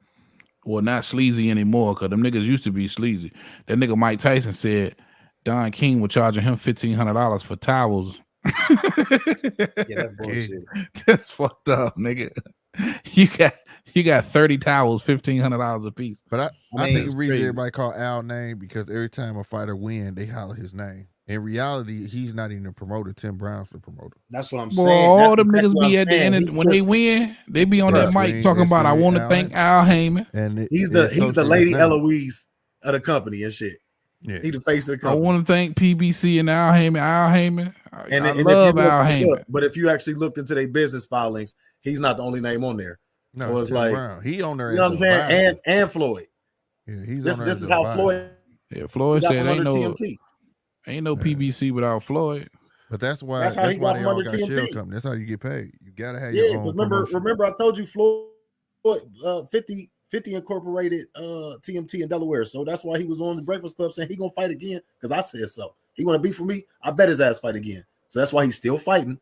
And he had to go and do the PBC thing so he can get his own money without having to cut 50 a check. Yeah, all of them have to have their own shit. That's how they get paid. It's like they get paid. They are their own promotion. Pretty much. Like if you go back, like when Mayweather beat all them Golden Boy fighters, right? They helped build Mayweather. But if you go back and look at them fights, you're gonna see TMT on the ring. But that's how he got paid through that. You know, PBC and TMT. That's what blew up Mayweather Promotions. Yeah, Golden Boy did. Y'all, he beat all them niggas' asses, Golden Boy. And he was talking bad about Oscar then too. But he was doing business with him. You know what I'm saying? But that's just the game though. But I get what you're saying. It's just I think because every time y'all a PBC fighter win, they just be like, I want to thank Al Heyman. So everybody just thinks Al Heyman's a promoter. But I know Tim Brown is actually the promoter. Al is not the promoter. Al signs everybody. He's their assistant. He's their advisor. What's his assistant? Susie, was it? She's no, it's Kelly Swanson. And he got a black lady that's like his right hand person, like they say. Oh, you talking about his assistant? Yeah, I thought you were talking about the PR person for them. I know Kelly. No, I'm just saying there's more people involved in that than they try to give credit for. Even the Watsons, like the whole Watson family. Yeah. All of them make up PBC. It's not just, but like I say, if we're gonna try to say anybody, if we're gonna talk about anybody when it comes to PBC or this part, especially when it comes to Tank, like look at Leonard Ellerby's ass. Like his ass stay talking some shit, and I know the business and all this shit. Like his ass is instrumental in a lot of this shit more than people think. You know what I'm saying? Well, he's been around from day one. He used to box, pointing fingers at anybody. But yeah, man. Like I said, I think that's just like a placeholder name that they can always blame everything on, good or bad. But he can blame that. He always out of sight, out of mind, anyway. Yeah, he out of sight. You can't find out of mind. He's not gonna say nothing. He's gonna be in the building and find him. No. They say he's gonna be in the third row of every fight, and and before the fight is even over, he's gonna be gone. You're gonna look up and go to tell him, like, hey, did you see? And he's gonna be gone. Yeah. They say that for real. Somebody said that every time. In the third row, he's gonna be in every fight, but by the time you go to look for his ass, he gone. Out of there, boss. He already slipped out the back door. He at the crib already. That's a fact. I was about to say. All right, man. You had any more questions? Anybody else had anything? No, but I'm gonna go ahead and get up out of here too, man. I gotta get my ass up, man. Shout out to UTO for having me on as usual, bro. Y'all know who it is. This is that boy GMT Sports, man. Make sure y'all check me out. I'm up out of here. Shout out to Shine, Fonzo, Punch Drunk, 412, Heavy Bass. Thank you, bro. I'm up out of here. My God, appreciate you, bro. Hey, man, we gotta get. I just want to say this: we gotta get some more subscribers, some more people to join the channel. They've been putting this thing on for a minute. and they're For coming and sure. doing lives for the free ski, just doing it for the fun of it. You know what I'm Right. saying? We gotta start getting something out of it. So if y'all listening, y'all ain't subscribed, y'all ain't already joined the channel. It's only a couple bucks a month. You know what I'm saying? Please consider it. Salute Alfonso. Good to meet you, good brother. Salute Punch Drunk, the homie. Appreciate you, T.O. I did get a t-shirt, by the way. I heard you say that on the last time I was on the call. He was like, yeah, somebody was the only one that got a t-shirt, and I got one, and I forgot to tell you that I got one because you was, you was going through your thing. You was going through your little, you know what I'm saying, your stuff. So I was like, I wasn't gonna bother you about it, but I did get a t-shirt. Appreciate you, man, my nigga. Yeah, it for finally sure. came. I see that shit, but I'll cop one too, brother. Appreciate you, Tim. Tim, you got some shout outs? Oh yeah, man. Shout outs to all my G's out there in the boxing world, man. I appreciate everybody who watched, man. T.O., Sean, y'all my guys. You know what I mean? Alfonso, I just met you, G, but I hope to see you more. You know what I mean? On here. You know what I mean? Sure. Alfonso jumped up here like a champ today, man. So that's what's up. Yeah. I was watching, bro. I'm like, all right, yeah. Join the convo. You know what I mean? So like, man, like wait for the next stream. Hopefully we stream the next big fight coming up. What is the next big fight coming up? There's something big coming up soon. In March, right? Or did they move? There's some fights coming, but the next big one is the March 30th. But they pushed that back. So what's next? We got something. We got the roll. They pushed it to May too, bro. All right, so yeah, we'll see. But there's some cards coming up, man. You got Berlanga coming up. You got some joints coming up. Oh yeah, bro. We gotta get together for another fight to stream together, man, for sure. For sure. Big, bro. I appreciate you. Out of here. I gotta get up early as hell. And of course, y'all can catch Punch Drunk at Punch Drunk _412. Oh yeah, come through and subscribe if you want to see a nigga really let loose on these niggas, because I be giving raw, uncut opinion. Yeah, yeah. If you want that raw, uncut, he got you. Come through. My God. Devin Haney only. I make sure to get myself under 1,000 so I can go in. he big up everybody in the world, Joe Biden and everything, but Devin Haney gets no love. Fonzo, my man, you got some shout outs, Fonzo? All right, my guy. Have a good night. Heavy Bear, you keep doing the big things, you know what I'm saying? And it's getting sort of more likes, more subscribers in the channel, and it was good chatting with you guys. All right, my man, Fonzo. Man, I truly appreciate y'all, man. My panel, Shana Don, Alfonso, Punch Drunk, GMT Sports, and my guy Raider, man. Much love. I appreciate y'all, man. I had such a great time tonight. Y'all already know what time it is, man. Heavy Bad Boxing TV. Shout out to the gang, man. All my bag hitters. We'll be back soon, man. Appreciate everybody. I am out of here. Appreciate y'all, man. I ain't even got Roger. I got to get Roger over here too, bro. I ain't even got my guy Roger. It's all good though. We'll do it next time. All right, peoples. I am out. Peace.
You